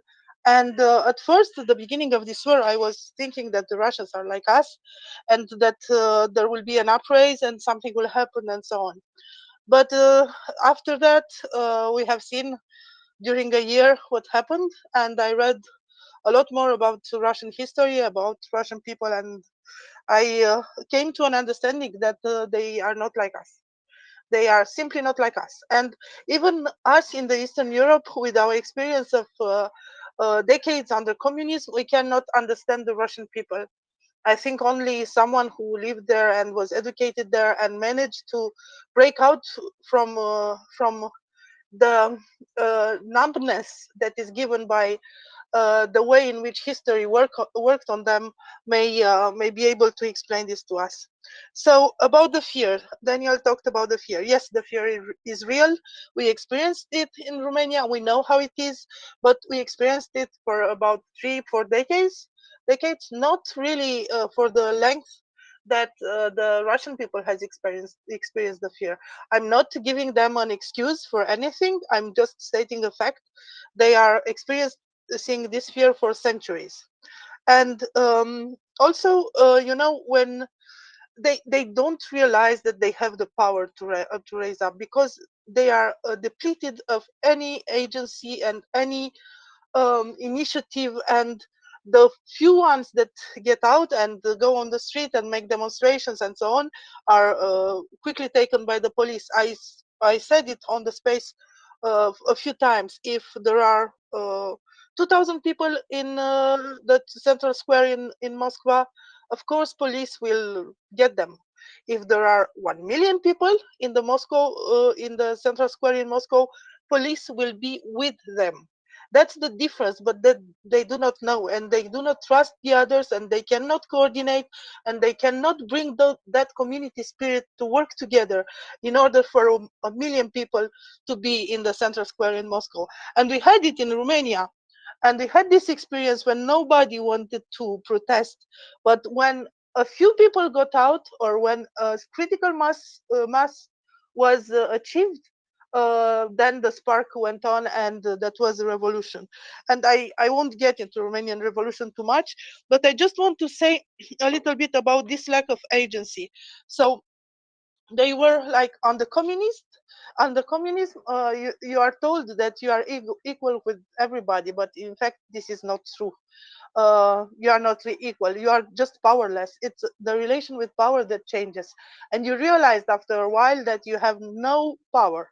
Just the people in power have power. You are just powerless, and this feeling of powerlessness interferes with your trust, interferes with your as I said, community feeling, and interferes with your ability to exercise your agency.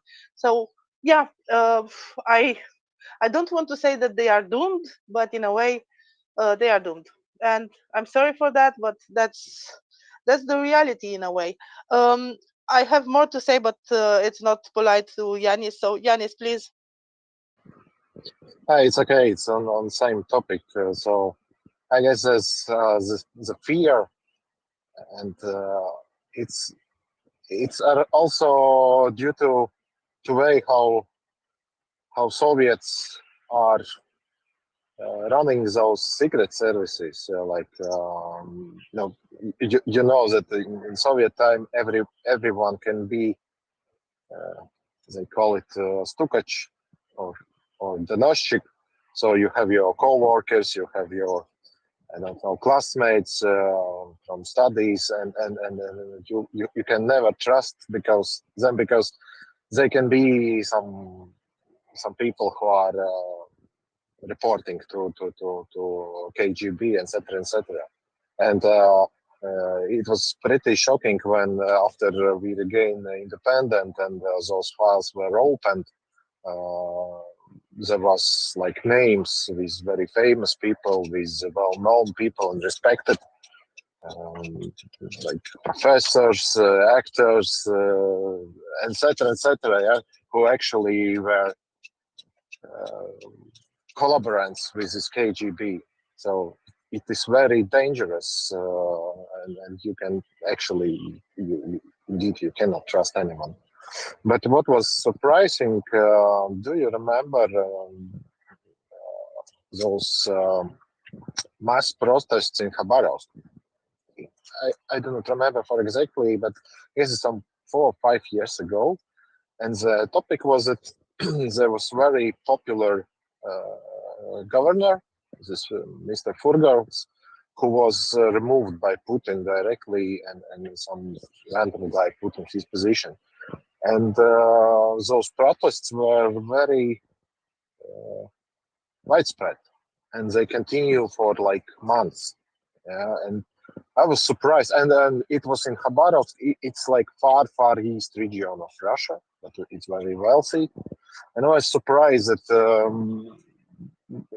I haven't heard about like very strict actions against those protesters, and it was surprising that there is something which can unite those people together.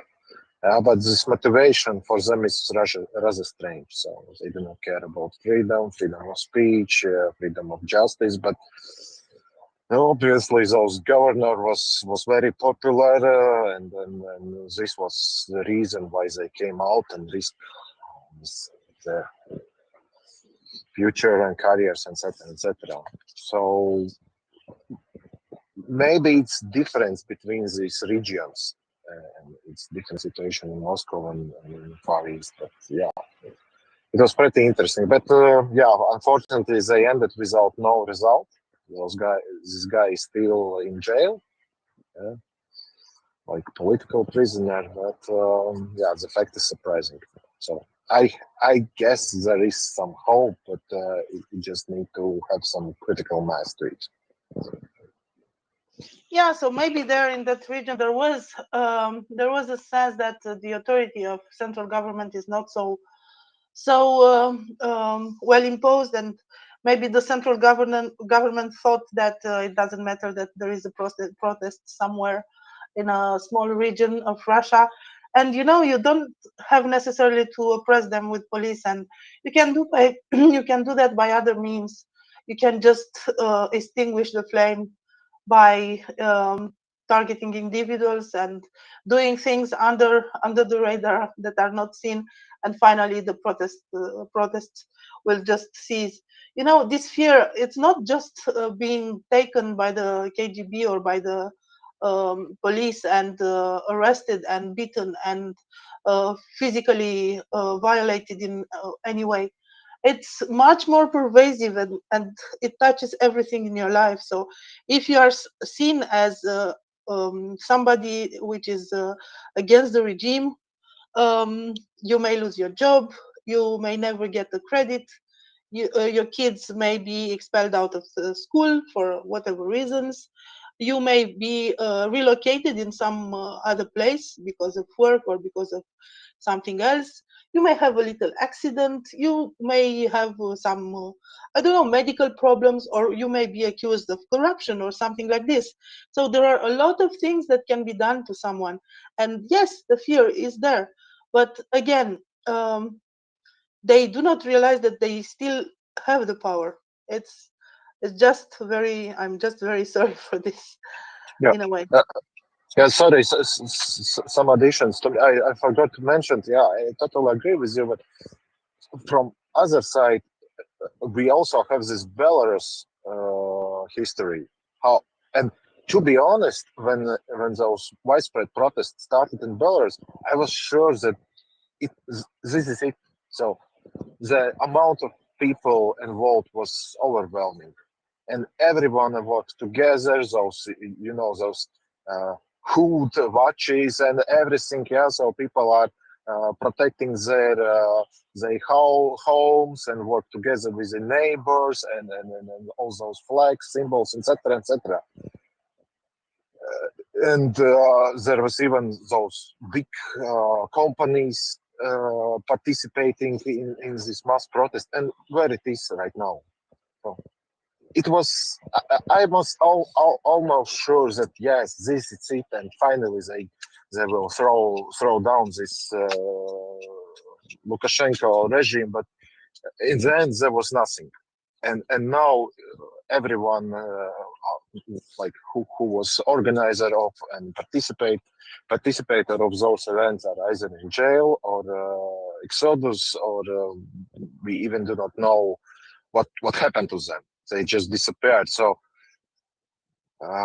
they have this technology, yeah, let's say, either came from Lukashenko to Russia or from Russia technology, but they know what to do. Yeah, in those cases, I mean with this I mean like regimes, yeah, and yeah. So maybe it was also the lesson learned from Russians that yeah, if Belarus failed to pull it out, then we have no chance at all.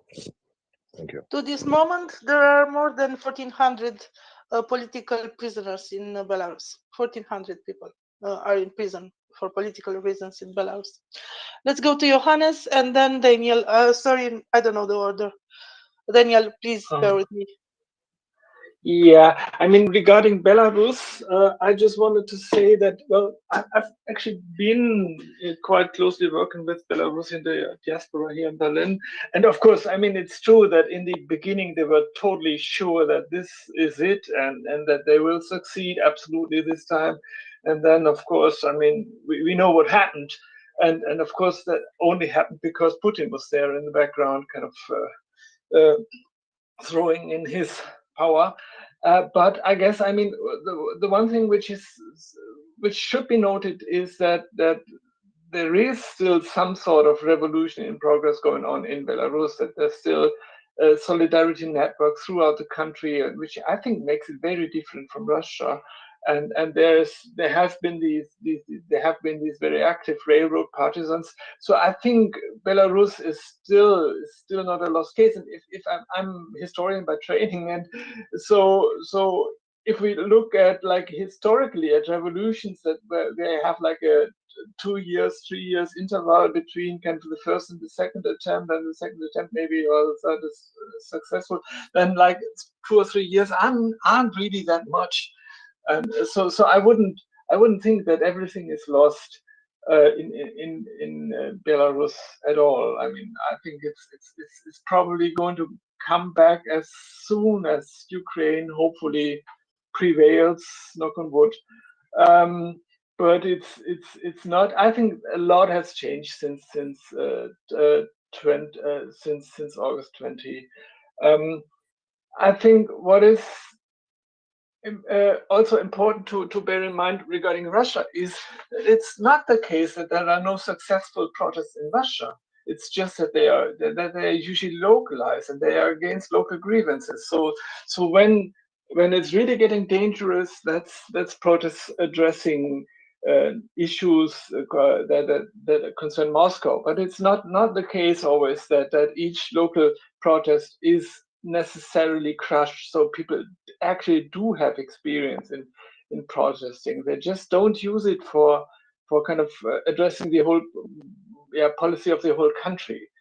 And so that's a problem. And I think that's also the reason, or one of the reasons why, I don't know, the best for Russia would actually, for the best for Russia and the Russians and the people living in Russia would actually, if the country would sooner or later start to disintegrate, because it's got these imperial, very, very deep-seated imperial structures, which probably will always prevent them from becoming a democracy and even a true federation. I mean, in the US, I guess there's a lot to be said about the deficiencies of the election system and so on, but this federal structure they have is absolutely vital, I think, in preventing a slip away from democracy. So, but I don't think that's very likely to happen in Russia, because in Russia the regions are notoriously powerless, and probably will remain so until the country is eventually decolonized, until at least some of the peripheral regions break away. And maybe, I mean, the biggie would be if Siberia in the north, also this huge resource base where the indigenous peoples live, if that would be somehow cut off from European Russia. I'm not sure how this is possible. So I'm not sure how likely this is, but maybe that's actually necessary. Maybe an empire can't, by definition, can't be democratic. At least the Russian Empire cannot be, and so the Russian Empire has to end for people in what is today Russia to have a life in dignity. So yeah, I'll end here off. Yes, so to your previous comment about Belarus, that's why Ukrainian victory is so important. And that's why Ukrainian victory doesn't just matter for Ukraine, but for all of us, because this will bring, I'm sure of it, I'm certain of it, this will bring change in Belarus and in Moldova and in Georgia and maybe whatever, Armenia and other former Soviet republics, or even on the Chechenian territory and so on. So that's why Ukraine must win, and it will. Let's go to Daniel. Thank you, Daniel, for being patient. No problem. I cleaned the kitchen, so I can hear you. I wanted to address a bit because I hear about Khabarovsk, and Khabarovsk was not the only city in total revolt. They had a record of lasting in defiance. And people probably, we don't have the memory. Why do we need to look at Russians, what they do at home and things like that? So it's normal. But let's remember, make some steps to understand what happened, in fact. That mass protest, which was not only in Khabarovsk, was in many cities, including Novosibirsk, started because they changed the law of finance of federation. That was the motivation. In Russian Federation, part of the taxes for big corporation for exploiting the mineral resources and foreign company, if I remember well, I cannot say I'm totally right, was something like 40% remaining, 40 or 60% remaining in the region, and the rest of the taxes go to central government. Well, was something which made it the regional governor to get enough funds to develop the region, especially where they have rich resources. And this is very, very, very important because the oil fields, gas fields, bauxite for aluminium, nickel, diamonds, gold, they are not in western part of Russia, in more Russified part of Russia. It is in the places like Tatarstan, Bashakortstan, the parts where the feeling of not being Russian and not wanting to remain Russian were expressed politically. Even Tatarstan declared their independence or tried to get a breakaway region. And because the Putin regime is anything but not stupid and understand the danger, they cut the funds. From that, we had the mass protest. And this is significant. Usually people not understand politics mean also resources. And the protest died because you have two ways to destroy opposition in countries like Russia or even Belarus. First, just wait. Just wait and wait and wait. And somehow people will be less energetic, enthusiastic to go more than half a year. Second, which is the favorite of Luka and also Putin in last 5-6 years, is to crush them so hard. I mean, so obviously and strongly, the people will be terrorized. We can say about Russians, look, they don't protest against the war. I remember, and I always add this point to people to remember, before 2014, in the biggest cities of Russia, I mean Moscow and St. Petersburg, but especially in Moscow, people were with tens of thousands in temperatures of -20, -30, protesting against Putin. His move on Crimea was not something strategically playground for a great chess master. It was because he was in huge danger. I think the first motivation to invade Crimea then was to stop the problems inside Russia. And we forget also 3 years ago or 2 years ago, I not remember very, very well, 3 years ago, where again, mass protest of young people asked by Navalny party to protest on the streets, and they were massive. Remember, we're not something like 200 people, 1,000 people. All the cities were full of young people protesting against Putin.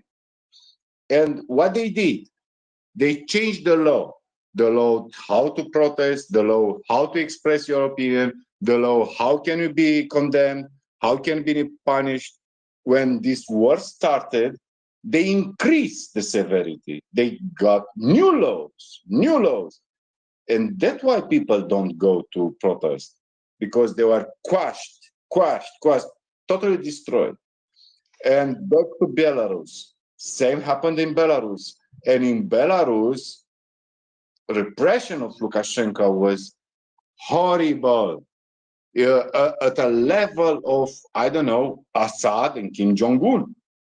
And still, we saw partisans stopping the trains. And people were shocked. We saw the recordings of the guys who were in the partisan against the railways with knickknacks shot by the Belarusian forces. And we forget this, and we treat this like, oh, they don't protest.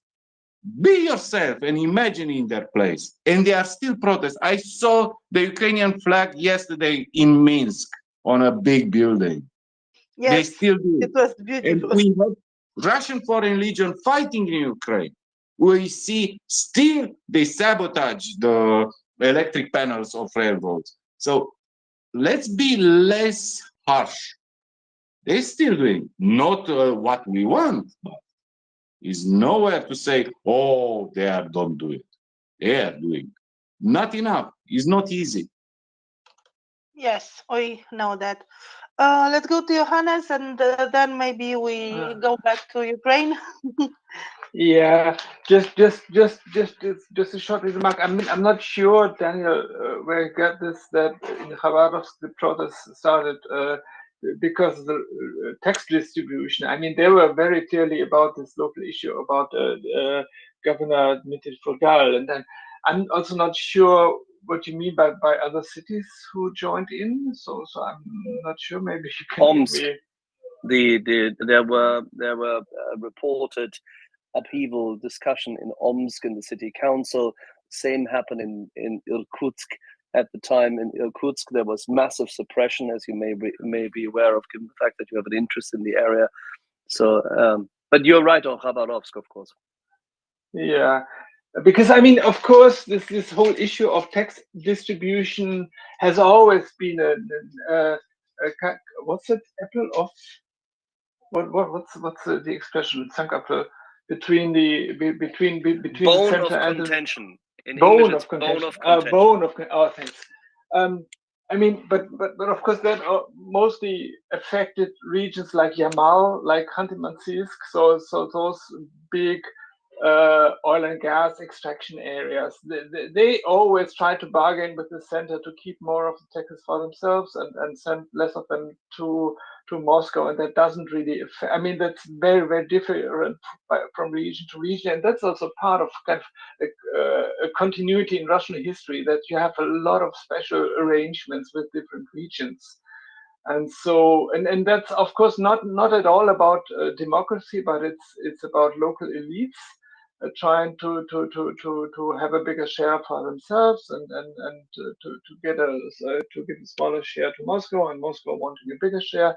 So that's kind of the Russian, what would you say, equivalent for democracy in other countries, that you have kind of different elites struggling amongst themselves, and different regional elites, and that's maybe if so I think the only hope that Russia has is really that it's going to come apart someday, and some regions separating from them, and maybe that will open an opportunity for people to live in dignity within those regions.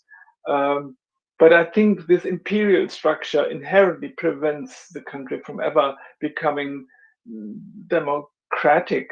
But also one thing, maybe one final thing that I wanted to say, respond to Daniel, those protests, even those protests we saw about Navalny weren't really huge. I mean, there were like 50,000 in the whole of Russia, in the country of 140 million. So that they were, I mean, you can argue, of course, I mean, it was an incredible time. It was severely cold. It was like in cities like Novosibirsk and Tomsk, it was like 40 below or so centigrade. So, I mean, I was quite surprised because that Navalny chose this time of year to get back to Moscow, where people really I didn't really understand what his calculus, what his calculation was, what his rationale was, that he chose this time, which was incredibly inconvenient for any sort of protest. But those protests did remain small. I mean, they didn't. And I think the last time that we really saw big protests in Russia was like in 2012. But even those were small compared to what we saw in 91 against the putsch. I mean, 91 was the last time that Russians really demonstrated that they can demonstrate. And there you had like 1 million people in Moscow on the street. And we are very, very long way from that ever happening. So I guess before that happens, Russians will probably not succeed in toppling their regime. And then the only thing we can hope for would be the eventual separation of some of the regions. And again, I'm very, very uncertain how likely that is going to happen, like within the next couple of years or so. And maybe, sorry, I'm getting continuing to rant because actually you said, well, we are going to go back to Ukraine, and then that would also be very much my wish. And I had this question to George because he seemed quite confident that in late April the Ukrainians will be able to cut through the Russian army like through butter. So I'm not really sure what makes you so confident. Would you say that the pledges we have at this time are sufficient to make this possible? I mean, that would be absolutely great. And again, I'm a total layperson in that regard. So maybe if you could clear that up for me, that would be really appreciated.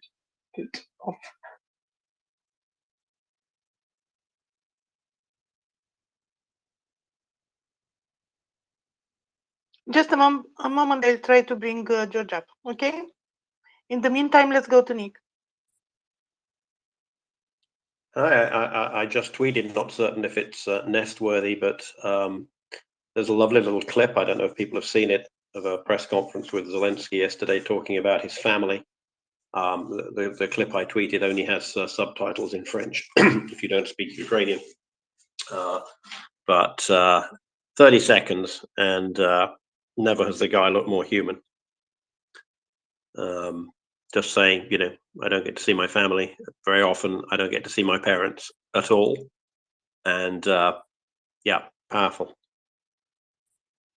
It will probably be available via other outlets, but this was from a French TV channel, so the subtitles are in French. I've seen it. It's so touching, and him speaking, it was a very emotional experience. Yeah, I've seen it. George?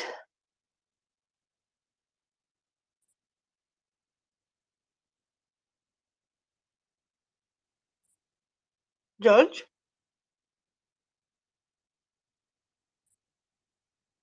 We can't hear you, George. I'm sorry. Yes. Give me 1 second, guys. Give me 1 second. Yeah, it's I'll be okay. right It's back. okay. And Nick, if you want to put it in the nest, please do. I'll do so, and then, as I say, if someone finds the version with or a longer version, or perhaps a version with English subtitles, then they can do so. I'm trying to see. I can't share it in the nest from my computer because the computer doesn't think I'm in the space. It's interesting, the dynamics of how you can be in the space twice with the same account if you use two different devices. Let's have a look. I know the experience is kind of splitting. I don't know. Yeah. You can send it to me by DM and I'll put No, it that's in the okay. chat, I carefully navigated around my phone, and I think that is. It takes a couple of seconds to appear, I think. So it should be there in a second. I mean, you don't even really need to read the subtitles. You know the topic. Come on, little nest. Come on, little nest. There we are. There we are.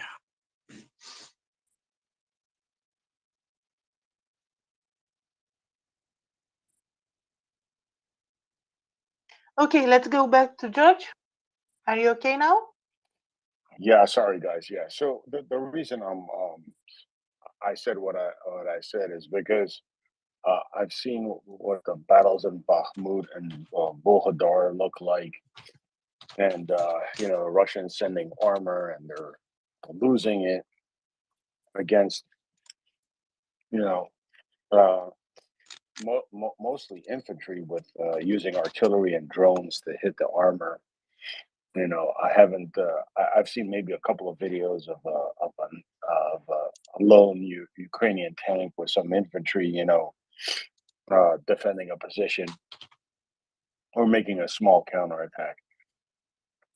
These Russians, this Russian horde, they're not soldiers, right? They're not trained. They can only go in one direction.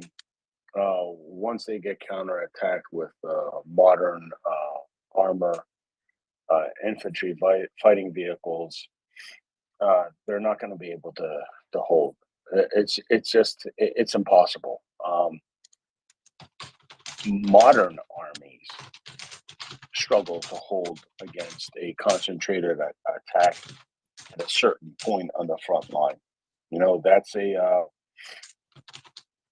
it's usually a touch and go deal there, because you know, you need soldiers that are trained in what to do when they're attacked.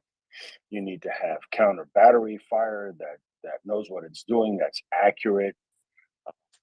There's a whole slew of things that have to happen for you to be able to defend against a counterattack, especially with armor and infantry fighting vehicles. That's not going to happen here. The initial breakthrough through the whatever the first belt or two of minefields that the Russians have set up is going to happen, and then it's going to be all hell's going to break loose in their rear, because they just don't have the capability.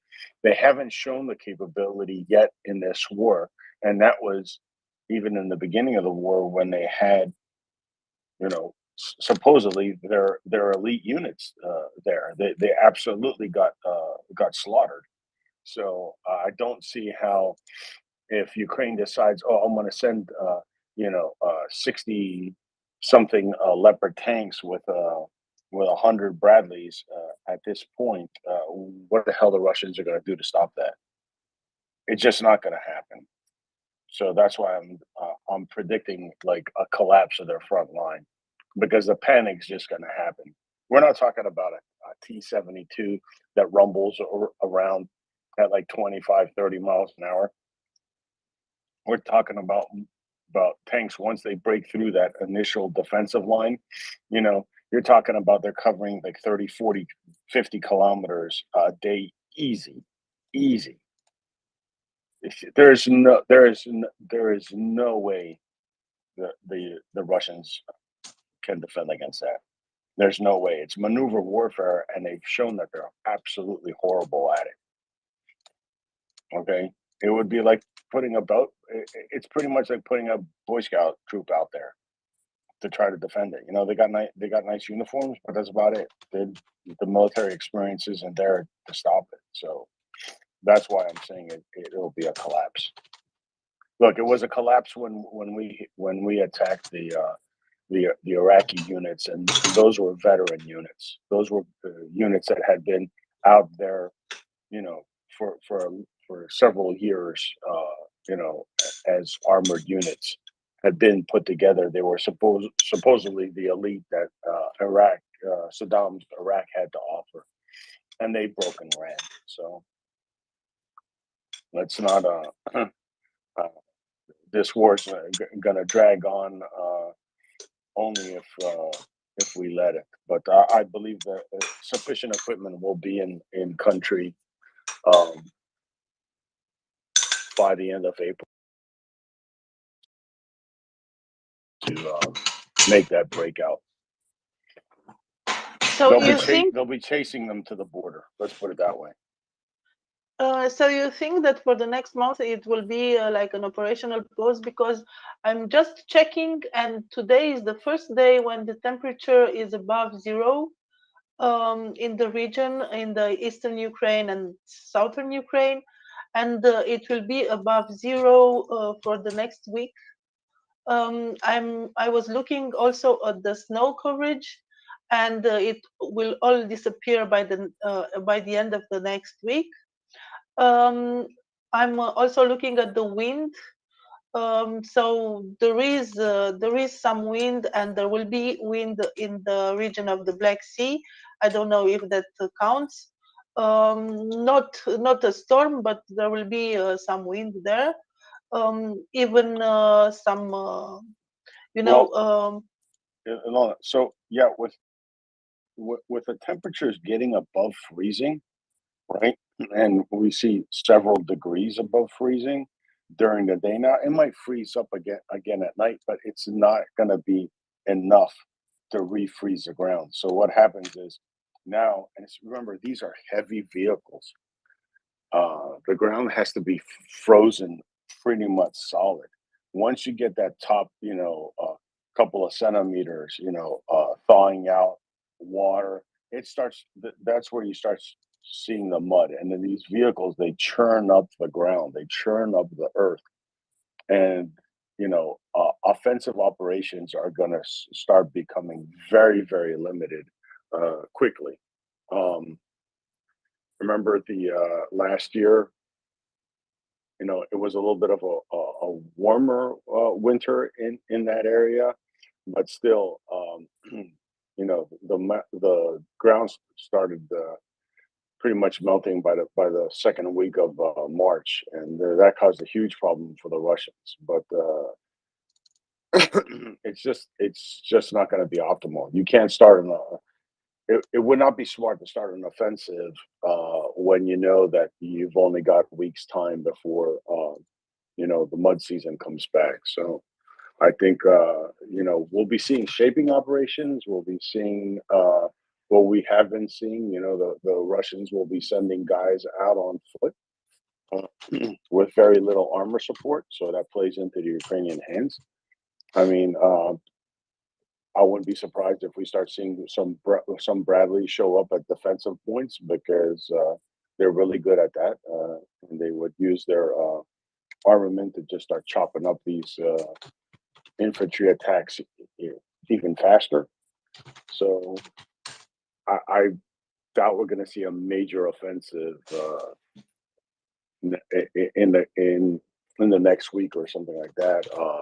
I'm positive it will probably be around the end of April and May, as the ground dries up, and then you can have more, because you're going to have a lot of vehicles going over the same spot. And if the ground's not sufficiently dry, you're gonna cause yourself a lot more headaches than you need, because you don't want to have to stop columns and stuff like that because 2-3 vehicles got stuck or something like that. That just slows down the offensive. Speed kills, and that's the most important thing in an offensive, to be able to do things fast and with brute force. Yes, thank you very much, George. Johannes, you have your hand up for a long time, please. Yeah, again, thanks very much, George. I think one keyword that I heard like several times from you now, which I would like to explain, or to like you to say a bit more about, is this idea that there will be a collapse. I'm saying that because I've, like, last March, I mean, like 2 weeks or so into the Russian assault, I saw the first predictions of an imminent, sudden, and catastrophic Russian collapse, including an article put out by Francis Fukuyama, which was entitled "Preparing for Defeat." And so back then, even I mean, as soon as virtually as soon as we saw that I think it was when the Russians were defeated at Kiev and then at Kharkiv. I mean, there were these very optimistic predictions back then, and I'm not sure whether they came from people who were laypersons like me, and maybe that wasn't a prediction made back then by military experts. I don't know. I just wondered, would you have predicted a collapse, an imminent collapse a year ago, or is the situation now fundamentally different? Well, Thanks. let's start off. Yeah, I don't know what they were discussing of a collapse. The Ukrainians did not have. Remember, we're talking March, right? We're talking about there's no precision fire weapons. And what we mean by precision fire weapons, we're talking about our precision Western artillery, right? Long range weapons like HIMARS, no modern armor, right? So there was no 777s there. There was no HIMARS there. I think what they collapse.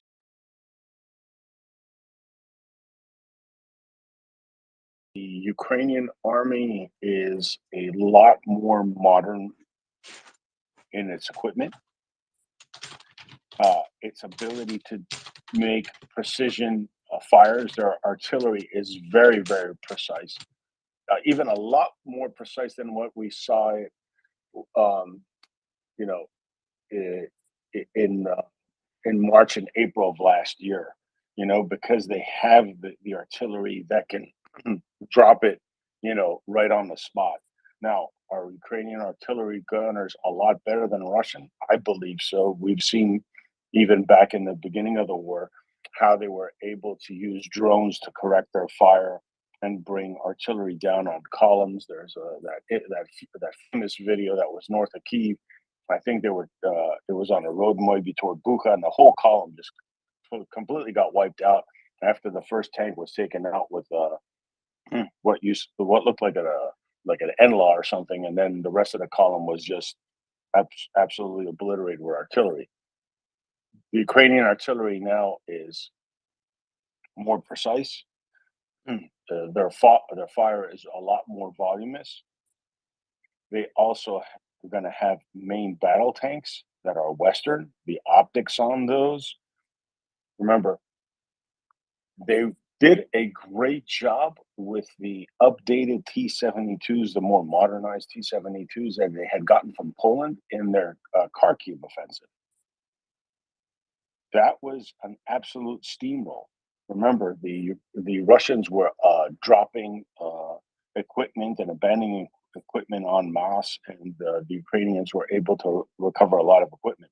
Now they pushed them, that front collapsed all the way to the Russian border. So, and that was with no modern infantry fighting vehicles. This was an offensive where they were using mine-resistant vehicles, Humvees, things of that nature. Some M113s, but they're more like battlefield taxis. They're not made, you know, for they don't have the offensive firepower of the vehicles they're getting now. And remember, that was the Russian army that still had some veteran units in it. Most of them are gone, and they've been backfilled with mobics, guys mobilized off the street. That's why I'm predicting a collapse, because the offensive firepower that the Ukrainians are going to bring to the next fight is going to be 10 times what the Russians saw at the Kharkiv offensive, and that I'm not overstating that. That's just that's the reality. You know, a Russian BMP versus an American Bradley or even a German Marder, it's no match. So, that's why I'm saying that. It's because the Russians have not shown any ability to conduct modern warfare whatsoever.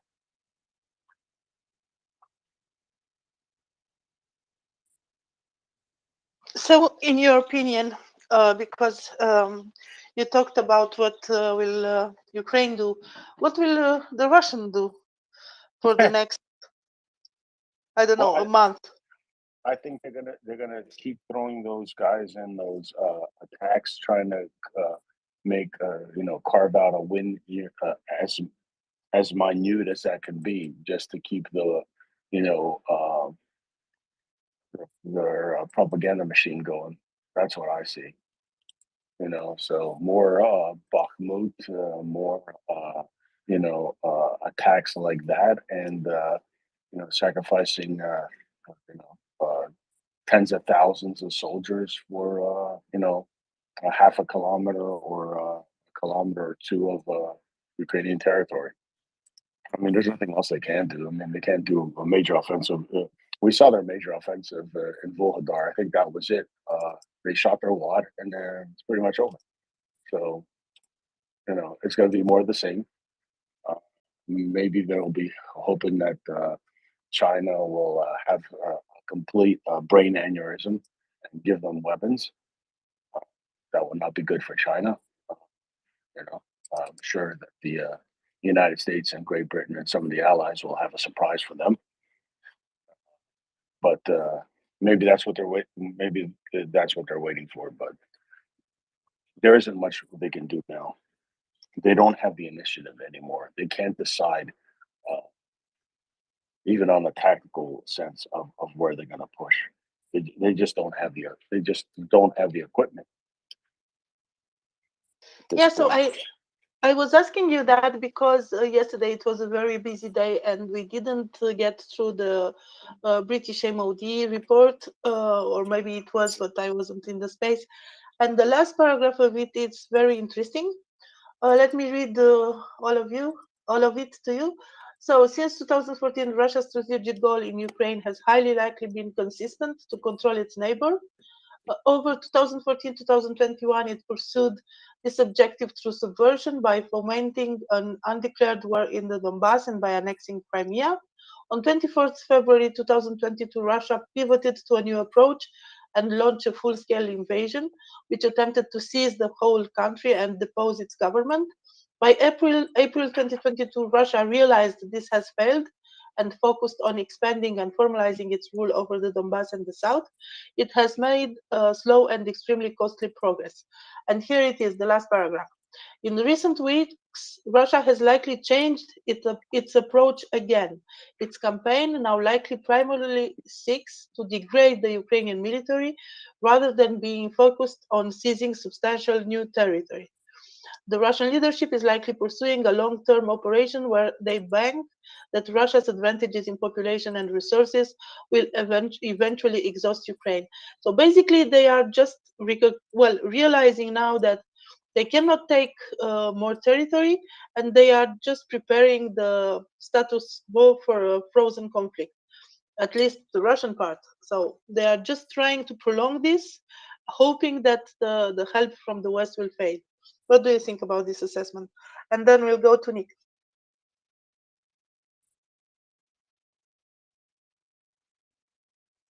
Well, I see George. Sorry. Yeah, I'm sure that's the thinking in the Kremlin, right? But the problem is they do not have the comprehension. There's nobody there that has fought a modern war. They have no idea what's coming, and they might want to prolong the conflict. Their soldiers might not want to prolong the conflict. Okay, I'm sure Saddam wanted to prolong the conflict and make sure that we didn't, clean his clock in 72 hours and throw him out of Kuwait, right? I'm sure that was that wasn't his goal, right? He was like, oh, we're gonna hold them and we're gonna, and we're gonna buy time and we're gonna cause so many casualties on them that they're gonna pack up their shit and go, right? Because what was his experience? His experience was, oh, that's right, that frozen conflict, that slugfest that they had going on with Iran, trench warfare, the Iranians sending mass suicide waves of children, that was their experience. And that's what they expect this is gonna be, because this is what they're seeing. They have no idea what, that the hailstorm that the Ukraine's about to unleash into them. Now, will they push them back to the borders? Of course they will. Will they liberate Crimea? Yes, because like I said, they're going to collapse. They're going to collapse. So once they collapse, then they go back to the original 1991 borders. What are they going to do? This is what their calculus is completely screwed up. Now the Ukraine, the British MOD is exactly right. This is what they're aiming for. They're not going to be able to accomplish that. There is an absolute. It's going to be like a flying meat grinder that's going to hit them. And once their front collapses, then they get to the border. What are they going to do? Maybe they're going to try to keep lobbing missiles, things like that. But remember, all those guys that are going to be running for their lives, they're going to get to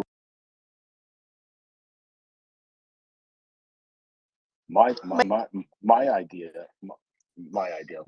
thought is that they're going to kill a lot of their officers and overwhelm the blocking forces, right? That threaten to kill them, and then they're gonna go home. And I forget who it was. I think it was ATV was on here, and he was quite right. It's gonna be there's not gonna be a welcome home in Russia. It's gonna be a powder keg. So what the Kremlin wants to happen and what's going to happen is completely different things. Pretty soon, if you were a fly on the wall, wherever the room where they're making these decisions, is going to look like 1945, April 1945, where Hitler was in the bunker and moving, things on a map saying, oh, we'll move this division here and that division here and bring this unit here. And yes, on the map it was a division, but in reality it was down to like 300 guys out of 12,000. And he's going to be moving ghost units, and that's what they're going to be left with. Mobilization is mobilization, yeah, but 500,000 guys attacking a meat grinder, that's going to have a lot more teeth. It is completely different. You can't hold ground if you don't have modern armor to be able to counter what the Ukrainians are going to be able to throw at them. People are like, oh, it's only like a handful of tanks here, a handful of tanks there. Yeah, you only need a company of 14 to show up at a specific spot with 20 Bradleys, and what are the Russians going to counter it with? 30 T-72s or T-90s that are completely outgunned and outclassed. So they'll exchange fire. There'll be 30 burning T-72s, T-90s, and that Ukrainian unit will move to the next objective. Well, the next objective will have nothing but infantry running for their lives. We saw it in Iraq. I'm not saying this because I'm pulling this out of my keister. I'm saying this because I saw it firsthand what our armored units, what Western modern armored units can do with self-propelled guns moving into the attack behind us, rolling artillery, as the offensive moves. You've got mobile 155 millimeter howitzers that are moving with the force, and there's a rolling barrage. My commander calls in and says, hey, there's this bunker complex, and 10 minutes later, it's gone. It's absolutely obliterated. The Russians haven't seen any of it. They can talk all, it's like the bully that talks a good fight and has never thrown a punch. Like Mike Tyson always says, everybody has a plan until they get punched in the face. And that's what they're going to get. They're going to get punched in the face really, really hard. And that's the difference. Yes, indeed. And about Russians turning against their officers, it's not the first time, isn't it? I think there is a movie made about it. And I think that we should start a new hashtag, Russia Go Home, maybe.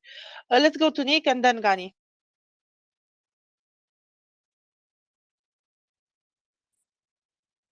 Nick? Yeah, it's interesting. I put my hand up just before you made that point, Ivana, about the British Ministry of Defence. My question was going to be, and I guess we've mostly half answered it at least. My question was going to be, has the Russian offensive started, and what do Western intelligence agencies think? Do they think that an order came down from Moscow saying, right, guys, the offensive starts on, I don't know, January 26th or February 4, and they all went, right, fine, and we're seeing the results of that, which is to say, not very much, or is there, so my question was, what do we think the assessment of that is? So we've seen it from the British MOD, although I think the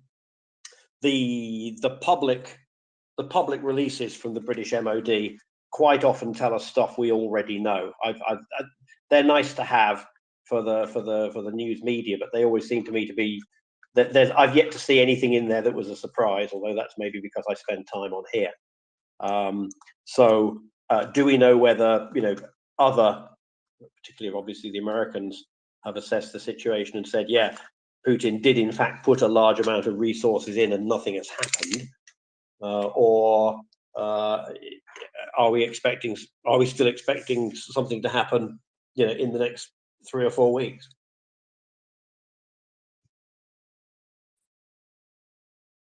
I will search for it. In the meantime, I try to bring up Edward, and please, Gani.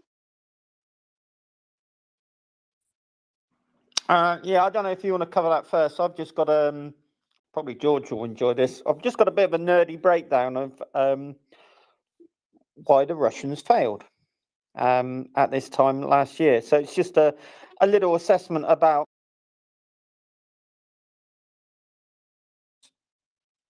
No, please go ahead. Okay, cool. So this is taken off a paper that was actually written by a captain in the US military a little while ago. Captain Fior, I think is the way you pronounce it. Foxtrot, India, Oscar, Romeo, Echo. And he did a assessment of Russian battalion tactical groups from sort of 2014 onwards. And he wrote this paper actually prior to the war. And a lot of it, in fact, most of it, if not all of it, is a signpost as to why things went wrong. So it's a little bit technical. So I've tried to break it down. But essentially what he does in this paper is he looks at how Russian battalion tactical groups were, and he looks at an American equivalent, a BCT, and he says, this is what they do, and this is how we beat them in the future. And I think someone in the Ukrainian military read this. So battalion tactical group. So you keep hearing this thing. What's a battalion tactical group? Well, the Russians used to go for huge, big formations throughout the Cold War. So tank divisions, artillery divisions, air defense divisions, massed into these things called tank armies, tens of thousands of people, and designed basically to bludgeon their way through NATO defenses in a 7 to 10 day operation that was designed to get them to the Rhine, if not beyond. And there was actually a Russian war plan called, I think it was called 7 Days to the Rhine or something like that. And they were basically designed to push west and take Europe, or force Europe to a negotiating table. So what is it? Well, the Russians looked at it at the Cold War model, and then they thought, well, we can't really afford to do this. We're not going to be able to keep these kind of forces going, because obviously post 1990, money got a little bit tight. So brains in the Russian Ministry of Defense started looking at different options, and actually what they came up with, this theory of deep battle, was not new.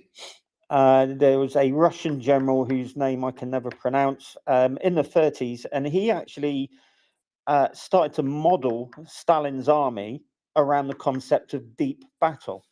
Lots of tanks, lots of mobile artillery, infantry, and instead of the old Red Army mass thing, just throwing people at a problem until they broke through, he wanted a mechanized force, preferably professional, that could exploit these the emerging technology of tanks, and force its way dozens, if not hundreds of miles into enemy lines.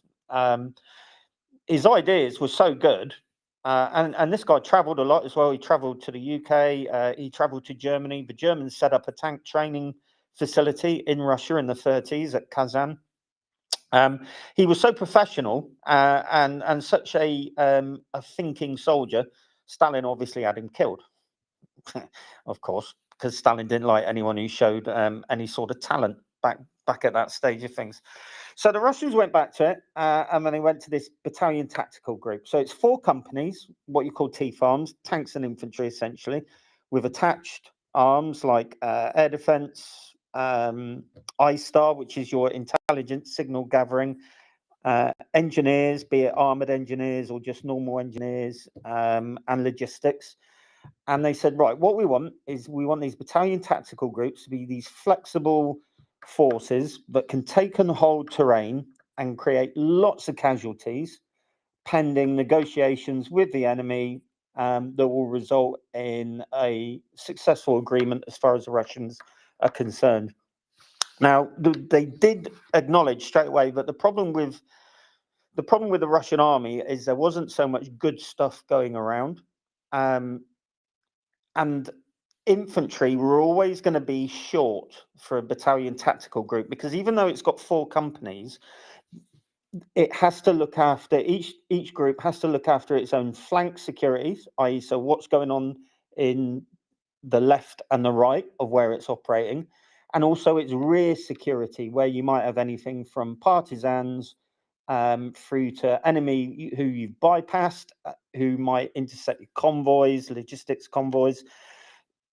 So they knew that probably about 50% of the infantry in each battalion tactical group would be tied down doing security. This is not a good thing, because you want your infantry to be working with your tanks, taking objectives. So the Russians said, well, we'll try this out in the Donbass, and what we'll do is we'll use LNR, DPR proxies essentially, and they will help bolster our infantry numbers. Now, the battalion tactical group isn't designed for sustained operations. So once it's used up, they can't quickly regenerate it, replenish it.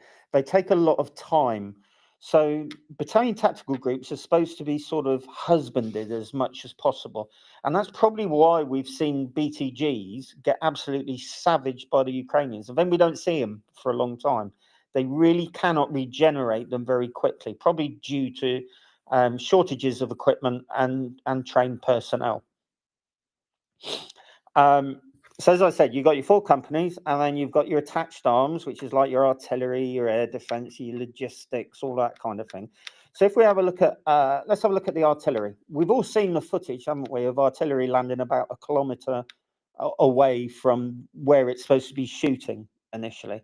The lack of accuracy of Russian artillery has been very apparent, unless the Ukrainians have been in fixed positions for a while and the Russians have been able to kind of bed in the artillery. Now, there's a reason why they're so bad. Well, there's a couple of reasons. First of all, the way a BTG set up, I warned you this was going to be nerdy, so shut me up if I'm getting too nerdy. But the way a BTG set up is a BTG commander is very centralized. He's normally got quite poor comms communications with all his companies and all his attached units, because they don't like the electronic battle space very much. They're not big fans of it, because sensibly they recognize that the less you use electronic stuff, the less signature you produce. Now, this has got limitations. First of all, they actually use map boards and things. If you remember, there was a quite famous photograph of a Russian general looking at a huge big map board, and everyone was sort of taking the mickey out of him, saying, "Oh, look at it, it's a bit old, isn't it? You know, very old school." That's because they don't like generating too much of an electronic signature, because they realize that NATO in particular can pick up on that. The thing is, what it means is their command posts, a BTG commander's command post, tends to be quite big. It tends to be tented. You've got your armored command vehicles, all that kind of thing. And therefore you can see them quite easily. But it also means, because they don't do communications like we do, they have real trouble reacting to situations as they develop. So they'll sit at point A and they'll say, right, we want to take point B. And that's where the Ukrainians are. And what we'll do is we'll smother it in fire. And then we will gloriously move forward for the motherland, take it, kill any casualties, rape, pillage, murder, shoot the dogs and eat them. And then we'll move on to point C. Great. What happens is they leave point A. And when the Ukrainians start to pop up, not at the objective, but along the line of advance in little parties, 2 or 3 people, couple of javelins, couple of in-laws, zap them, leg it, then a bit of artillery lands on them, kills another tank, then they get ambushed half a mile down the road, and then they get a really big ambush a mile after that. What happens is the lack of communications means they struggle to react to it. They don't know what they're doing. They start to panic. They get little or no information from the spearheads about what's going on. And what happens in the military is, when you've got inexperienced people, they start to chatter on the radios. George will tell you about this. People's radio discipline, when you're being shot at, tends to disappear up the yin yang. People get very excited. You get 3 or 4 people trying to jump on the net at one time or another. And this all kind of comes together, and it really hamstrings the ability of a battalion tactical group to react to a changing situation, because they're very mission focused. It's, we will go for this objective, the Ukrainians will be there, and then we'll kill them all, and then we'll move on. Oh no, we're being ambushed, and we're not even 2 miles from the objective yet. Oh no, now there's artillery landing on us. Oh no, a Ukrainian UAV has spotted my command post, because it's 6 tents and 5 BTRs and a couple of BMPs and a couple of portable radio masts, and now I'm having artillery dropped on me. Oh no, this is not going to plan. So if you look at it like that, first of all, communications, inability to react to a changing situation. As I said, very mission focused. So they don't do multiple axis, really. They do one central objective. And if you remember the road to Kyiv, where that massive traffic jam was, that was probably a symptom of lack of planning, and also a singular objective with multiple BTGs kind of directed onto the city of Kyiv. But because they don't do cross-country navigation, because they don't, every vehicle isn't fitted with a satellite navigation system, and because their subalterns, their junior officers, are not good at map reading and traversing open ground, what you ended up with, and the footage does sort of confirm this, is a lot of BTGs that all kind of got stuck on one highway. They all knew where they were supposed to be going, but if you roadblock the front of that column, and no one knows what's going on, and there's considerable sort of confusion at each BTG command post, you end up with a logjam. And of course, that logjam is just inherently, vulnerable. If you have a look at the infantry, so again, George will back me up on it. They were road bound, so there's a road and it goes through a forest. This is not a good place to take a column of tanks, but they went down the road anyway. Why? Because they can't navigate cross country like we do. And B, because centralized objective. You need to get to point B. What's the quickest way? Down that road, go for it. Sir, this is comrade, go to point B, go down that fucking road. Roger, I'm on my way. The infantry are integral to reaction to ambush. So if someone fires an NLAW and hits your lead tank, your infantry get out, sweep the flank that you're being ambushed on, and then clear them out.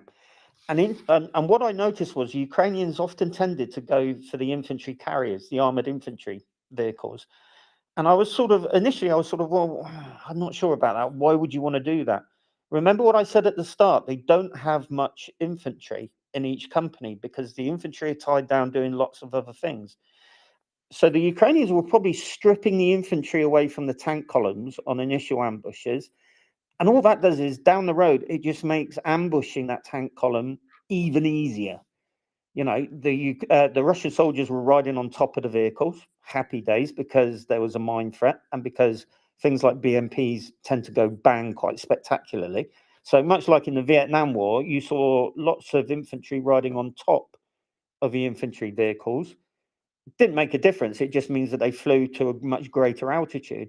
But the Ukrainians sort of steadily stripped each company of its infantry, knowing that they had a little bit of time, and then they went after more of the tanks sort of later on. As I say, you know, it's like the Ukrainians really read this sort of small manual. The other thing that was picked up was lack of forward observers. So, as I said, Russian artillery tends to be really inaccurate.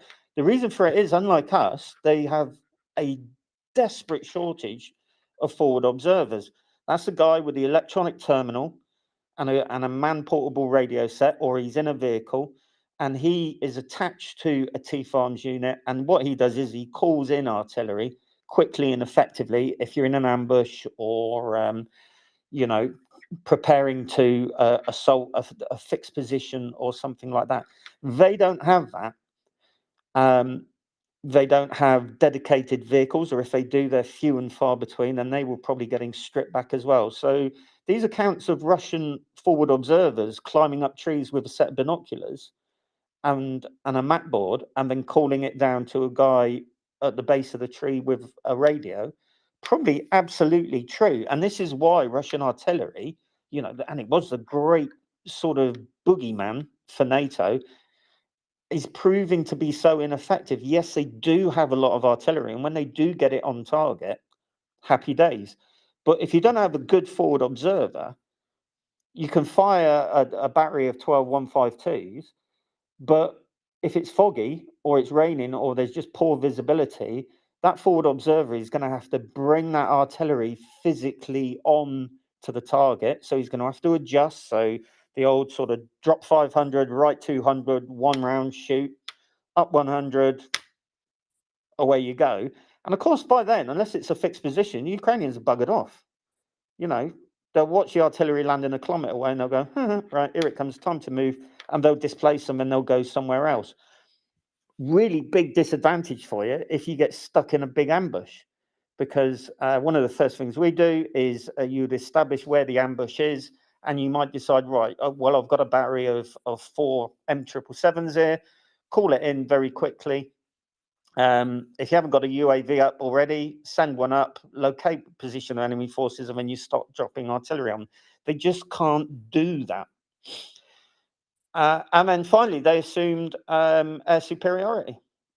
Because they had that, especially sort of post 2014 down in the Donbass, they kind of thought that they would have free reign of flying manned aircraft and UAVs around, and these would substitute for good forward observers and reconnaissance teams and things like that to help out, certainly the artillery.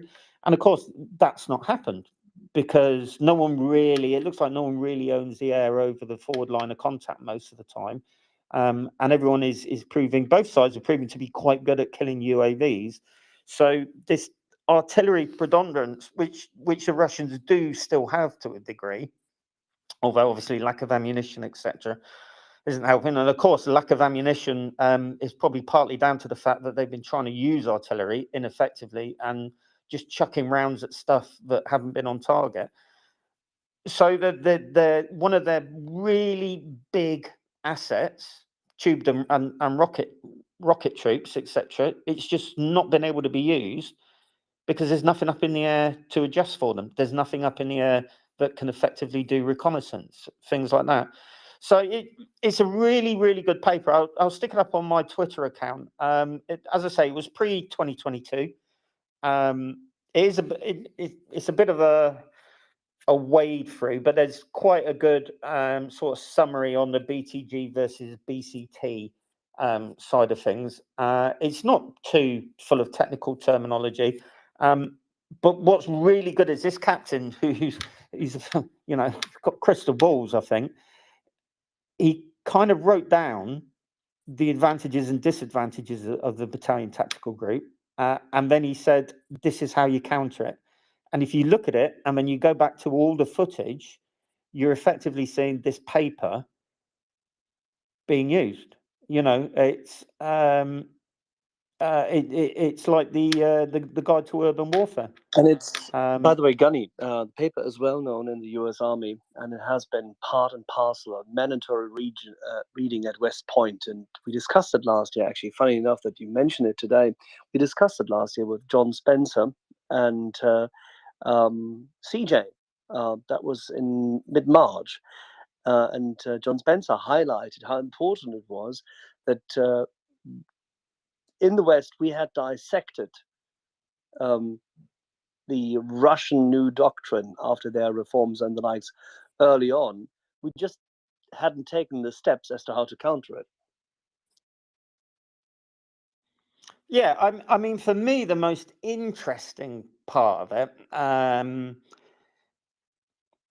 is what happens at the command post, at the BTG command post kind of level. This clearly they were so desperately worried about NATO's ability to kind of find command posts and kill them. They made a retrograde step by going back to quite sort of old school methods. I think that there are some allegations they actually depended or they hoped to retain the Ukrainian cellular mass system initially, and that was going to be kind of their backup for emergency comms, which is astonishingly naive because the Ukrainians' electronic warfare and signals intelligence capability, they must have known how good they were, and yet, to plan a military operation, they really must have thought this thing was going to be done in 72 hours, because if your fallback for comms between platoons and companies and HQ is a Nokia or a Motorola, you really shouldn't be in the game of soldiering. That's absolutely insane. And of course, the net result of that was when they did fall back on mobile phones, etc., which are insecure, the command post was effectively sending up a red rocket saying, "Here we are." And that's why we saw so many BTG and then higher up divisional command sort of formations getting absolutely thwacked by artillery, or even correct me if I'm wrong, Axel, but in a couple of instances the Ukrainians had stay behind teams, probably SF, and they were killing with sniper fire. Yes, which is that was reported in April already, that they were literally being picked off because, and they had.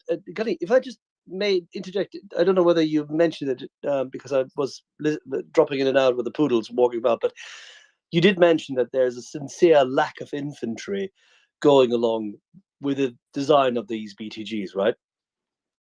Yeah. So the idea of the BTG was they anticipated losing 50% to flank and rear security. So they attempted to make that up with proxy forces like the LNR. But what they didn't do, and what they clearly haven't done, is integrate them fully into the BTG. So you might have a proxy company, LNR, but they're not given comms. They're not really part of any decision-making process. So whilst theoretically they are attached, they're just kind of told, go here, go there. And then when they do run into something, because they seem to like using proxies for reconnaissance, which makes sense really, because what do they say? BTGs, they like to sort of husband them, keep them intact as much as possible. So they like using proxy forces. I suppose we could throw Wagner into that. So by that rationale, Wagner have been used as reconnaissance in force in places like Bakhmut. And the BTGs have been held back, ready to exploit any gaps. And one of the reasons this doesn't work is because even though these proxy forces might be running into stuff and getting ambushed and finding strong points, it's all very well having a company identify a Ukrainian strong point, but if they all die on the way there or on the way back, no one's really in a position to tell you about it. It also means as well, just as an aside, that the Russians are very reticent about assaulting fixed fortifications with BTGs because they've only got 50% of their infantry attached, less after losses. They like to kind of go around and isolate them and choke them off and move on to the next objective. And we've seen that, haven't we? They've been very, very nervous about chucking BTGs physically at fortifications. And the few times that they have done it, the Ukrainians intercepted comms between sort of husbands and wives saying, well, you know, this is impossible. They've got fixed concrete shelters. So we drop artillery, but the tanks are under these fixed, you know, concrete kind of ramps. We assault, they kill lots of us, they retreat. We take the position, and then the Ukrainians drop artillery all over us, kill anyone who's left, and then simply stroll back in and retake the territory. And we've got to go through the process the next day and the next day and the next day. So, yeah, the lack of infantry, I think that's something NATO's really going to be looking at. It's a classic example of how, you know, theoretically a really strong mechanized force can quickly become unstuck if you don't have bayonets. You know, 10 T90s is lovely, but no bayonets, you're going to quickly run yourself into trouble. Absolutely. I mean, but mechanized infantry in our definition, I mean, at least what I once learned, don't forget, flyboy, hello, but still, what I once learned is would come up with a ratio which is significantly different. I mean, what do they have there? I mean, they have roughly a shortage of about, 800 men per company, which they're missing. So they should have another 3,200 men, actually, if they. But the concept doesn't work. This is why we're back to the discussion about division-sized structures now. You want fully integrated leadership and communication. You need bottom-up communication. You need to have good scouting and recon forces. You need to know where your tentacles are, and you need to have better integration of the force in order to move it appropriately. I think this is what the outcome is, and all the discussions of recent days and weeks with whether it's US Army or British Army observers and the likes is the same. And General Freuding from Germany, funnily enough, has said the very same thing, which is why he also said that we should probably think about having NATO battalions upgraded with significant, I mean, in this case, armor battalions, upgraded with significantly bigger mechanized infantry follow-up forces. Yeah, you know, Axel, you're exactly right. And what and Gunny, I just want to chime in here really quick. They don't know how to react to an ambush. They don't herringbone out the formation, like they don't fan out. They don't attack the sources of the ambush. They just sit there and then try to run away. I mean, or try to move through it, and it just doesn't work for them.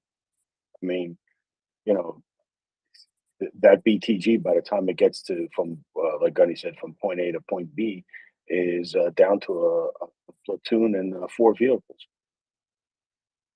Yeah, I mean, there's quite a really good video of it was fairly early on, and unfortunately, I think the Ukrainian ambush team, it looked like it was probably an L-shaped ambush. They put one of the NLAW's teams a little bit too close to the road.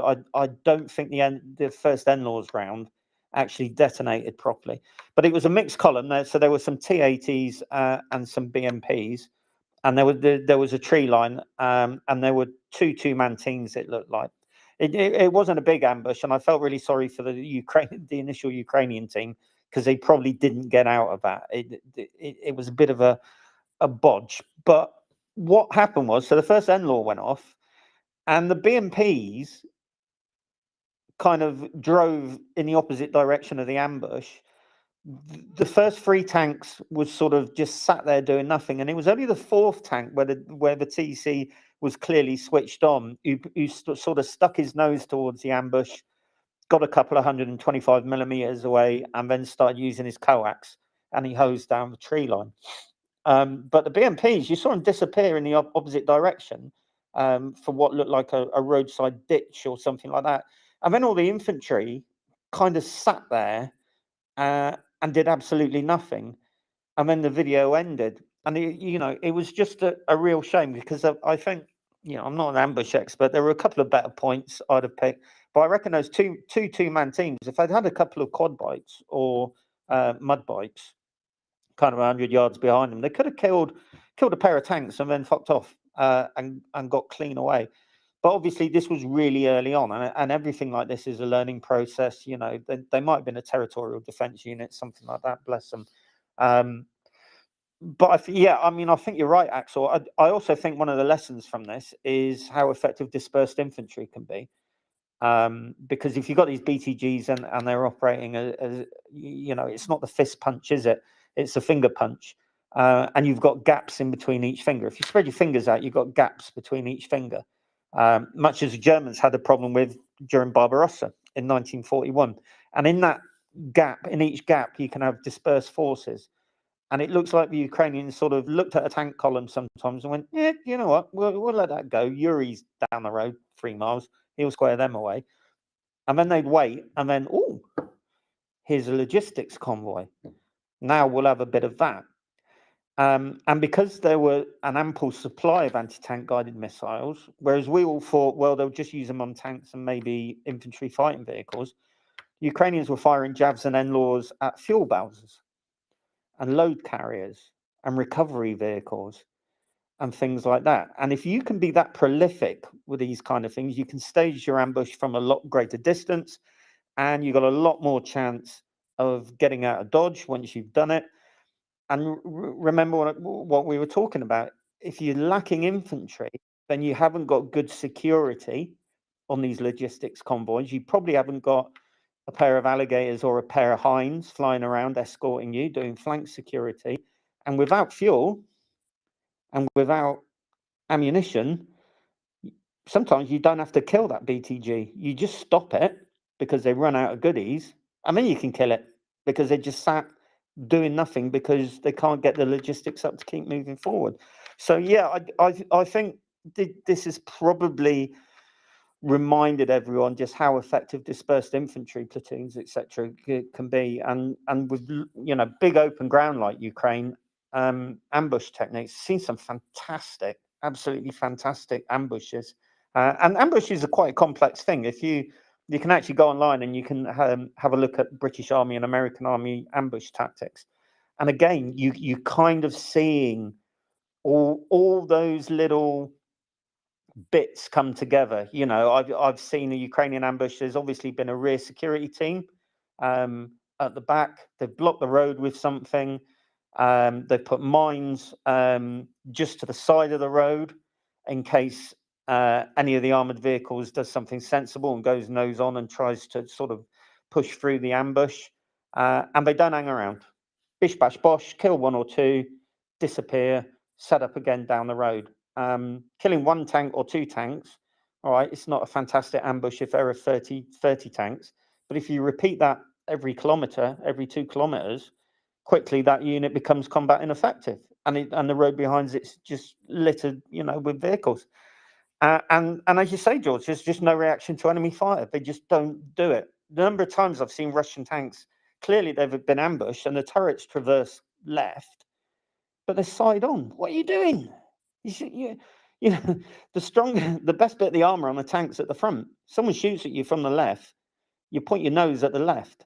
They tend to just sort of sit there, traverse left, and start shooting, and then probably wondering how it all went so badly that morning when they're climbing out the hatches with their overalls on fire.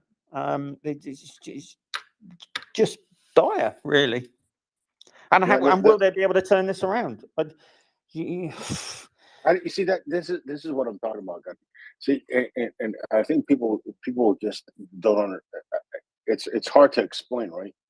Is like we've been discussing now how they are completely,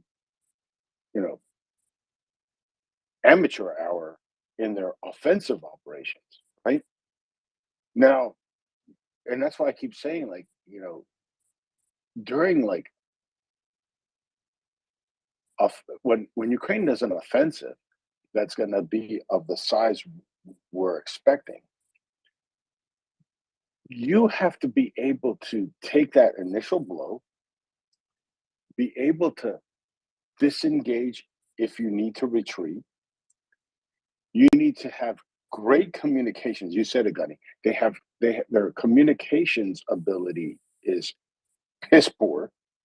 You have to have great communications. You have to know where your units are so you can react to the break in your line and be able to plug the hole, to know where are the forward elements of the enemy. How far have they penetrated? Where exactly are they? What's the number of the force? Can anybody give me that intel? Do you see that happening?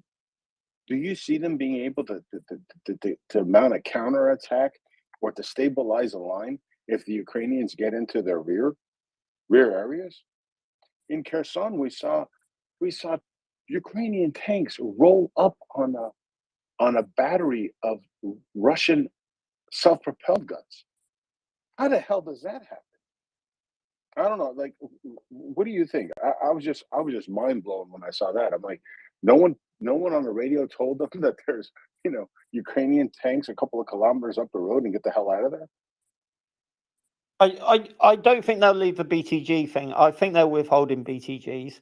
I think the Wagner losses to me indicate, as I say, I think Wagner are like their proxy, and then they certainly up until a point they tried to husband the BTGs ready to exploit a breakout, and then we started seeing, if you notice the uptick in destroyed armor, I think they used up Wagner so much that they started having to commit BTGs as a replacement to try and force a breach. That's why you started seeing T-72s and T-80s knocked out. And oddly, the ratio of, again, the ratio of infantry carrying vehicles to the tanks, not great at all for them. You might see 2 BMPs, but 4 knocked out tanks. Exactly. You know what? You just, I don't know if you've seen it, but there's a report out of Volhodar today. If you're looking at the map, with the map oriented north to the east of Volhodar, there was another Russian column, or probe, whatever you want, a reconnaissance in force. The report is 4 knocked out tanks and 2 BMPs. Yeah, so there you go. And sometimes we see knocked out tanks, but they've been abandoned. The hatches are open. The turrets are still where they should be. But there'll be a couple of blackened wrecks. And it's like the Ukrainians go for the infantry first, kill the infantry, kill the armored infantry, then do the tanks. So I think they're carrying on with that kind of process of stripping away the arm, stripping away the bayonets from the armor, and then depending on that, I think to a degree, to cause panic. And if you look at those 3 or 4 tanks with the hatches open, again, one with a mine plow, the one with a mine plow that's been abandoned, he's at the back, and then it looks like another 2 went round him and then ran onto mines. So maybe the Ukrainians kind of go for the mine plow wagon first, and then the Russians are so stupid. They go, well, we'll just drive around it. And then, of course, every vehicle can be a mine detector once if you really want it to be, and then strip the infantry away. So I suppose for me, the big question next is, if they keep committing the BTGs, especially around sort of northern sectors, What are they doing down south? I can't really see much happening. It looks to be mainly in infantry and artillery and special forces, and a lot of riverine action going on. I do wonder if whoever's in charge down south is probably being a little bit smarter, and he's husbanding his BTGs ready for what he thinks might be coming. But yeah, I mean, can they? You know, making up a BTG is one thing, isn't it? You know, you can make it up with T-64s, T-62s, and BTR-152s if you want, if you really pushed. But if they're not coordinating February, March, April last year, it's going to be a really big jump for them to somehow put together some ad hoc BTGs.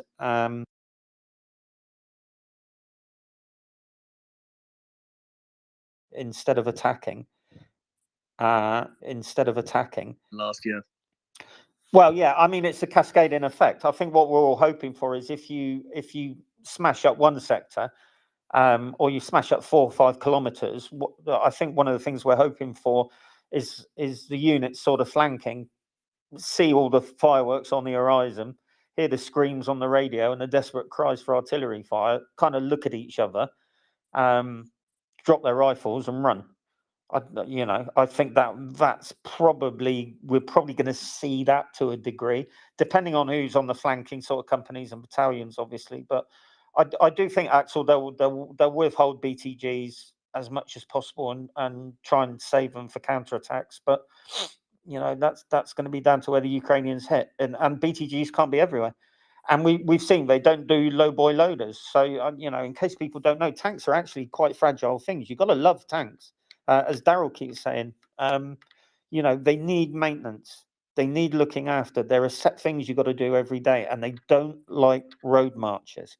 That's why we saw so many Russian vehicles abandoned during the summer, undamaged, but with their engine decks raised. And at the time, I thought they've got overheating problems, things like that. So they're clearly not doing maintenance properly. And if you have to run a BTG 30, 40 kilometers along the road, 2 things happen. First of all, it's running down a road and everyone can see it. And your SF detachments can start staging all the ambushes we've been talking about. And 2, you're in a rush. So you're going to have breakdowns. And straight away, you're starting to lose wagons on the side of the road before you even get where you want them to be. Whereas the Ukrainians, they'll be moving kit forward as far as possible. There's been huge deliveries of tank transporters, which I noticed a few weeks ago. So the Ukrainians are going to be moving kit. They'll be looking after the wagons. They'll know that they need to look after them. And that's going to give them even better maneuverability. And I suppose the other thing is weather. I hear apparently the weather's not particularly great. There's a lot of rain in the sort of midterm forecast. So that might actually be more of a deciding factor than anything else, because Russians like to use roads because they can't do navigation. Every tank and BMP hasn't got a sat nav. But the Leopards and the Challengers and the Bradleys, etc., these are all going to be able to navigate across country. But of course, if the weather's particularly bad, then you're not going to be able to do that as much because of the mud, etc. So perhaps the weather's going to knock back the timing a little bit. Hey, Gunny, you said road marches. Have you noticed one thing about the Russian armor and their tracks?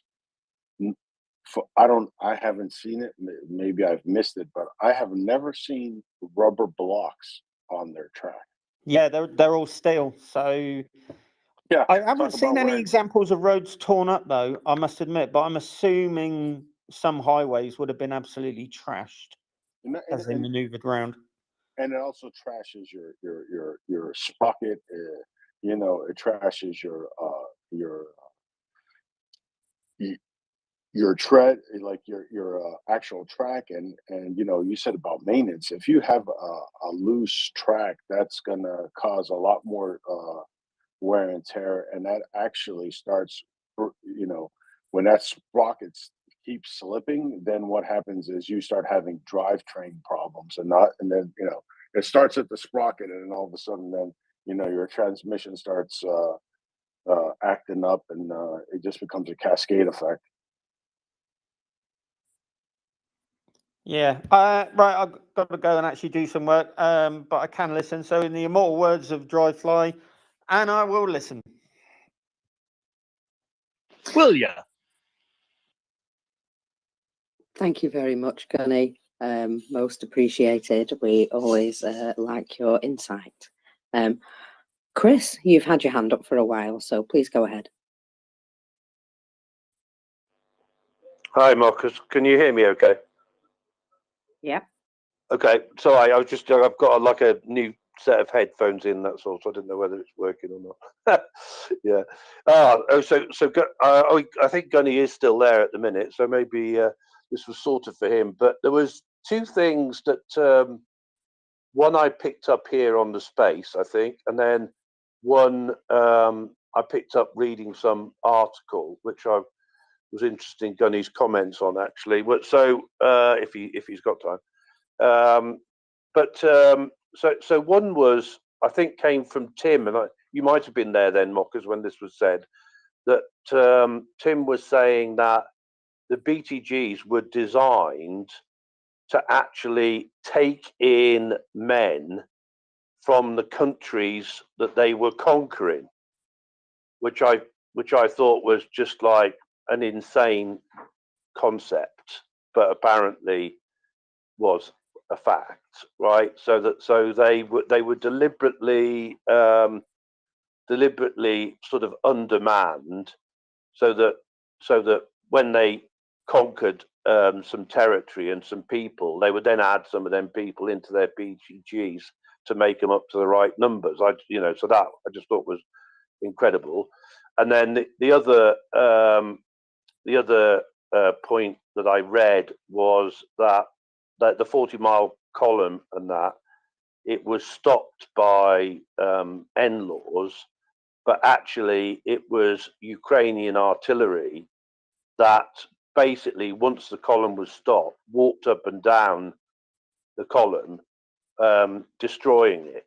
So I don't know, like, how true that was or what the timing was, but it was sort of a fairly credible article. So I don't know, maybe George can comment on that. But... Yeah, that was a reporting that. Sorry, Namakers. Yeah, that was a reporting that was good, because at first we thought it was just ambushes and things like that, and those were the ambushes at first, I think, were targeted at the fuel vehicles and things of that nature. What the Ukrainians decided were going to be the primary targets, right? Kill the fuel, so the convoy couldn't move forward. But once a couple of vehicles were taken out, and the Russians, I guess, didn't know how to turn around. I guess they don't do U-turns in Russia. I have no idea. But in all seriousness, no. Yes, it was artillery fire that was moved into position and just absolutely raked the whole, pretty much raked most of the convoy. And here's the thing: is where was the Russian? And this is when the Russians had huge amounts of artillery shells and artillery pieces and MR, their Grad systems and all this stuff. Yet the Ukrainians reported very little counter battery fire. It was like maybe the counter battery fire radars were in the column, and they're like, oh, we haven't gotten to the point where we're supposed to get, so why set them up? I don't know. Like, it's absolutely bizarre, right? The column is stalled, and everybody's just sitting on the road. None of the vehicles have been moved off the road, to set up even. At one point, the Bayraktar drones were absolutely raping them, and their surface-to-air systems were sitting on the road. They hadn't moved them into and made a clearing or something to set them up, at least to protect the column. I mean, this is how insane these guys are. This is how inept they were. It's just mind-boggling. I can't even explain. No, George, and I was going to say, I mean, obviously the Ukrainians didn't have A10s, but if they had have had A10s, it'd be about 2 seconds, wouldn't it? That whole column would have been destroyed. You know. Yeah, literally 5 minutes. 3 of them would have been able to wipe out, like, seriously, like several miles of it. It's just insane that, you know they it's like they I don't know what doctrine, I don't know what training, like, you're stopped. You need to make sure you move your vehicle off the road. You camouflage it. If you're a surface to air missile battery, and you're not going to be moving for the next couple of days, you need to set up. You need to set up your equipment, because now your whole column is depending on you to keep it from getting smoke from the air, and none of that happened. That was the bizarre thing, and that's why the Bayraktars in the beginning of the war, we saw so much video of them, is because the Russians, the equipment was just road bound and wasn't being deployed. So the Ukrainians are like, hey, here, I'll use the Bayraktar to take out, this S-300. I'll use it to take out this surface to air missile system. And they're like, well, the surface to air missile system is, everything's still strapped down on it, and nothing's been deployed, so I might as well take it out. I mean, it was just absolutely crazy.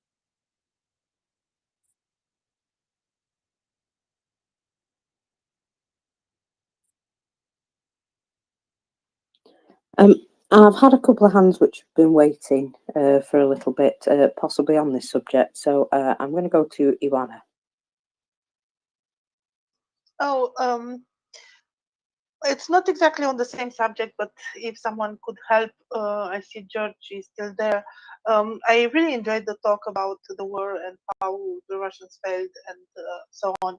And I wanted for a long time to ask about this, because I wasn't in this space at that moment, about Hostomel, about the failure of Hostomel. I would really enjoy if someone could explain what happened there. Thank you.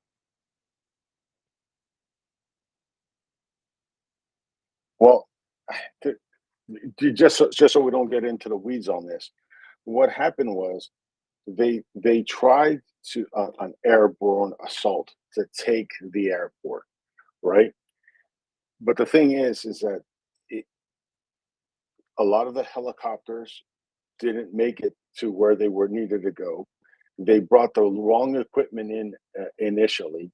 These VDV forces are designed to be dropped into an area, and then eventually, as they hold this area, let's say this airport, till larger transports with fully equipped, more heavily armed infantry, light armored vehicles are flown in, and that's what's supposed to happen, right? So your airborne guys, either they jump out of the sky, or they come in with helicopters.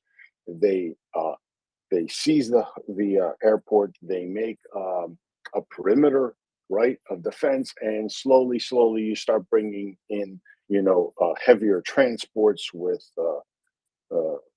armored vehicles, things of that nature. But what happened to them was the Ukrainians, they didn't run. They engaged these guys as they were coming in. It was kind of funny. They didn't catch anybody by surprise. And at first, I believe it was territorial defense units, and then the Ukrainians quickly moved Ukrainian special forces units. Now remember, they've got NLAWs, they've got javelins, they've got uh, those type of weapons, and they're they're hitting helicopters on the tarmac, on the runway, as they're landing with NLAWs, because an NLAW can be designed to be a point attack weapon. In other words, it goes where you aim it. You don't necessarily have to use it against a tank. So that's where these guys got wiped out. And even when they started getting some lightly armored things in there, yeah, well, guess what? The Ukrainians didn't show up with tanks.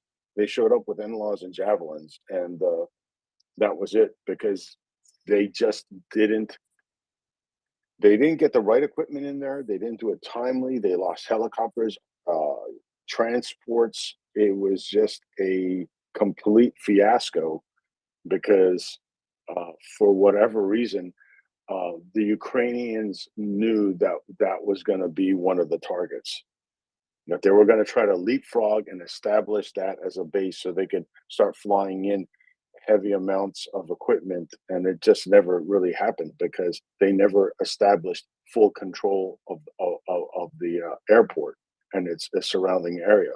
They got counterattacked pretty much as soon as they started landing.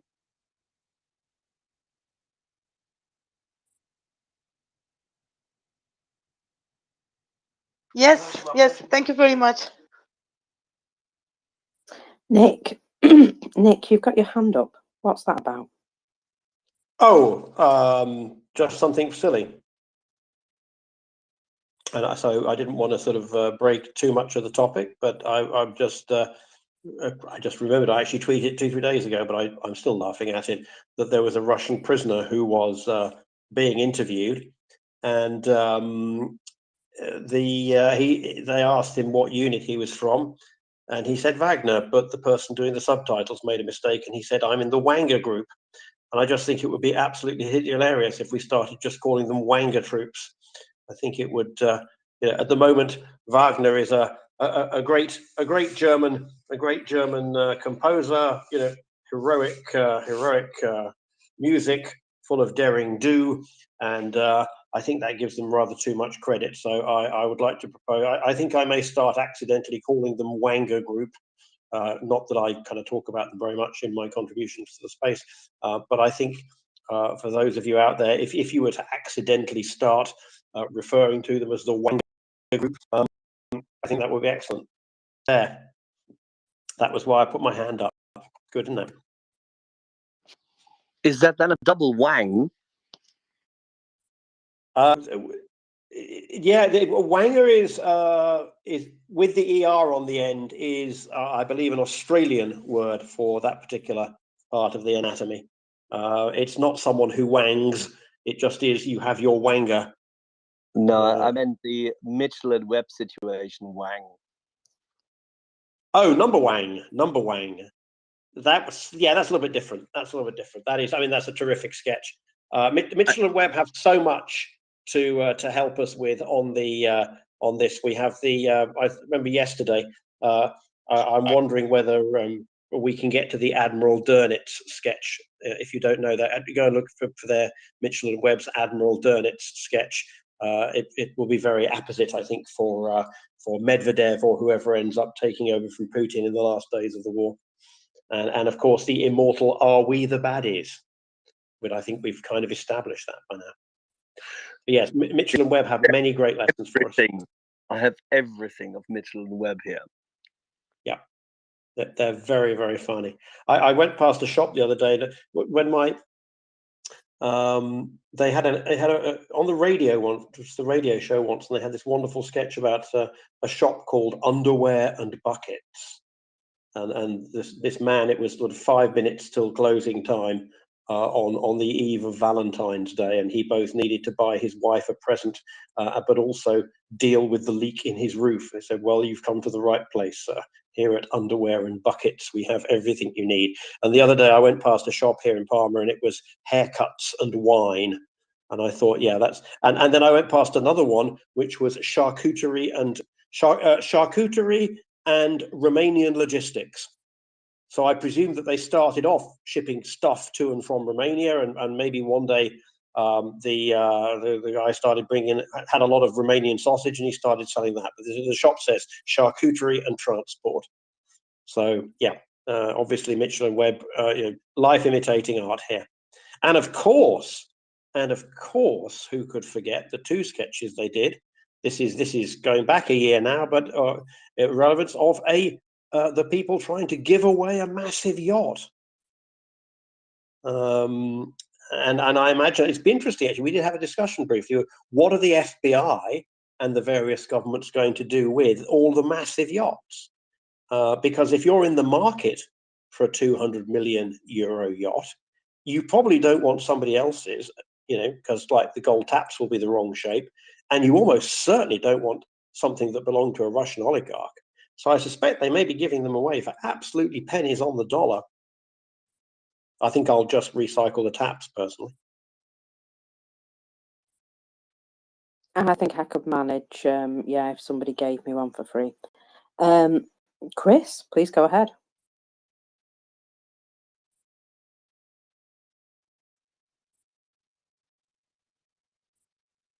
Chris is suddenly trapped under a Malamute, obviously. No, he's currently sitting in front of his screen and shouting "Number Wang." I always have sympathy for speakers who don't come up quite that quickly, because when it finally gets around to my turn and I have to unlock my screen, my phone's always deciding to be slow, and then my finger slips accidentally slightly across the face of it, so I always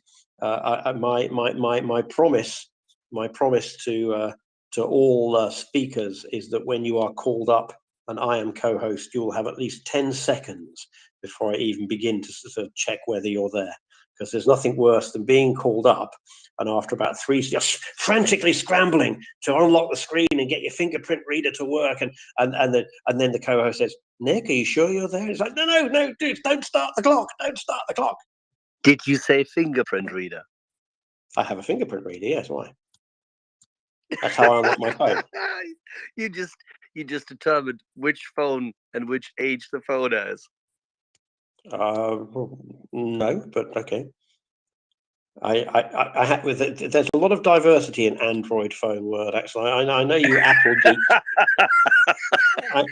I know you Apple geeks go around kind of spotting people saying, "Oh, that's the iPhone 13 with the post February mod where they chamfered 1.25 millimeters off the volume button." But here in Android world, we mix and match our features according to what we want, and not according to what You mean in Korean and Chinese spy phone world? Right. Yes. Right. Look, Android and iPhone debate. It's not happening here, guys. No. It's a long debate, that one, and it will go on. Tech debates really are the worst. They really are the worst. Yeah, yes, you're exactly right. So we're going to let Will talk because he's got his hand up too. The voice of reason steps in. Nick, minor point of clarification there for your statement before, but totally on board with your sentiment. But the Australian term is actually wank with a K, or not wanger, but wanker, as in having a wank. But no, I am familiar. And actually, the mistake I made is that it's not wanger, it's donga, DONGER. Well, wanker is related, but entirely different. And they got it from the Brits, and I'm not going to take instruction on this particular one.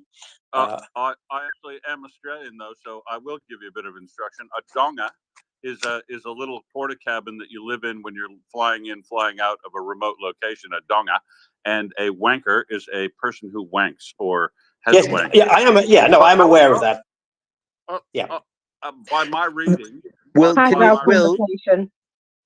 can you at least explain what an illy-whacker is? No, but I can say that by my reading, I think I would rather call them the fellatio group rather than the wanker group. But whatever you want to do.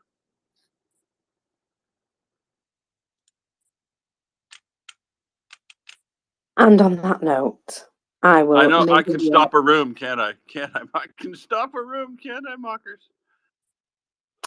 I will maybe invite our friend Thomas to speak. Good. Well, I don't know what time it is where you are, Thomas. Evening, afternoon, whatever. Good morning, all from the United States. I'm not sure what time it is myself.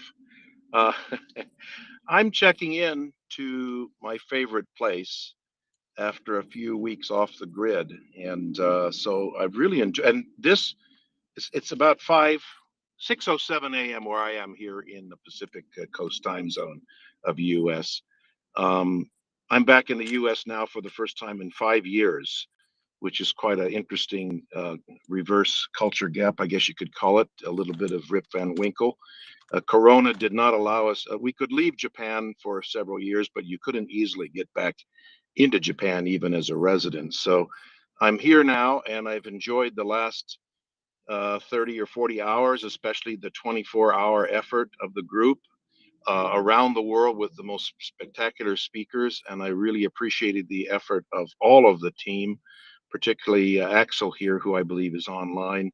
And and I'm not prepared to give a Japan update since I've been off the grid for almost 10 days in the process of moving here. But I would say that when I get back to Tokyo in a few days, I'm going to find out what the status is on the Prime Minister's visit, which did not go off, as you well know.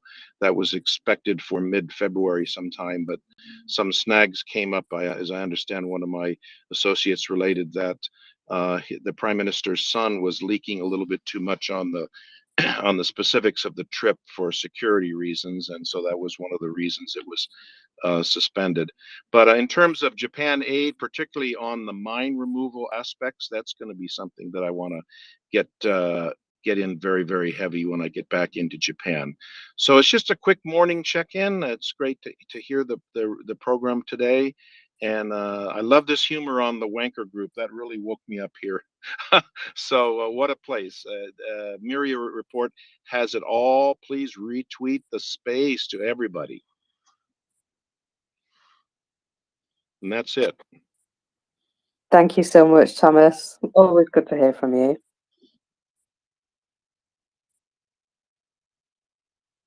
And Axel obviously agrees. Right. Chris, did you dig yourself out of whatever hole you're in? You've still got your hand up.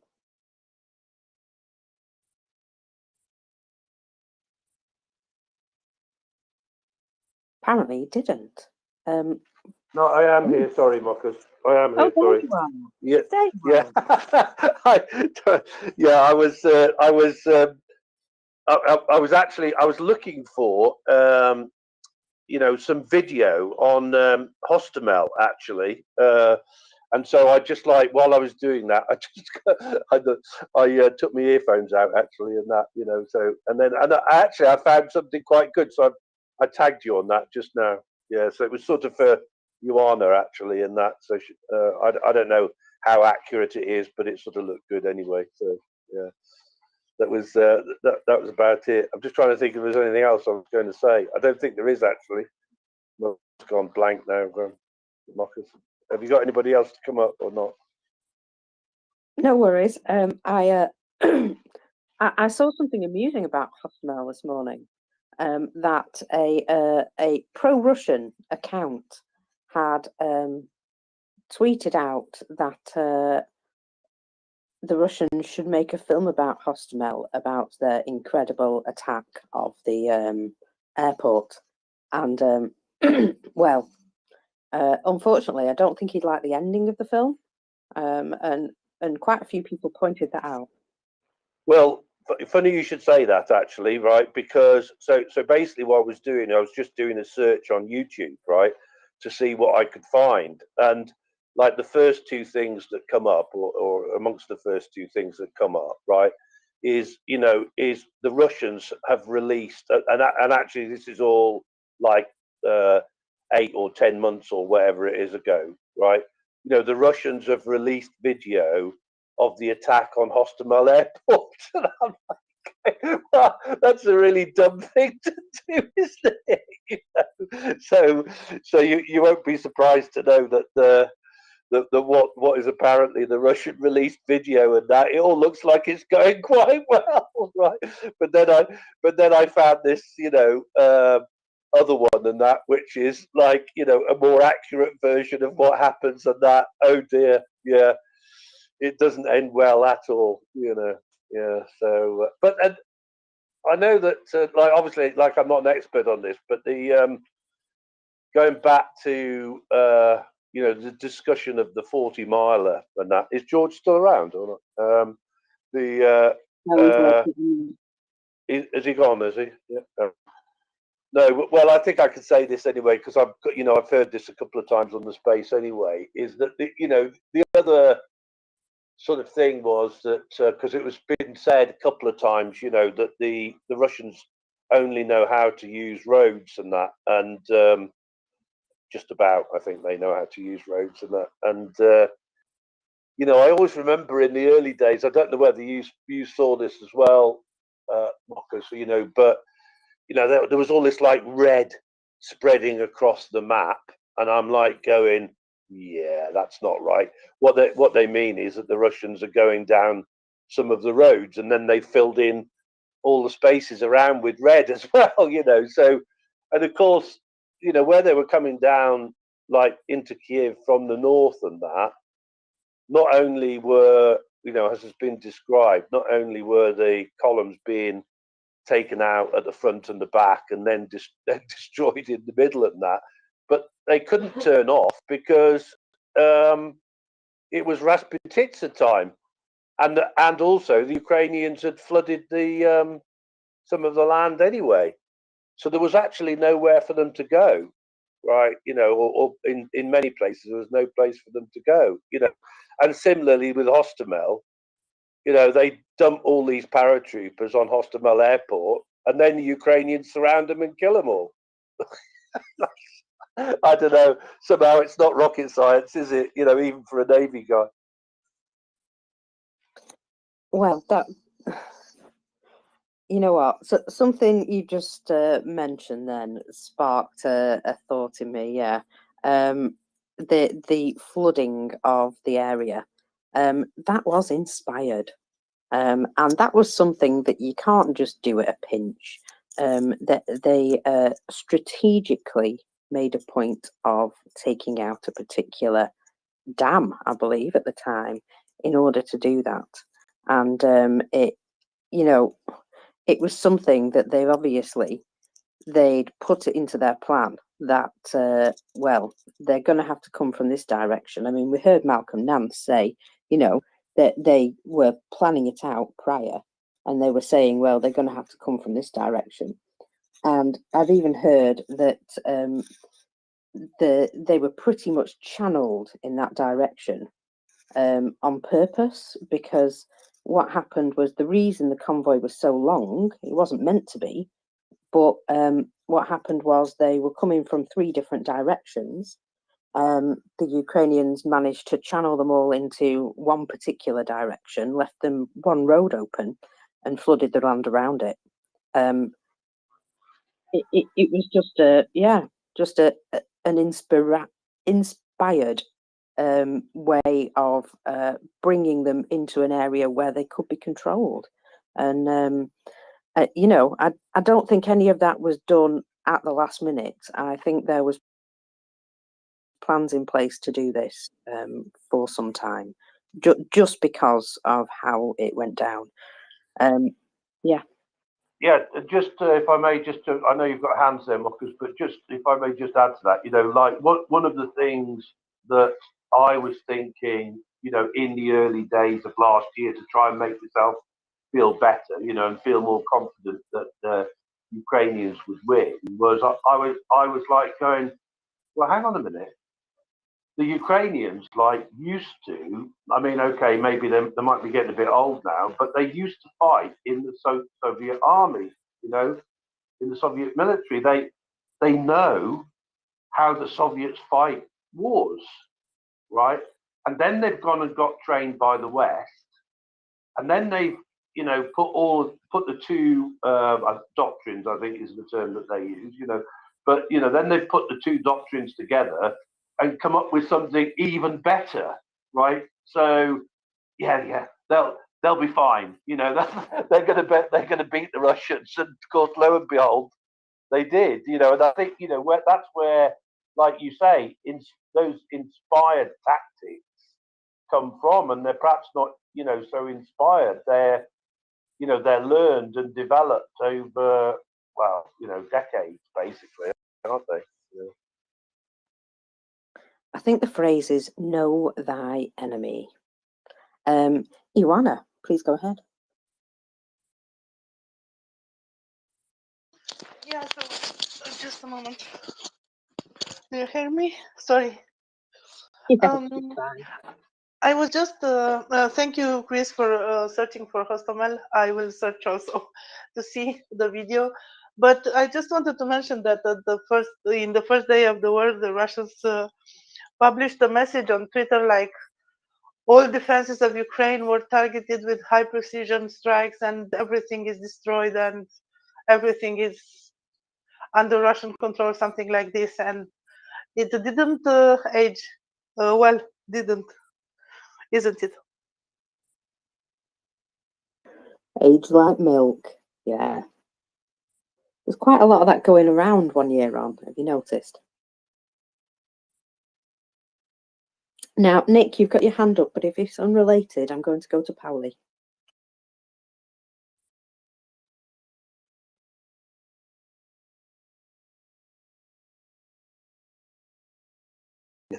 This morning, had discovered that on the Kremlin's own website, there is a report of a meeting between the Russians and NATO. I think it's from around 2010.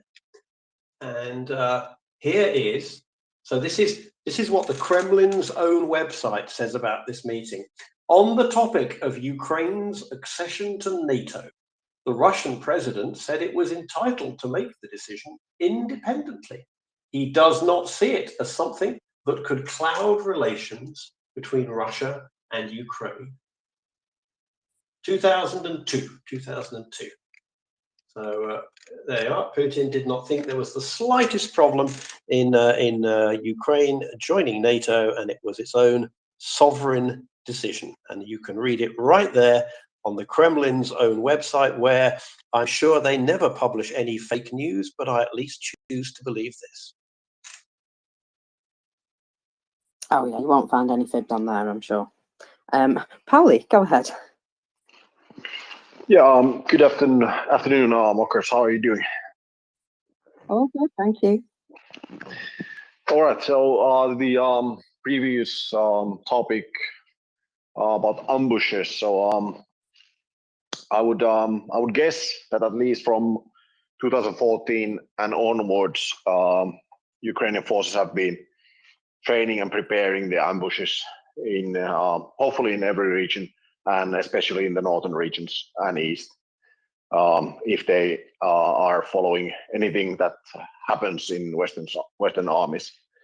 In Finland, we do this quite regularly, so I would say that at least 2 to 4 times a year, when there's exercises, conscripts train, and you basically then have the same lieutenants and captains doing the rotations, and you can guess that if you have same lieutenants and captains doing these exercises for like 10 or 20 years at the same regions, we can say that the roads and the places where the ambushes are going to be executed are practiced quite well. So there's capability and there's a lot of training. And well, training means that in war you are in the level of your training. So this was just my 2 cents, but I would guess that for the last 8 years they've been preparing and also doing exercises and like dry practices on the regions. Thank you.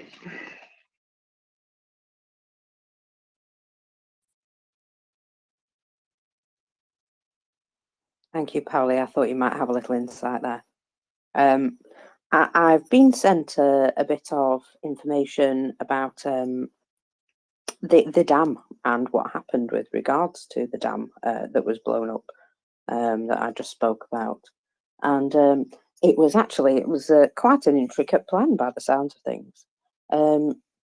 So part of the solution rested in an oddity of the Irpin, which flows into a dam 15 miles north of Moshun, and is then lifted up by pumps into a reservoir on the Dnieper River. The Soviets had constructed an elaborate system of sluices along the Irpin's 101-mile course to make the land arable. Early in the war, the Ukrainians blew up part of a dam with artillery to force a deluge from the reservoir down into the Irpin, running counter to its current as a barrier against the Russians. Special forces units with Ukraine's military intelligence service sneaked behind enemy lines to rig other parts of the dam with explosives, says Budinov, the military intelligence chief. Siersky, relying on the intricate knowledge of a local agricultural businessman who officials have referred to as the diver, said a targeted explosion at one of the sluices helped increase the level of water even further around the area. The explosion of the dam was just one example of how Ukrainians savage their own infrastructure to create an obstacle for the Russians, destroying roads, blowing up bridges, ruining rail tracks included. The water flowed and flooded the fields around the Russians, and we later found the places where Russian Marines even had to throw off all their body armor and swim to stay alive. So that was a picture that was going around when they fled Kherson. That picture was recycled, and people were saying that they'd swum the river, the Dnieper. But yeah, I believe that picture was recycled from around that time when that did actually happen due to flooding. Chris, go ahead. I don't know if you've got a link to that, Marcus, but I'd like to reread that again. But I really like the sound of that. And of course, you do, when you remember back, there was lots of armor trying to swim, wasn't there, in water? I remember. I haven't got any of them pictures to hand, but I remember them in my head.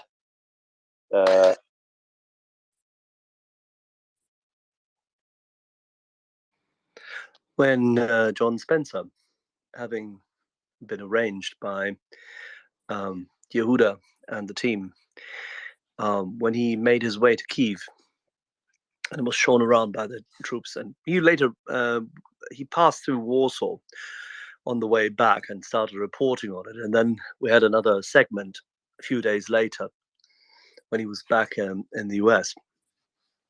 And while stateside, he immediately started writing it up, the Battle of Kiev, but he reported on exactly the intricacy of that plan and the interlocking features of exactly the locks, because he described it as the dam plus 2 locks, so the 3-lock plan, where they had to countenance the water flow and balance out the Irpin, which essentially happened in 2 stages, and as such, completely befuddled the Russians. So what Marcus just reported on is absolutely correct, and John gave I'd say about a 40-minute rendition of that and his experience when he went through Moshun. He actually was specifically in Moshun at that place and went all the way up north to Ivankiv. And people may actually remember that there is a it's a center where the Russians fought their only successful battle, quite literally, a fighting retreat, where they went through that town because it's spread out from there, 3 roads, and it's a very important meeting point. And on their retreat, they had to go through it and fight alongside one bridge. They were trying to take out the bridge, couldn't quite get it, but they actually defended the space reasonably well whilst the Ukrainians were in hot pursuit. So it's a very interesting piece, and I think that his writing will have appeared already a few weeks ago. We should probably link to it when we find it. That'd be great. Thanks, Axel. Chris, I have sent you some details of that. You'll be able to see the person who has written that on one of the images I sent you. So you can have a look into that further. Thanks, Marcus. We may also have the segment. I mean, our friend Donny is going through the old audio.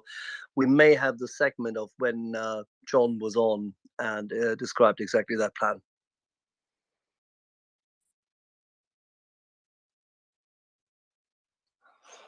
Yeah, that's the thing. The Ukrainians obviously had a good idea of how the Russians would come at them, and they planned accordingly. And well, it just goes to show, doesn't it, that if you have a plan, it will get you further in life. Now, I do have some economic news. A Polish petrol company, PKN, has announced that deliveries of oil via the Friendship Pipeline, which, bless it if it couldn't have a worse name, to Poland have now been suspended by the Russian side. So definitely no more of that from that pipeline. It would appear that the Russians have now decided that cutting that off will be useful for them. And just a quick shout out to Germany, because, you know, Germany gets a bit of a bashing from time to time, but German city of Frankfurt has cancelled Roger Waters' performance due to anti-Semitism. The Times of Israel has reported. So there we go. Hoping a few other people take that lead. I think it's a good choice to make. What did I say about the city of Eintracht Frankfurt? It is the city of the German Revolution of 1848. Don't forget. Very civil society. Do we know if he was going to be performing in a municipal facility, if that's the basis on which they've cancelled it, or no, it's permits. You have to such events have to have a permit in order for it to be shown to many thousand people. Okay, I was wondering which particular. Presumably, you don't need a permit if he was just going to be playing in a bar somewhere. But no, well, yeah, if it's a bar, no, but he wouldn't have played in the bar. I would. I can check, but I would be remiss. I think it is actually that he would have played at the festival grounds next to the stadium. So. Okay, no, you would. I mean, yeah, that would be municipal property then. Yeah.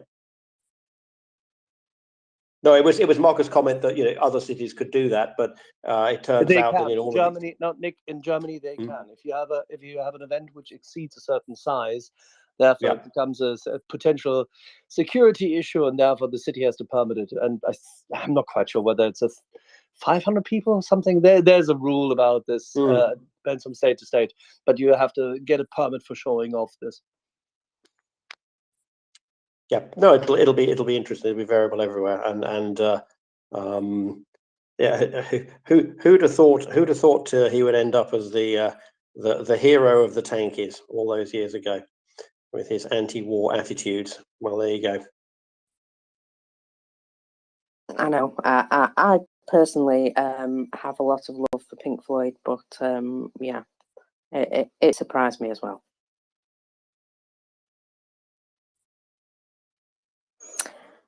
So I also want to draw your attention to something which is up in the nest, that live today we will have Benjamin Tallis coming to speak to us about his 1 year on outlook. He will be here at 11:15 Pacific time, 2:15 in the afternoon Eastern time.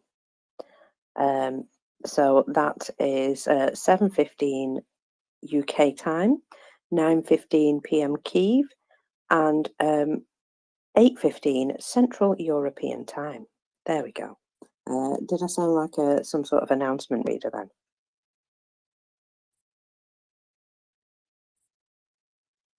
Excellent.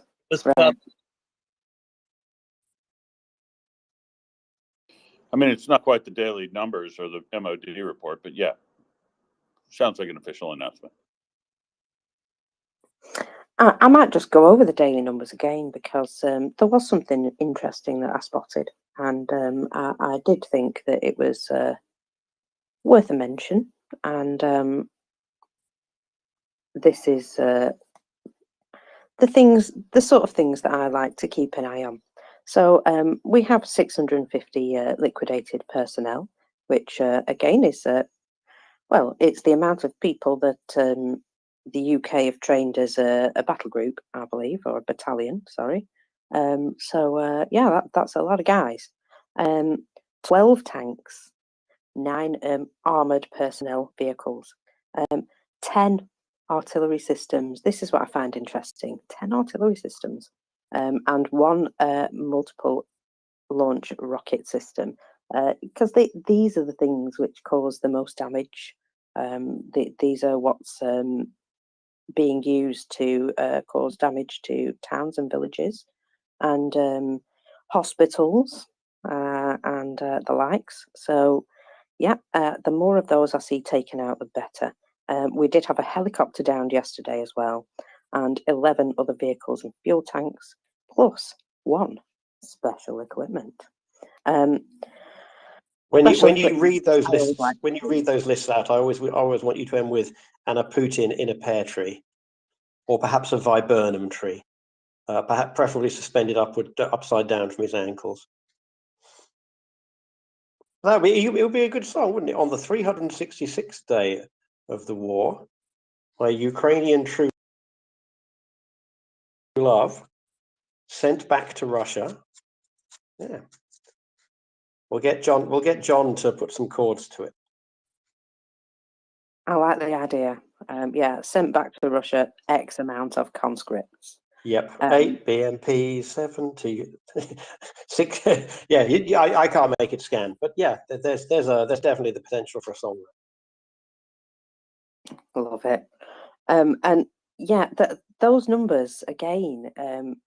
Lots of tanks and armored vehicles, and that suggests to me that somewhere they made an armored push, and well, they got toasted. Whenever I see a group of them taken out like that, they've got to have tried something, haven't they?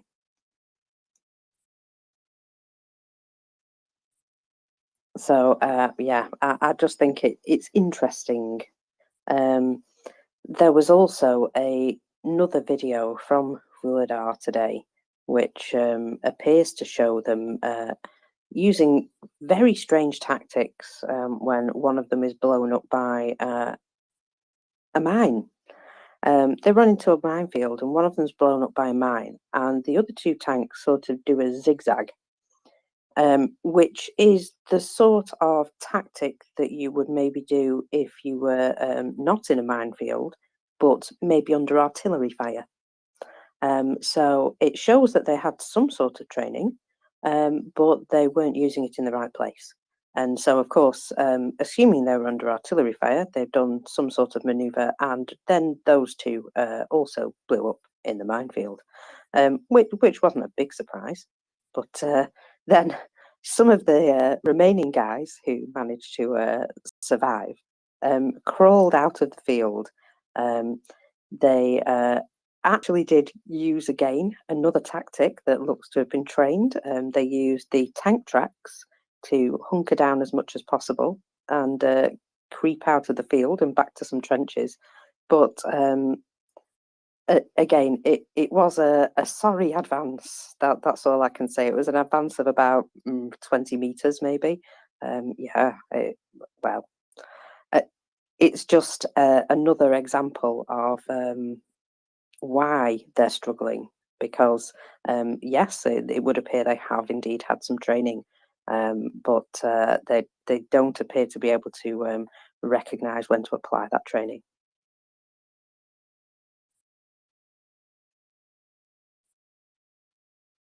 It's always interesting when you see people who have had, I mean, in any walk of life, and you see people who've been taught how to do something, but not when, and so they sort of, oh, I get to push the button now. It's like, yeah, now it's not actually the time, but yeah, but we were taught to push the button.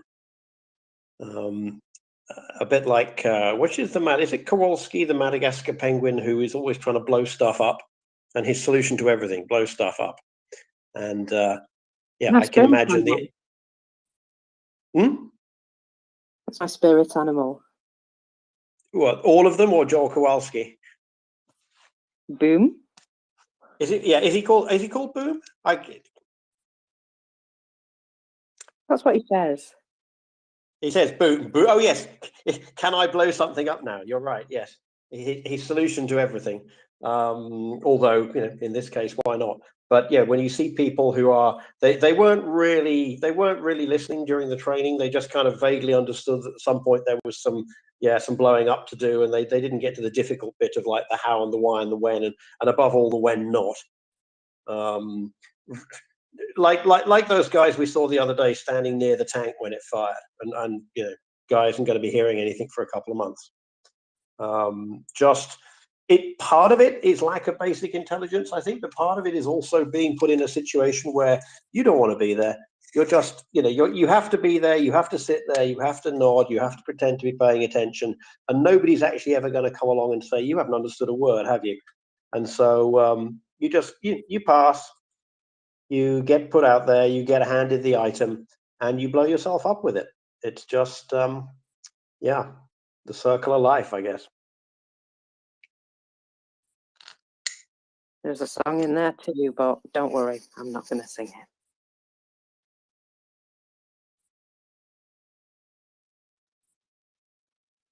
So Jessica Berlin has been quite shouty last night with regards to a piece that's come in here from the Wall Street Journal.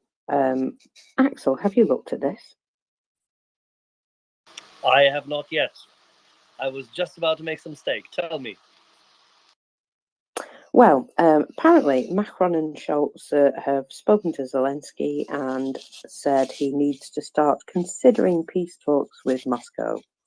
That was when the three leaders met in Paris earlier this month. There's no massive shock there, is there? And Jessica Berlin obviously has opinions about that. Yes, even in World War III, there were peace talks, but only after the Nazis were defeated. And he wants to make that point. I think she's making quite a good point there. Absolutely. I mean, I read the Wall Street Journal article when it came out. I just didn't see what she was writing about it. Didn't follow that. But yeah, I mean, the thing is, the Wall Street Journal article yesterday, just like a flurry of other notices which came out from US media yesterday. And the Wall Street Journal article in itself is not bad per se, because it just reports as to what has been seemingly going on in the background, and that people are still not convinced. At least Monsieur Macron, Mr. Scholz, as well as maybe one or two people in the US administration, including Mr. Sullivan, who yesterday appeared on CNN, speaking to a moderator who is famous for being wrong. Yeah, it's no surprise. They continue to spread these stories, and they continue to spread the notion and the concern that things would not go as Ukraine would want to. And it's a self-perpetuating argument, and it's also self-defeating. If you fail to believe that the Ukrainian armed forces, who have shown to be utterly professional, can do this, and then therefore starve them of resources, then of course you say facilitate, aid, and abet them deteriorating in their say attack capacity. It's completely antithetic, and I'm quite sure there's numerous people, both in the DoD as well as in the MOD in Britain, who see this completely differently. But there you go. Mr. Sullivan cannot help himself. Well, let's just say if they did have that conversation, I do hope Zelensky told them to go the way of the Moskva.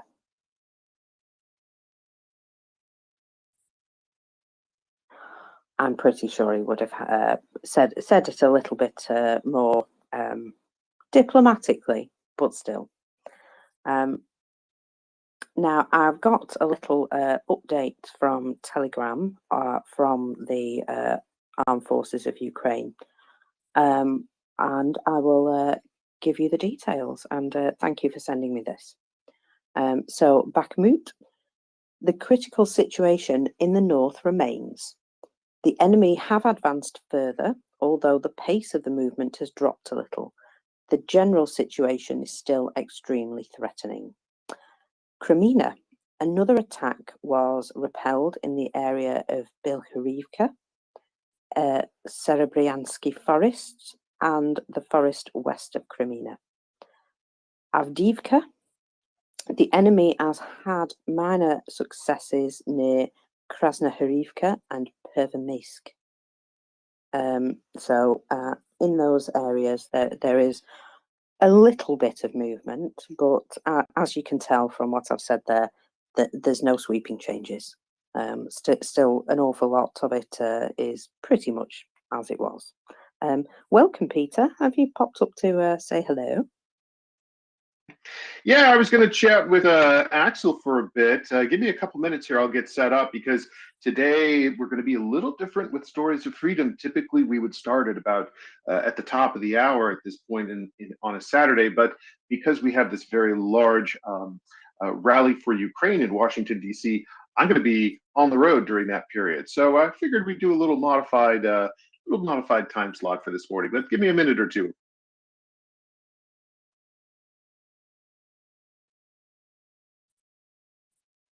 Excellent, and thank you for your time. So I'm just looking at a couple of other things that I've been passed. I've got something here, a nice video, the 59th Brigade hitting elements of the Ministry of State Security inside Donetsk. And hitting them spot on as well. And as usual, the first reaction of the Russians is to run away and leave their wounded alone. So I've just retweeted that for everybody to have a little look at. It's again that famous every man for himself attitude that we've come to know.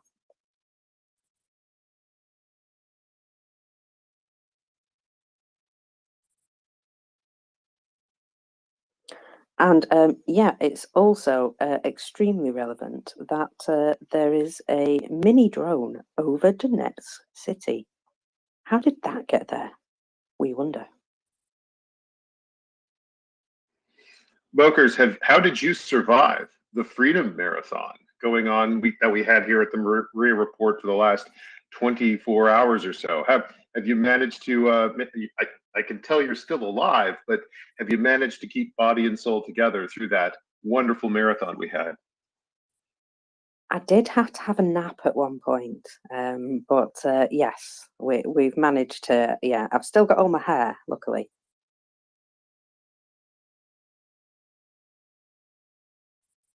But it was excellent.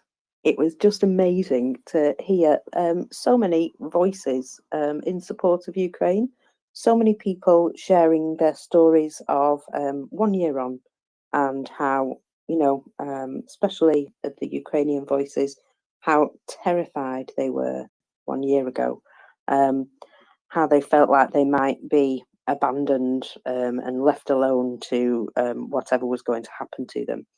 And then the incredible relief, I suppose, that all the countries that have come to their aid and have realised that this isn't something that should be allowed to happen.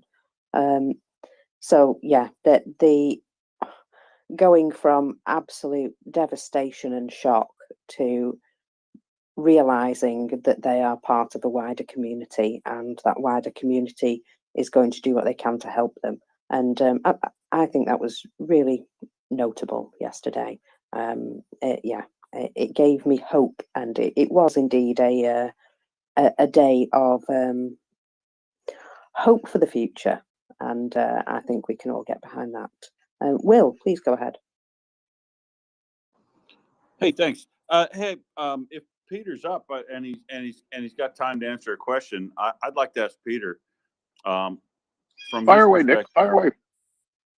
I'd like to ask you the question I asked pretty much everybody yesterday that was a speaker, which is, in the sense of a year's gone by and some hopeful message. When was the time that you first realized that Ukraine wasn't necessarily going to lose this war after the initial attack, and what triggered that sense that Ukraine wasn't going to lose, or perhaps was going to be able to win this thing? Well, that's a fantastic question. It just so happens that that turning of the tide in my mind coincided with my very first appearance on the report, and it was the sinking of the Moskva. Many people in this community were there for that. I had been lurking, listening, learning from the report during this period, but once reports of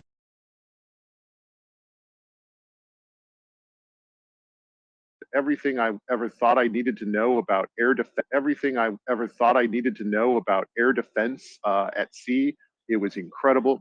A moment where I thought, well, heck, if they can sink the Moskva, they can do anything. And it was inspiring. And it's important to remember the Moskva was a top predator in the Black Sea region, and the Ukrainians, they sunk it.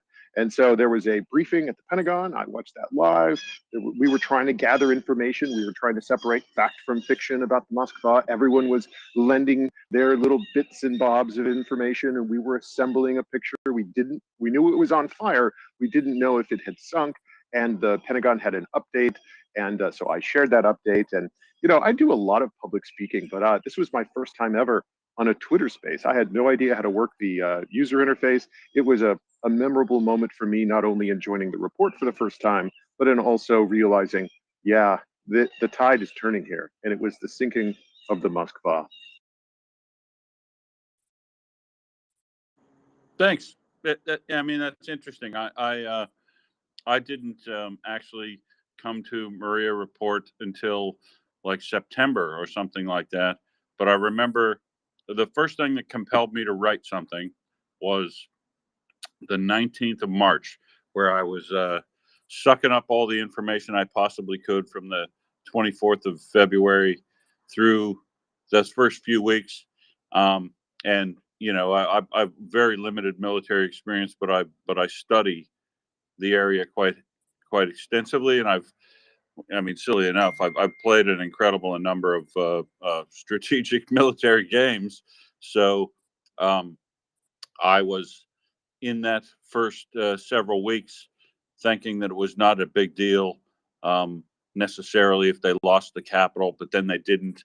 And then, the reports of what happened around Hostomel occurred, and I thought, wow, this is a thing.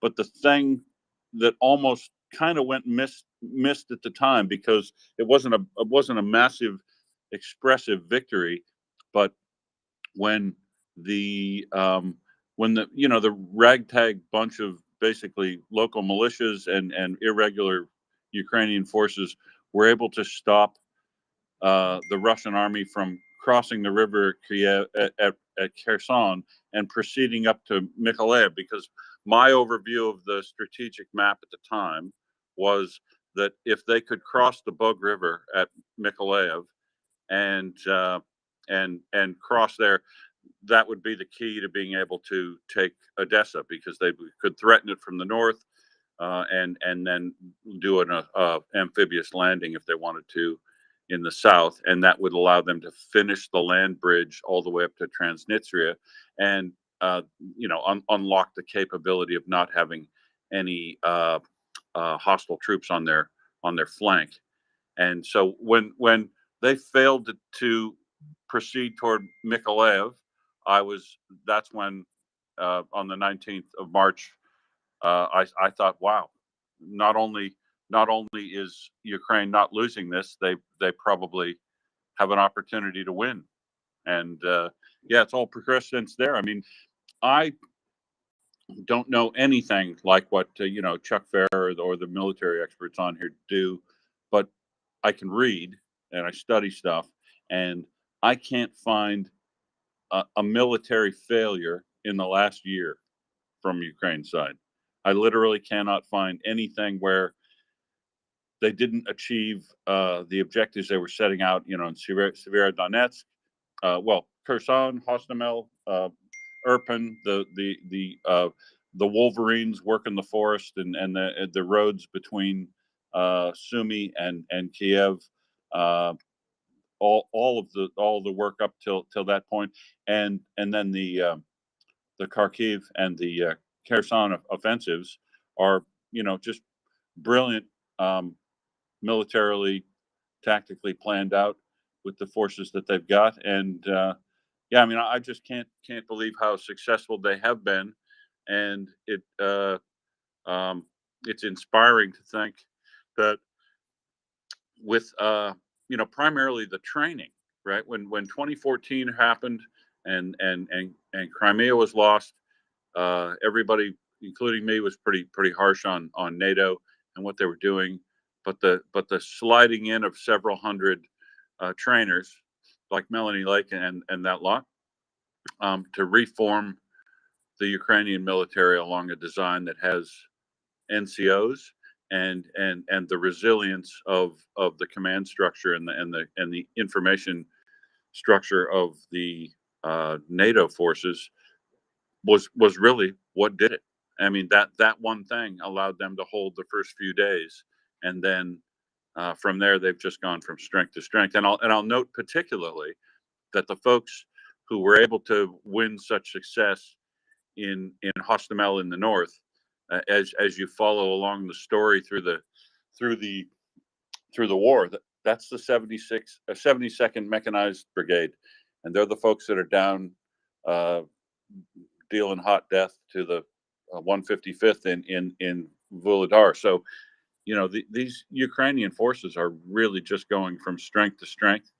They get they get better equipment. They get reinforced, but when they get reinforced from their losses, it isn't like half the companies or half of the brigades full of raw troops who don't have any training. This is folks that have skilled, experienced professionals treating the new guys that come in as a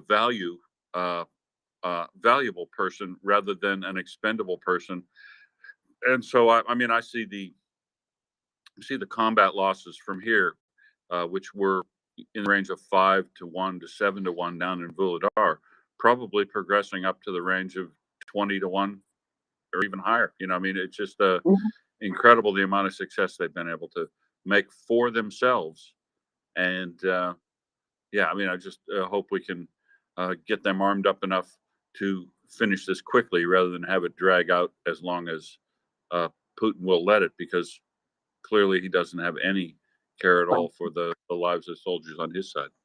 Yeah, it's definitely up to Ukraine to make them do that. Peter, how are we doing? Are you ready for us? Well, yeah, sure. Of course. I just wanted to do a little bit of a different format here. I wanted to thank Will. I think he ran the table there.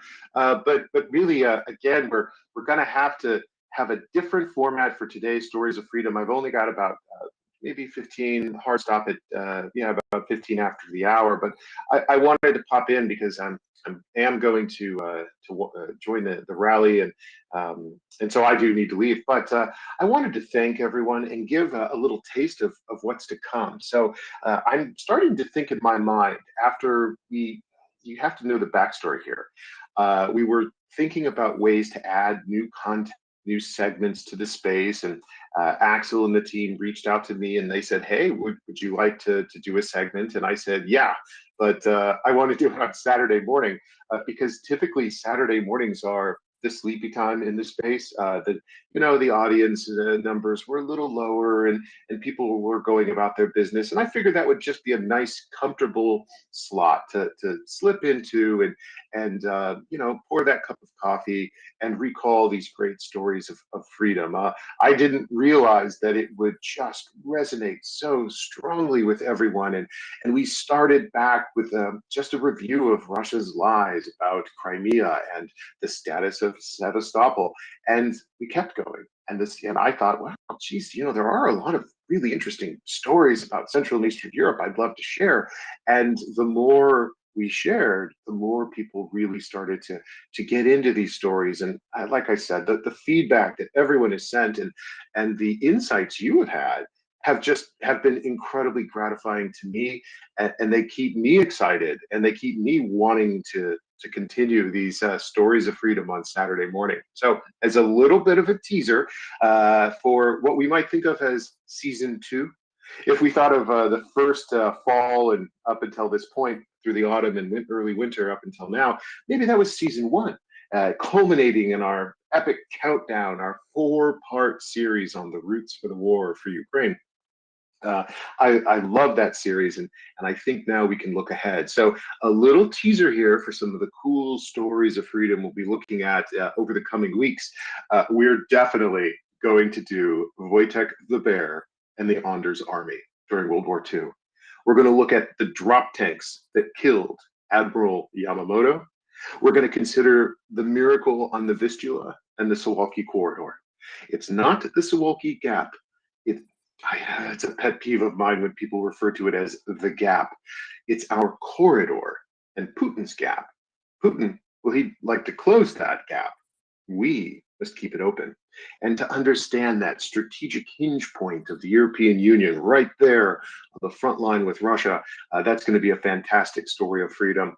And there's going to be many more. I do have to thank everyone who's been giving me some awesome ideas. Some of them are so good, I've picked them up, but they require a bit of research because it's not just the story, but it's the story behind the story that I think makes these segments each Saturday morning so interesting. And I want to leave everyone with this maybe reflection and maybe ask folks to share their experiences or their thoughts, because one of the great developments, Will, that you were talking about in this war for the freedom and future of Ukraine is when that tide turned. And I had mentioned the Moskva, but the rise of NAFO is just so impressive to me. I see so many NAFO icons in this space right now, and it does remind me how this bottom-up grassroots response to Russian lies and Russian disinformation did have its roots in the Baltic states. It had its roots in the elves, those online elves who slay trolls in Nordic Baltic mythology, so they called themselves the elves. NAFO, I think,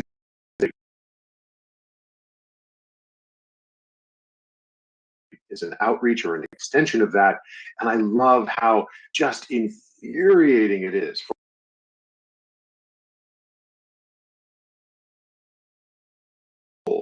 in this war. Information is a battle space. Russia attempts to dominate that particular battle space, and the rise of NAFO, citizen activism, and dispelling fake news, dispelling false narratives is such a powerful front in this war. And in that regard, all of you have, I think, need to share in some of the positive reflections. And that's maybe my final point. We've had a lot of tears over this last year. We've known people who were part of this community who have died in this war. We've heard terrible tragedies and stories. But I'm hopeful at this 1 year point. I'm optimistic about the future because I can see that Ukraine is going to win. That's an important distinction. It's not just that Russia is going to lose this war, but Ukraine is going to win. And I think every one of you who has been a part of this community have certainly contributed to that turning of the tide. And I think it should just harden our resolve to never give up and always keep our eyes on the prize. We are here to help our friends in Ukraine defeat Russia and seize their freedom and their future as a Western-orientated and integrated country.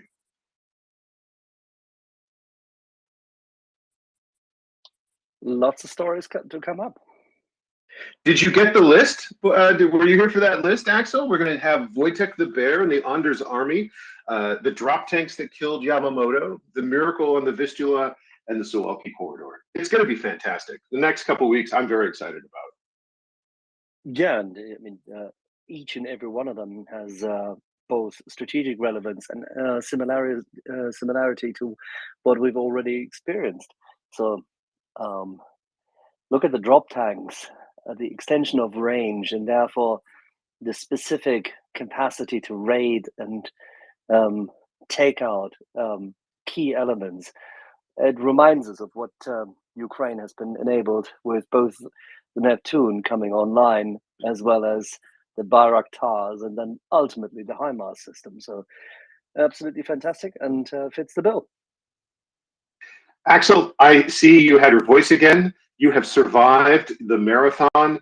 Jerry Lewis has got nothing on you, Axel, after the Freedom Marathon. I would pop in at various times throughout yesterday, and there you were, manning the tiller, making sure that the aircraft carrier Freedom was sailing correctly. It was great to hear you in the space.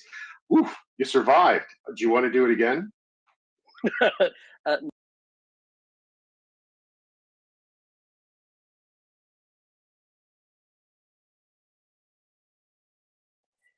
Yeah, you can't do it on Victory Day. That's impossible. Yeah, you can't do it on Victory Day. That's impossible. Bereft of any sense in that regard. We might just keep the space open and have a drink. But yeah, if we can avoid having it next year, that'll be nice. Axel, we'll have to do another whiskey room with Gunny there. But I think you've certainly earned a strong beverage for sure. The recommendations have come in from Gunny, don't worry. But then again, yesterday there was very little time for that. I think we ended up later. Victoria and I had a beer. She had a Warsteiner because she was working in the background to make sure that all the guests would, streaming into the room whilst Mokas and I and others were, trying to make sure that we maintain order here in some shape or form. But the interesting thing of yesterday was that all our wonderful guests, the people who've come to our space over the past year, easily adapted to that format, overlapping, interacting with each other, and sharing their insights, going through this, review, status, outlook. And there were lots and lots of good anecdotes. And I think we're very lucky, very blessed that we have not only this community as such, but that we also had so many people who reached out to us and who were willing to bring their expertise to the space. So, for example, late last night when Alexander Kamishin finished his day, literally shortly after 11 in the evening, and sent his best regards while his friend and colleague from Ukra Poshta, Igor Smolyansky, was still on. And Igor was supposed to be here for half an hour, and he stayed for 3. We had Thomas Tyner, who stayed until his voice gave up for many hours. Then at midnight, so to say, to close out everything and put as the Germans would say, den Deckel drauf machen, to put the lid on it, Ivana Stratner joined. Again, she said half an hour, and she stayed for 3 hours. So we're very lucky, very blessed, and I think it was a testament to the Ukrainian spirit that we had so many great speakers from Ukraine joining us. When Alexei Goncharenko was here, Alexander Sherba, it was very insightful, very rewarding, and I think our space enjoyed it terribly. And that I had, according to people, a 5-course menu in between whilst I had a 30-minute nap didn't hopefully impact anything. I think you earned one for sure. Axel, I hold myself in great shame because I cannot recall the name of this wonderful individual, but I know you know him. We had him on the space yesterday. It was about 8:15 Eastern Standard Time, and he's the fire captain in Kharkiv. Can you remind me of his name again? Roman Kachanov. That's it, Roman. That's Roman Kachanov. Yeah, Roman Kachanov. He said something that gave me chills the moment he said it, and I keep reflecting on it. And I think that's going to be how I view the coming 12 months for sure. And he said, the ocean of our victory is filled with many small but significant drops. And there's different ways to express that idea. Humans have done so for forever, but it was just the way he said it, and in the context of what he was doing, and some of the terrible scenes of crimes and butchery that he's had to deal with, that Russians have committed against Ukrainians, and yet he still has his resolve. He still has his faith in Ukraine's victory. He still got that fighting moxie and a little bit of humor as well. And I just found that interview to be so compelling. And I think that's the way this war is going to be won. The ocean of our victory is filled with many little significant drops. And that's going to be my reflection for today and the months ahead. One more thing.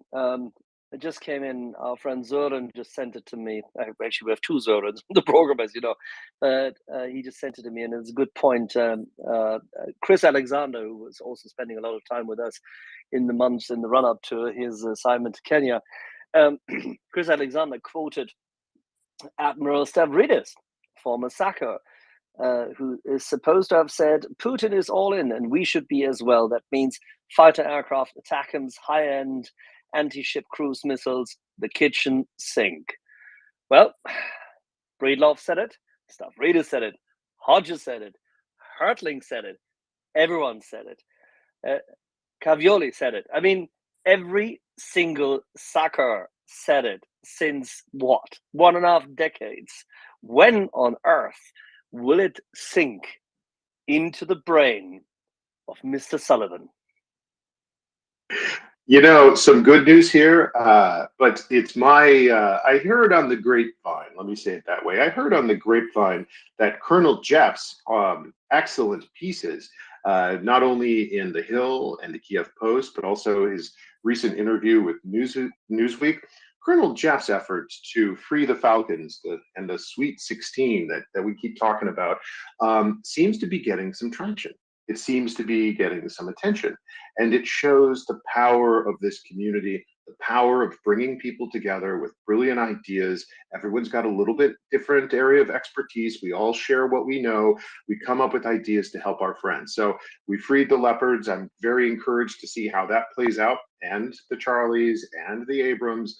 But obviously, Colonel Jeff's background as a fighter pilot, he's got some insight, and that idea seems to be at least being paid attention to. We shall see what comes from it. But I find it very compelling, and it just underscores the power of this platform and the positive community we have created. I'm inspired by every one of you, and I'm thankful that everyone shows up at 10 o'clock in the morning on the East Coast to share their insights and their own stories of freedom. That's why we fight. 100%, as a friend of mine says. Alrighty, guys. Well, Mokers and Will, keep up the great work. I'm going to have to tip the hat and bow out. Again, I know people actually tune in at this time each Saturday. I know many of you schedule your week around Stories of Freedom. But if you really need your fix, or you want to go back and just binge the whole catalog, I would just say you can. One or two of the episodes are on the MriyaReport Spotify, but the whole archive is available for free over at my Substack, Peter Duran at Substack.com. And in the absence of a new live segment for Stories of Freedom, you can go back and binge some of your favorites and greatest hits. One of you, I won't say who, sent me the most wonderful and endearing note, and that's the point I'll sign off on. You said, I started listening to one episode and I thought that was my favorite. And then the next week, that was my favorite. And then I realized that all of these stories are like an album where I love every song on the album. And so do I. But it's from that point of thanks and gratitude from me that I'm so excited to start season 2, as it were, and to tell even more amazing stories of freedom that are ultimately designed to help our friends. So, Axel, I look forward to seeing you next Saturday at 10, and we'll keep on trucking. All righty. Thanks very much, Peter. Thank you, Will.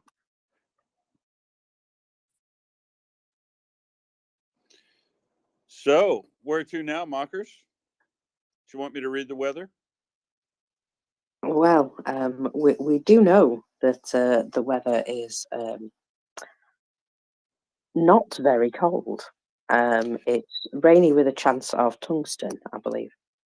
Yeah, it's a well-established fact that Mother Nature also hates Russia, and they're getting more bad news at present if they intend to continue this offensive. If that's the probing offensive they're doing up and down the line. Clearly, it would appear that we are not going to have a deep freeze winter, either north or south, this year's of significant amount to allow a real heavy-duty combined arms offensive through the fields. They're sticking to the roads. You've seen in what they're doing, and that'll have to continue now because after getting nearly enough time to freeze the ground up in Kremina, up in that area, they're now have significant periods of sunlight throughout the day and rain now scheduled for the next couple of weeks throughout all of eastern Ukraine, it would appear. And the snow cover, the snow pack, it has not been significant. Well, it's melted away enough that as soon as you expose enough of the ground that it isn't white, the albina effect doesn't help you anymore, and the acceleration of thawing takes place.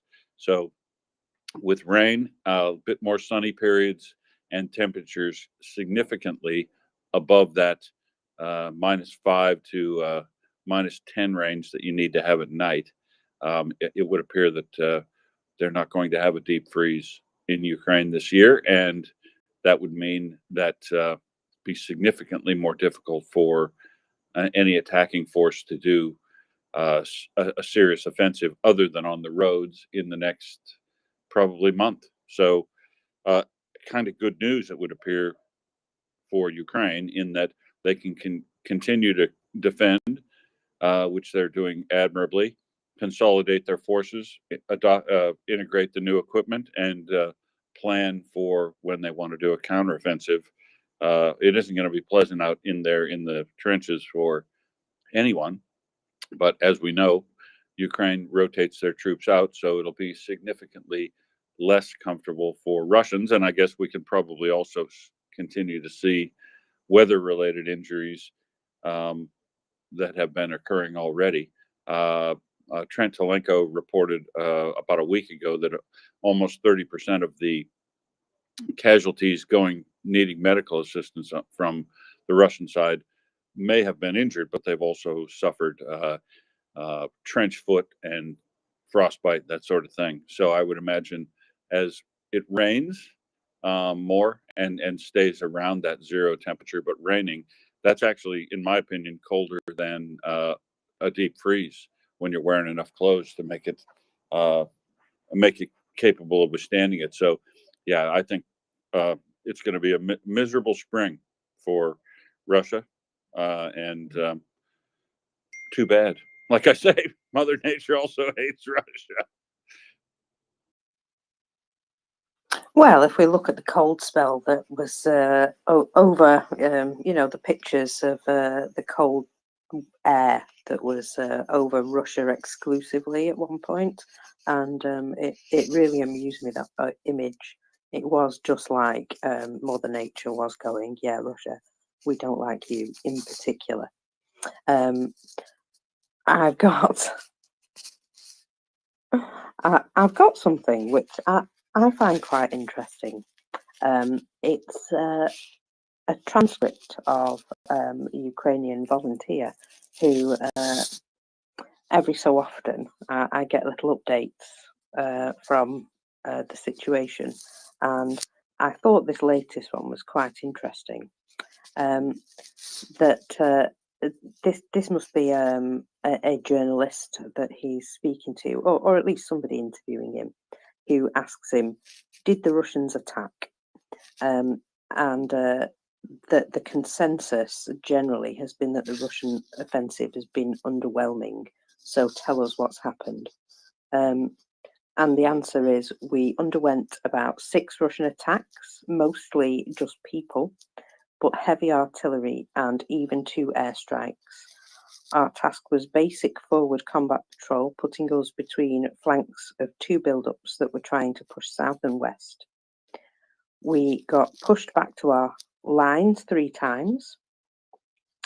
They pulled a fast one and pushed a reserved force in a formation between the 2 flanks in front of a supply line from the northeast.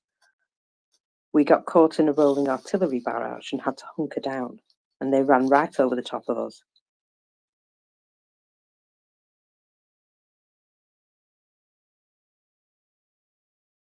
We lost 2 of our surveillance drones, just no returns. We lost 2 of our surveillance drones, just no return completely out. However, we did manage to catch one. Once they rolled past us, and we were lucky as hell to have been in an area with heavy trees and gullies to hide in. We called in artillery on them, asking for everything in the toolkit to bust their centre advancement. The boys delivered, and in 15 minutes we could hear a continuous roar of explosions coming from that area. This is while they were also nailing a 2-pronged attack with artillery and infantry. We expected their advance element to widen, and it did, leaving us a reasonable safe gap to move back in. Most of their advance was just infantry, supported by a few IFBs and a couple of tanks. Once their forward belly got busted, the rear supply convoy split up and at least 2 of the trucks got out and ran over AT mines. So that's just a small indication of what the Ukrainians are dealing with. So you can hear from that mostly infantry, certainly not any major armoured advance, supported by a few armoured vehicles and a few tanks. It does sound as though that they're not really wanting to put their armour out anywhere where it can get hit. But of course, because they're not going in with any major force, the armour's being taken out. And it's good to hear that they ran over some mines while trying to escape some of their supply vehicles. So yeah, also they may have even run over their own mines. You never know, considering they were in an area which was already hot. I just, I feel that personal stories like that from the battlefield, from somebody who's actually been there and been in a fight, I find that really interesting. Yeah, I agree. And when Sarah was on the other morning, I was struck by her comments in relation to the losses on the Russian side are immense and would be unacceptable to anybody in one of our armies, but they're willing to put up with it. And the thing that she said about the thing that surprised her the most in being on the front line was the almost continuous small arms fire that takes place during one of those attacks. So, and stressing that the lethality of the battlefield is still present for Ukrainian soldiers, because these hundreds of Russian soldiers may be rushing at you with the artillery barely having lifted, and they're trying to identify where you're shooting from, and then using more artillery on you. That's probably also endangering their troops. But all those troops running at you, you're almost certainly going to shoot them down from fixed positions. But if they're all throwing bullets at you at the same time while they're rushing forward, it can still be a very deadly place for Ukrainian soldiers. And that's the difference, right? Modern warfare for NATO armies is all about survivability, and that's the one thing that Ukraine lacks. Well, maybe not today, as we see Leopards, Bradleys, and all of that start to show up in the battlefield. But the lethality for Ukrainians is still significant, given the amount of artillery that is thrown at them, and the fact that the people that are rushing at you, even though you're going to mow them down, are also shooting back. Well, yeah, the enemy always gets a vote, doesn't it? Unfortunately. But you will be glad to know that after quite an intense situation, the whole team got out without a scratch. And they put that down to the main difference being much more accurate artillery, because, as they say, we have it and they do not. But it does say here, after they split their flanks and we walked back through where they'd been shelled, we were then engaged by infantry. So, you know, they were still fighting even after that. Terrible shelling. So he's saying here, we didn't go too far, but my count, just from, you know, a quick look, was approximately 80 men in one place.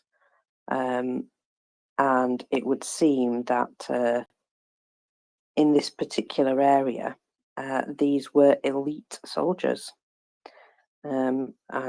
So saying, we have good intel to know exactly who is in our area. There appears to have been a divide between Prigozhin and the Russian military. Also, Wagner suffered an estimated 30k casualties, which is crazy. They were destined to fall. That's the problem with mercenaries as a standalone group. They almost always think they're smarter than their enemy they're hired by.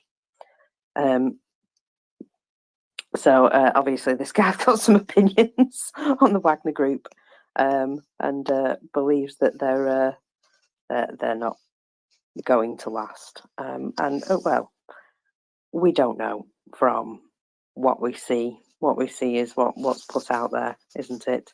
But still, from his side, from his knowledge, he believes that certainly not playing well with the Russian military, and we understand that that is the case.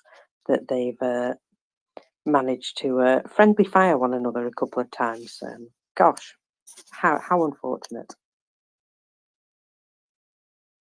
Yeah, I read that that article too the other day, where a Ukrainian group in their in their fortifications was talking about the attack by Wagner and how they sat by for several hours over a couple of days and saw Wagner troops shooting at other Wagner troops because they got confused about where the enemy was as they moved up through the essentially the wastelands that are outside Bakhmut to the east. Yeah. Have you heard anything new in the last couple of? I mean, I haven't read. I've read articles that talk about the shortages of ammunition on Russian side, and particularly the Wagner's complaint about not getting enough of what they usually expect, and how they're now only getting what the standard Russian issue is for ammunition and artillery, and apparently it's very low. And I'm wondering, have you seen any other additional information that suggests that Russia is running out of 152 or any of the larger shells that they're using? And maybe that's why they're so interested in talking to the Chinese, who could backfill for them. Well, we know we've seen a couple of instances attributed to being in Belgorod, where they're firing sort of air defense missiles towards ground targets. Obviously, that's useful, and some of those missiles appear to be either exploding in the air shortly after they've been launched, or just falling back to the ground again. And that doesn't seem like it's supposed to happen. So it leads you to suggest that they might currently have a dodgy batch of missiles. There's also the photographs that we've seen from disgruntled Telegram channels, where people have Russian forces have put pictures up of what looks to be some very degraded ammunition, and somebody's picked that up from somewhere and transported it to the front. And it just seems that that was done without any sort of thought. It was just, yeah, let's grab this and move this because this is ammunition, and nobody's looked at it. And it's absolutely, well, if you can get the shells to come apart because they appear to be rusted together, you certainly wouldn't want to be using them. Yeah, so there is indications that there might be problems, but you know, we can't say for sure. It may be localized issues, but certainly these sorts of indications lead you to believe that there are problems somewhere along the line. Ioana, go ahead. Yeah, so so oh, I'm sorry. I think I caught a cold. So about those missiles that they are sending up and explode in the air, I know what they are doing, because they are seeing that they have no success on the battlefield, and they are trying to ask for help. You are British, so you must know this, and maybe there are parents in the audience. So the Death Eaters from Harry Potter books, when they wanted to summon Voldemort, they raised the wand up in the air, and then they made like a charm or something, and there was like a big cloud, and then Voldemort appeared. And I think they are trying to do this with the missiles.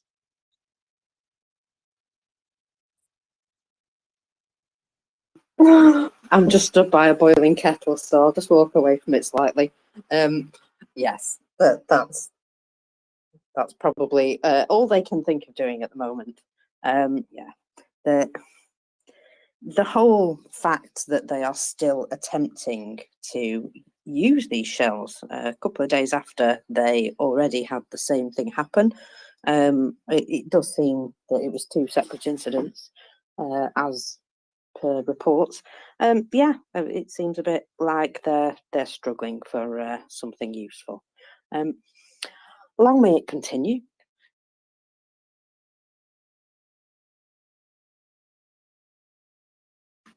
So I'm just hiding from a boiling kettle. Yeah. I mean, Go ahead, Will. Ammunition that I've seen multiple in shocking conditions. I use it regularly, but I'll tell you, you wouldn't put that corroded ammunition anywhere near an M16, which I had used, and I imagine it's not much better in an AK-47. If it just gets that corroded, it would completely gum up the entire receiver, and you might get the first couple shots down the range, but the rest of them would be gummed up. So yeah, I hope that's the condition of what they're seeing a lot up and down the line, because that would mean their infantry advances would have far less lead coming toward the Ukrainian troops while they're advancing. But shocking looking. I note from what Peter said earlier, it's funny to me that as failures continue to happen, that the only place where Russia still seems quite strong is in the disinformation field, because Peter mentioned about NAFO and how it's been built up and growing and still going. But I'll tell you, as Russia's losses on the battlefield get worse, the amount and absurdity of their disinformation online continues to get greater and greater and greater all the time. It seems the only thing that they aren't running out of is I guess bullshit, really, and their bots. The amount of bots that they can throw at something, like when one of these spaces opens up for a short period of time to take the Russian side, they'll get 10,000 people in that space in an 8-hour period, but then it dries up and blows away. And I note that when you're trying to respond, like the NAFO, like the dogs do to people online, that almost all these people that have 5 and 10 and 20 followers, they're not even, at most you'd hit them with a meme, but you don't waste your time on anybody who has less than 1,000 followers, because There's just so many of them out there these days. It's incredible. And the other thing the Russians are doing, or the Russian disinformation campaign, is they're working right into Elon Musk's field, because they're all buying blue ticks, so that the algorithm expands their capability to spread information automatically, which is a bit disturbing, but that's the sort of thing I guess we've come to expect from Elon, is disturbing things around his statements over the war and how he runs the platform. I can only say about him that I don't know. He likes attention. He likes attention. So let's not give him any. Too true. Hey, decoding's up. I said the word, didn't I? Disinformation and decoding popped up. Come on, then. I said the word. Shall I say it 3 times? Disinformation, disinformation, disinformation, decoding. Please proceed, sir. Just 2 observations on that. One, as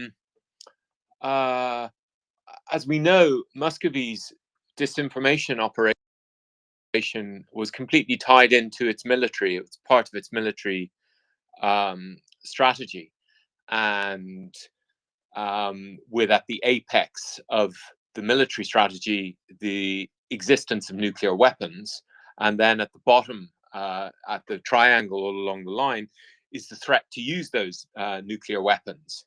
And then below that, in a hierarchy of threats, Muscovy manages to control information space and control its enemies' actions. But all of that falls apart if there isn't a credible military threat. And I think it was Anda the other day when we were talking about Moldova, and someone was asking, is it a credible threat that Muscovy could invade Moldova? And I think it was Anda who was like, yeah, and whose army? And it kind of reminded me of the the playground fights we'd have, where someone would say, I'm going to bash you, and you go, yeah, you and whose army? And I mean, for those of us who are tuned into this, I recognize many tankies don't even remember the Battle of Kiev or anything like that. But for those of us who are tuned into this, and hopefully many of the foreign policy professionals who used to be enthralled to this mystique of Muscovy's military impotence or potence, and therefore were always cowed by these threats of nuclear war and all of that kind of malarkey. The disinformation itself loses a lot of its power, and obviously I recognize it still has power, but without a credible military threat, without an army, it's significantly. I'm sure there's a principle in economics that you have to multiply the bots by a zillion for each tank you lose. For it to have the equivalent scare power. And then the second observation I'd have on that is actually, I can't remember the second observation I had on that. You mentioned about the bots and all of that. Yes, well, I'll just say, yeah, it's great. NAFO is replying, and anytime, the only time a Russian embassy thing pops up in my feed is when someone from NAFO or NAFO is replying to it, and then I can block the embassy thing but see the smart ass comment. And there doesn't seem to be any fewer in NAFO. Yeah, it seems to be kind of very steady, and people are maintaining the power of it. So that's great, really fantastic to see. People feel safe with the NAFO moniker to say things that a year ago none of us would say. Because we'd be kind of scared of this, scary monster of Russia's disinfo or being on their target list. Oh, yeah. My second point is this weapon we're seeing a lot of evidence of it being turned in on itself, on Muscovy itself. So they invent the weapon, it's projected against our world. But now with all this Prigozhin soap opera and all of that, that weaponry is being turned internally inside the elite, and that I think that's relatively new. because this is the kind of I think, I mean, obviously they're always using manipulation and what have you to manipulate the Russia's population, but the elite itself using the tools they've been using around the world. I mean, in Prigozhin, it's easy to see because he controlled the Internet Research Agency and all of that stuff.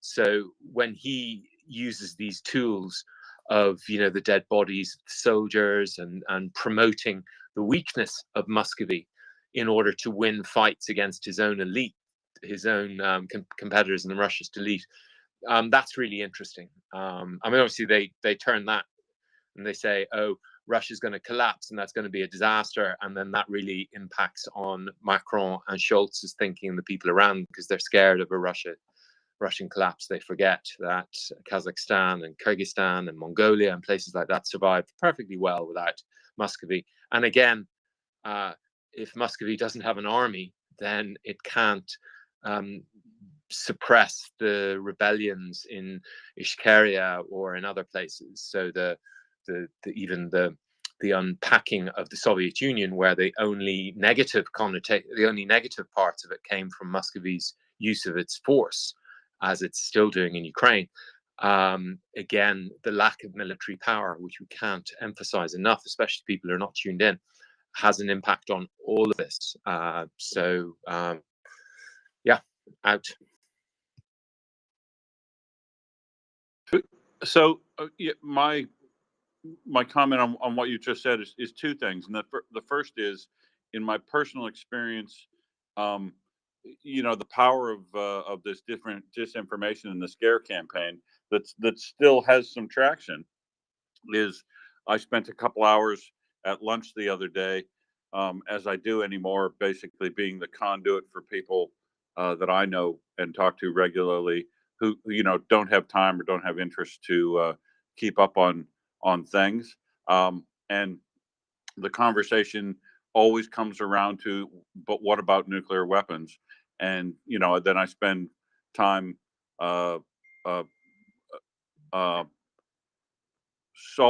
settling these people's nerves over the fact, the arguments about I think you participated in before on here, that if the rational actor and what the outcomes are, and the irrational actor, and the rational actor on the Russian side, there's no credible means or reason for them to use nuclear weapons, and on the irrational side, it doesn't make any difference, right? You can't increase, you don't do anything about the risk equation when you're dealing with an irrational actor. So, but yeah, that it always comes up, because what are we into 9 iterations now where Russia's threatened to use nuclear weapons?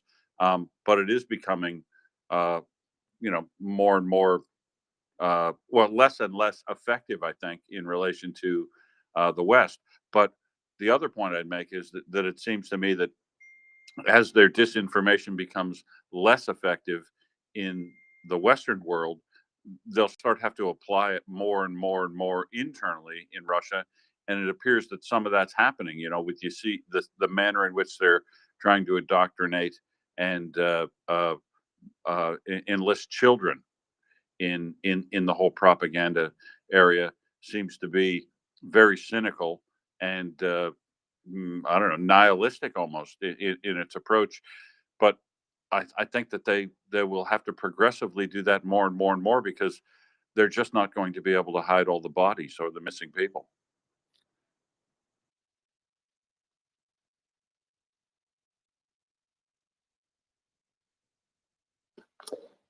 I found personally that the wheel of fortune of disinformation, we've seen it go around a few different times now, and that they've not got anything new. They cling on to these ongoing tropes and narratives, and they sort of wake up in the morning and pick one and go with that for the day. We've had Satanists a couple of times, for example, and stuff like that. You know, just yeah, utter bonkersness, and it just shows me that it's obviously rubbish, because if I wasn't paying attention, I might see these things fleetingly and think, oh, well, I never knew that. Okay. But when you actually see it, you know, week after week, and it's just recycling the same material.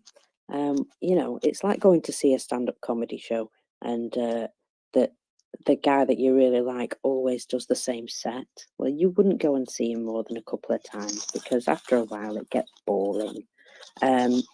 And, you know, no matter how somebody tells it, they can be the most amusing person in the world, but eventually you know it. And that seems to be the situation with the Russian disinformation. It's got tired, it's got old, and it's got to the point where people who care to look can see right through it. And NAFO shines a light on that, because they point out on a regular basis, hey, look, it's this one again. We're this now, you know. This is the thing that they're going with today, and I find that really refreshing. That there's lots of people basically just pointing and laughing, and it seems to make a much bigger impact than any sort of trying to, you know, convince or provide the truth or anything like that, because they're not interested in the truth. They're only interested in pushing this ridiculousness. And I love the fact that NAFO has the antidote, which is just generally pointing and laughing. Yeah, brilliance. The brilliance of something so simple. I love it. Yeah, and you're 100% right. I mean, literally today, the recycle today is. Remember a couple of weeks ago when there were hundreds of bots putting out the, how come there's no video of the, you know, how come there's no footage of the war available? We're back to that again today, right? The big mainstream pipeliners of disinformation from America are pumping out. You know, we haven't. How come there's in this modern age? How come we're not seeing any battlefield footage if things are going so great for Ukraine? How come there's no footage of it? And you know, only an idiot who was been living under a rock and hasn't paid any attention to things in the last 2 weeks would recognize that was just happened 2 weeks ago. But this is the thing, I think, you know, there's a lot of people that aren't that engaged in this on a day by day basis like we are, and if you only sample it once a month, you know, you might have missed last week's top hits of disinformation, and you once again we have to deal with it. So yeah, play the whack-a-mole. But I mean, so the way I do it is I get up in the morning and try to read some information and find out what's happened overnight, and try to find some interesting stories to talk to you about here. But then, you know, I'll spend a couple hours bonking, right? Smashing bullshit that comes up from some of my favorite actors, and you know, eventually until they block me, and then I find a couple of more, and like I find it refreshing. I mean, the reason I like coming here at MriyaReport is because you learn so much, right? There's information you can find every day from people that are in and around, and it also revitalizes me to go back into the other side of the internet and smash people. That, you know, because it just never ends. There are always new and in number, and uh, they're just always there with some other bullshit story to take down whatever happens. I mean, yesterday when the Australian Prime Minister put out